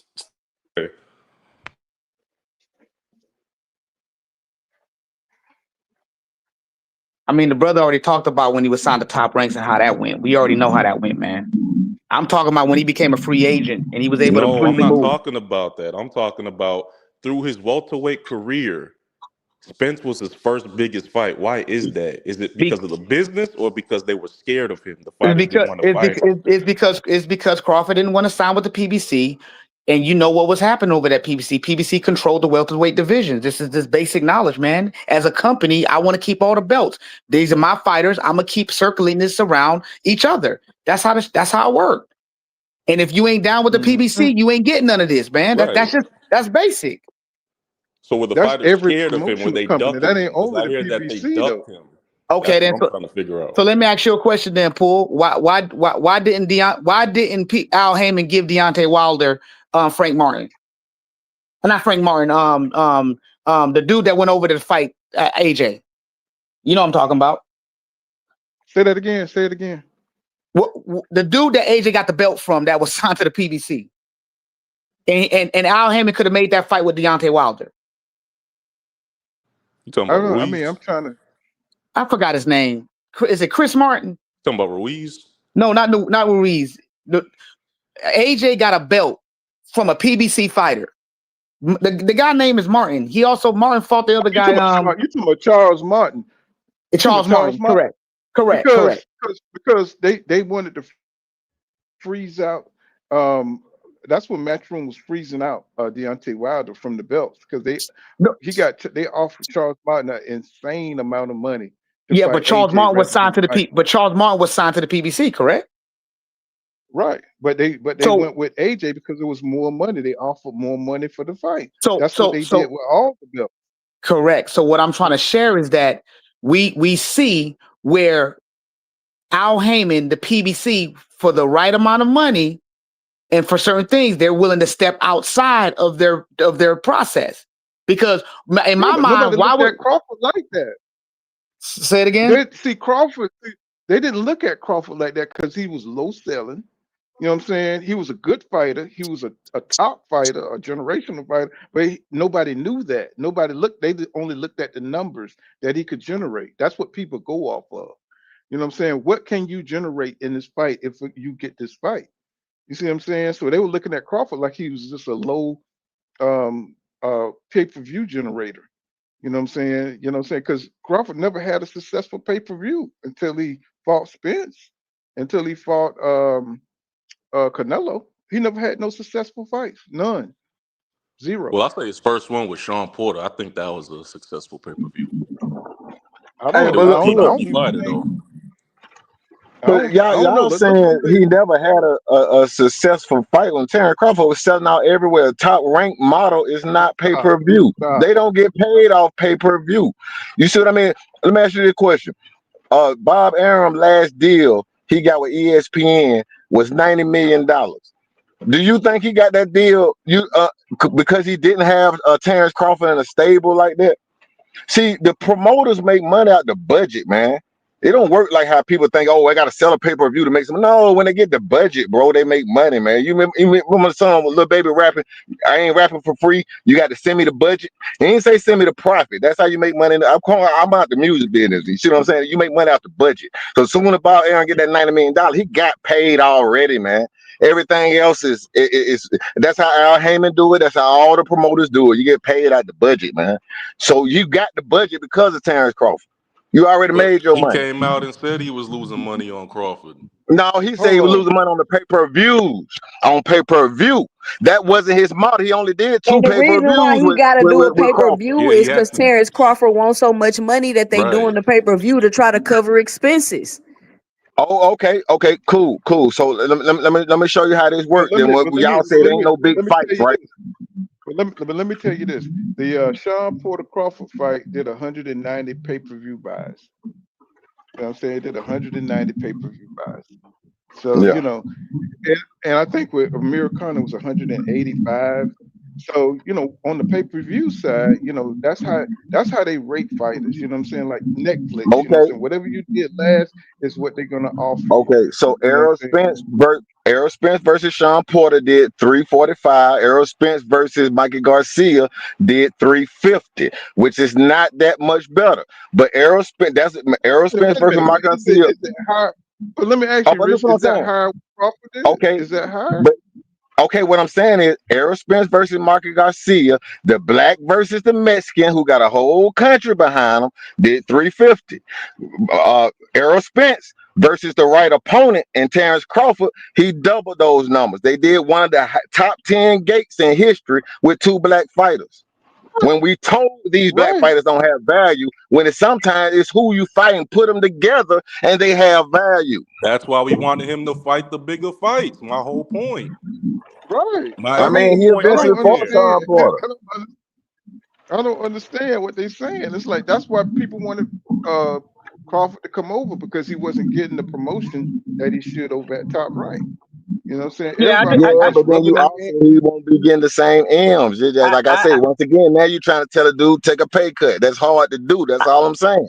That's hard to do. He keeps saying a pay cut. He keeps saying a pay cut. It is a pay cut. You get $6 million guaranteed, and this dude's trying to give you 1.5, and you're gonna gamble on the back end. We're gonna gamble and hope it do good on the back end. But that's what we're gonna gamble. Is, bro. I think this is You more don't of a know how much conversation. that is. I think it's more so of the fact of there's just two business models, and I think there's just a lack of understanding of one business model. One is saying, listen, man, there's a guaranteed purse, man, versus getting paid on the back end, which means you don't even know if you're going to get anything. And if you don't meet certain milestones, you ain't getting nothing on the back end. One is like being an employee, and one is like being your own business owner, where you bet on yourself for your own income and profit. Oh God, I mean, I hear your example. I disagree, but So if you're a I hear business, you though. I cent, hear you.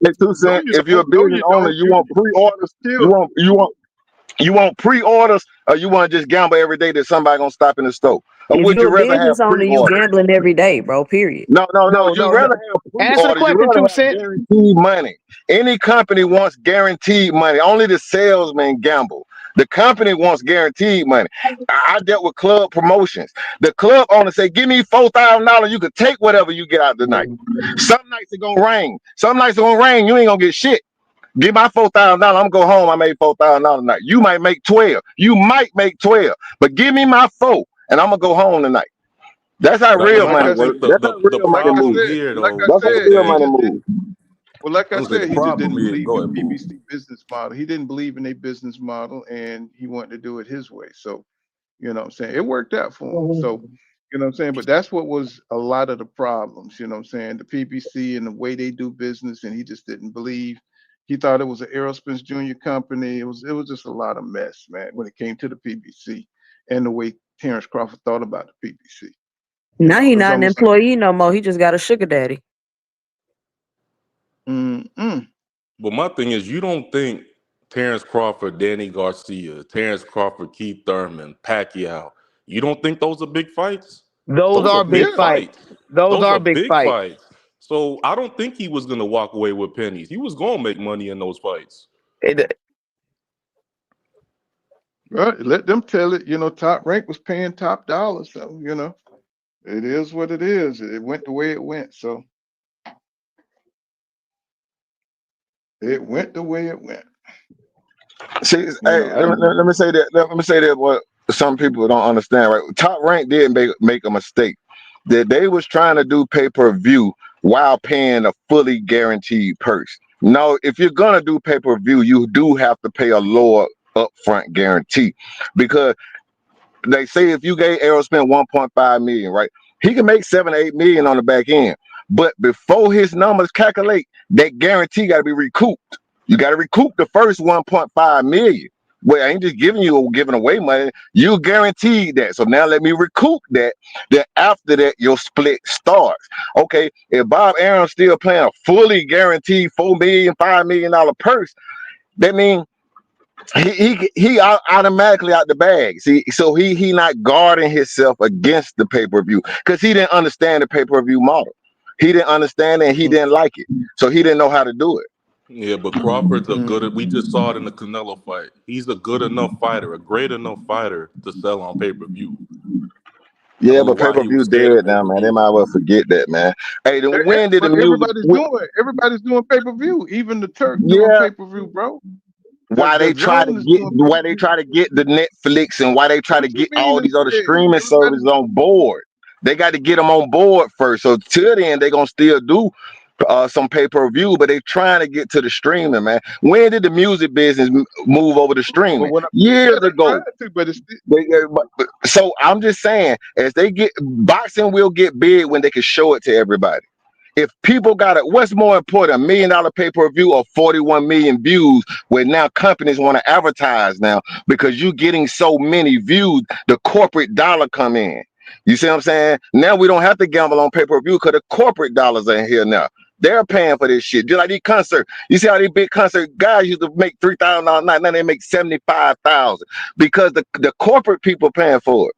They just like a turkey out of sheep. The corporate people paying for it. They don't care what's at the door. Let the corporate people. They trying to sell you product. They advertising. They doing it like that. So they got their own interest in the way they do it. With that ain't our business. it's just like Matchroom used to buy out all of the goddamn seats. You know what I'm saying, for AJ concert Yeah, fights. You know what I'm saying? yeah, They used yeah. to go in there and buy up all the damn seats for corporate people and stuff. And I say, Yeah. man, this stuff is so imaginary, man, so delusional, you know. So he can have a whole sold out arena of people. I was like, man, this is crazy, bro.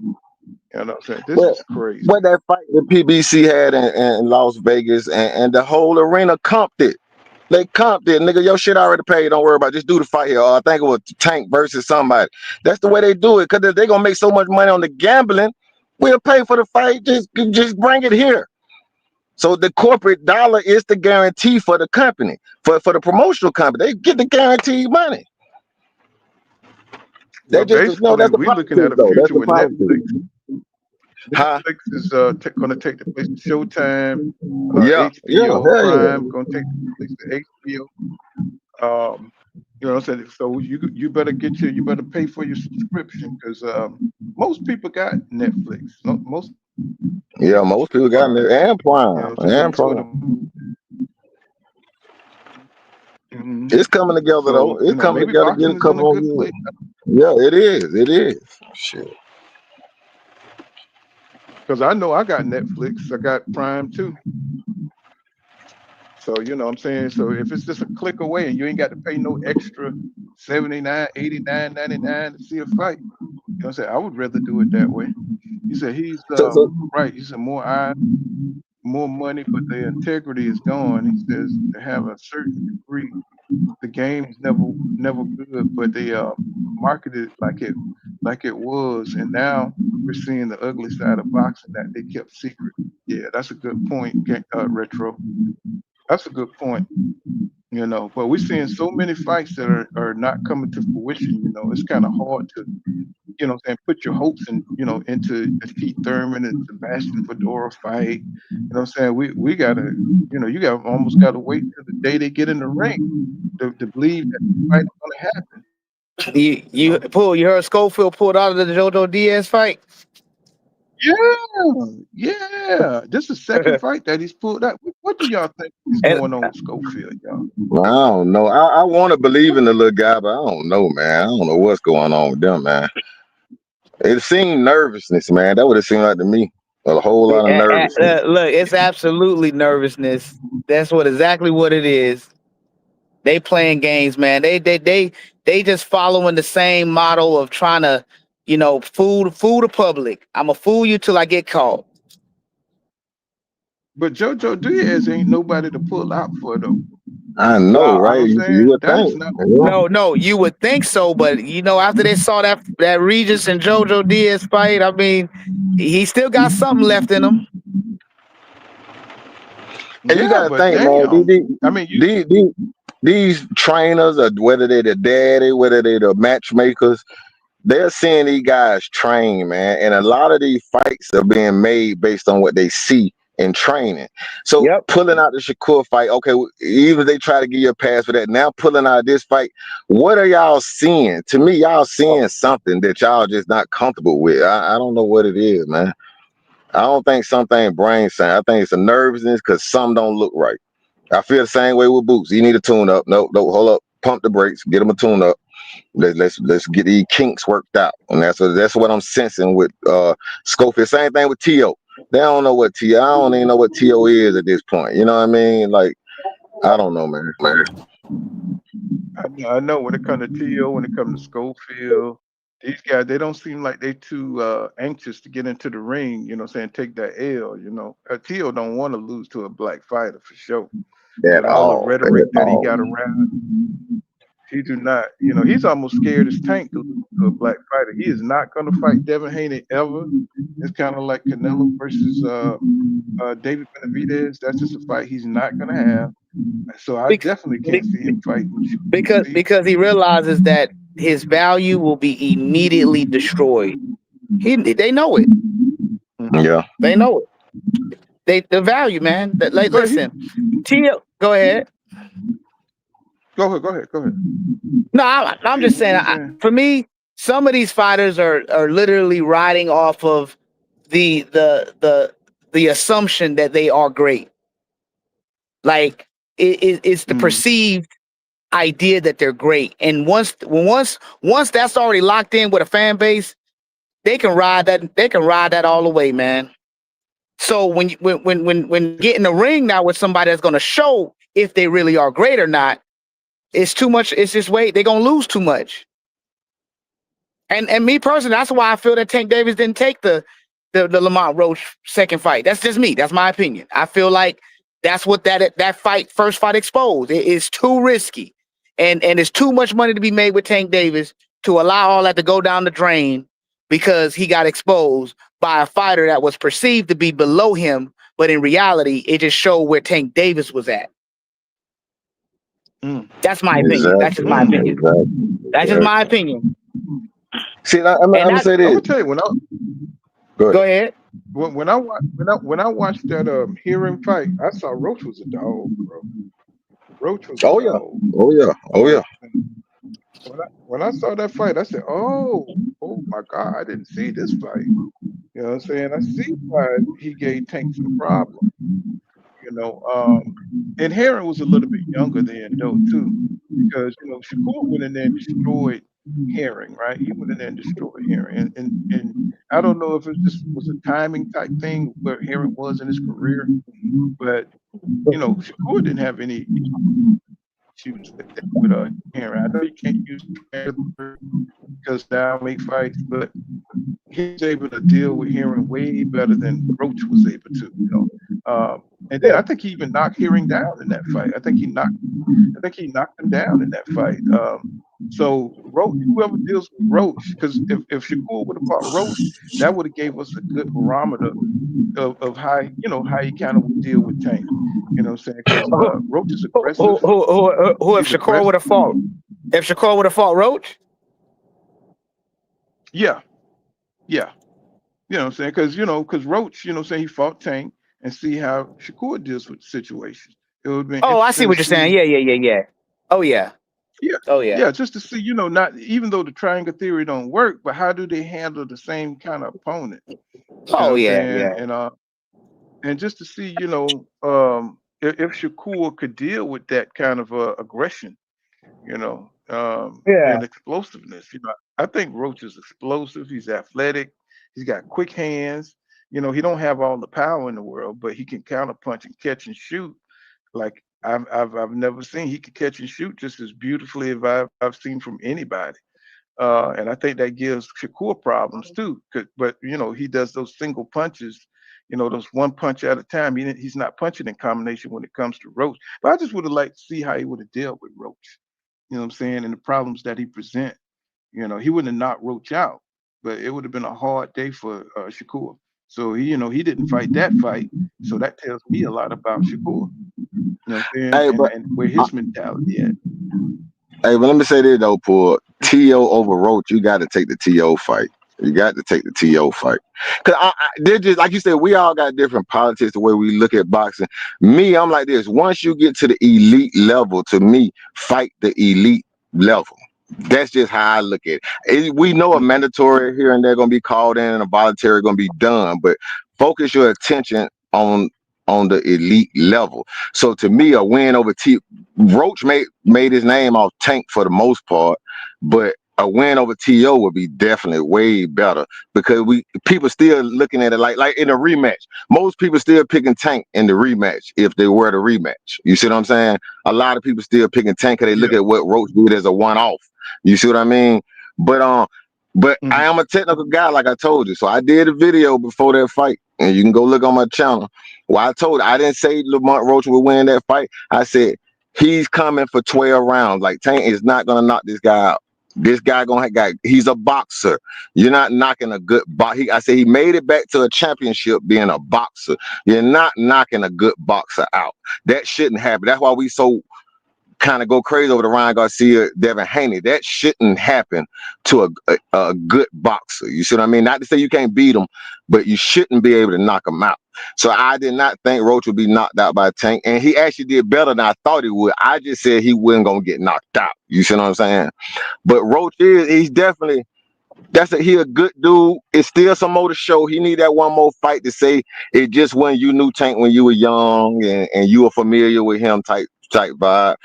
But I do think he's good. the catching. He fought the perfect fight against Tank, man. I mean, you couldn't design that fight to me no more perfect. Could he step on the gas a tad bit more in some places? Yeah, but he fought the perfect fight to really not get knocked out and to push the pace in the fight.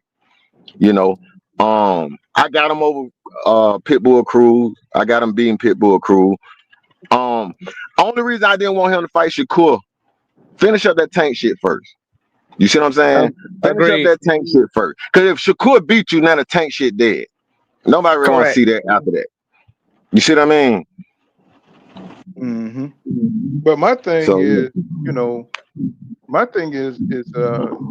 Roach, well, for one, that Pitbull Cruz fight is gonna be a banger. I hope people understand that. That fight is gonna be good as shit. Because Roach is good. yeah, I that's gonna be mean, a good one. it's gonna be a good one, man. I mean, the Tank fight and Roach fight was good. Did y'all see how good that fight was? That shit was exciting as hell. That was Man, a good that's fight. one of the few fights I watched more than one time, man. I watched that fight about 3 times. Tank Roach. I mean, so regardless, man, Tank, if he could run that fight back, everybody's gonna be attracted to that fight because of what happened in the first time. Yeah. And you can see Roach right now. He's pretty upset that he didn't get that second fight because it was gonna put him on Main Street, because of who he was fighting. But I think this Pitbull fight is gonna bring his stock up if he can win it. You know what I'm saying? If he could go out there and look good against Pitbull, I think his name is gonna resonate for that fight again with Tank. And Yeah, I I mean, think Hey, go ahead. Okay, go ahead. go ahead. go ahead. No, you good. You good. Go ahead. Oh, I was just gonna say, man, in a I way, was man, just gonna I was gonna say mhm. in a way, Go ahead. Tank loses in this Roach Pitbull fight. Cause Tank struggled with both of them. So if one of them washes the other one, that still make the Tank fight with them look a little bit worse. That's true. That's true. But Tank, he talking about retiring, we'll never know. If he retire, bro, he'll leave us on pause for sure. We're gonna be Nah. on pause with that, bro. Yeah, I mean, I get You it, don't, but I think if he retires, we know. It's like for me, I think him retiring lets us know exactly what he is. To be very honest, wow. that's how I look. That's how I look at Oh it. You know what I man, mean? that is Hey, wild, bro. hey man, let me tell you sometimes what happened, man. When you get these young prospects, man, these good fighters, right? They kind of come out the blue by the time they really catch our eye. They done did something. Now we're looking at them and stuff, right? And it's like they arrive. But guess what happens next? Now we have expectation. You see what I'm saying? We expect those who arise and get there to now that we see you. Now we expect you to do this, but we don't get that. All of a sudden, they get to the point of saying, "Now y'all see me. Now I can pick and choose who I want to fight." You see what I mean? And they never get past the level of expectation. To me, it's almost like when you watch a rookie quarterback, he come out there the first year do good, and they had a sophomore slump. What a sophomore slump? Because now they got tape on you. The defense has got tape on you now. Now they know what to expect. You see what I mean? And when these fighters get to the expectation level, then now they all of a sudden they don't want to perform. They don't want to prove it no more. But you did enough to get our attention, and now you don't want to go to the next step. So to me, that's why I hold high regard for Crawford, for Spence. I don't care if it's Spence lost. That don't matter to me because he was a type of fighter that went for it. And of course, all the older fighters or whatever that went for it versus, just get the money. I get it. It's a hustle, get the money, man. But, that ruined boxing, man. That ruined boxing. It ruined the competition. You see what I mean? It Yeah. ruined the proof that I want to prove that I'm better than you type mentality. Now it's like, be smart. Cause that what the old men in suit gonna tell you. Cause they not fighting. Be smart, man. We're gonna get the money. You see what I'm saying? You be smart. You like you say, you don't fight all the tough fights. You know what I'm saying? You move in a certain way, you can get so far. You know what I mean? But if Tank retired, that'd just be terrible, man. Like, you know what I'm saying? That would be like fucked up. Yeah. But man, y'all, I think this was a good cook. You know what I'm saying? I done came on 4 days straight. Your boy got to go back to work in the morning. I appreciate everybody coming through and participating. You know what I'm saying? We got to get up out of here. You know what I'm saying? We're going on damn near 5 hours. I see you guys in the next one, man. I appreciate you, Ramon. You know what I'm saying? Retro game. You know what I'm saying? Everybody, Big Demon. What's happening? I should I'm gonna wrench him up. You know what I'm saying? Even though he don't like when we talk about Crawford, God damn it. Big Demon like y'all don't talk. He don't like that shit, God damn it. But you know, we fair with it. We fair with it. You know, I'm gonna add him as a moderator. All right, y'all. We'll see you guys in the next one. You know. All right, bro. All right, y'all.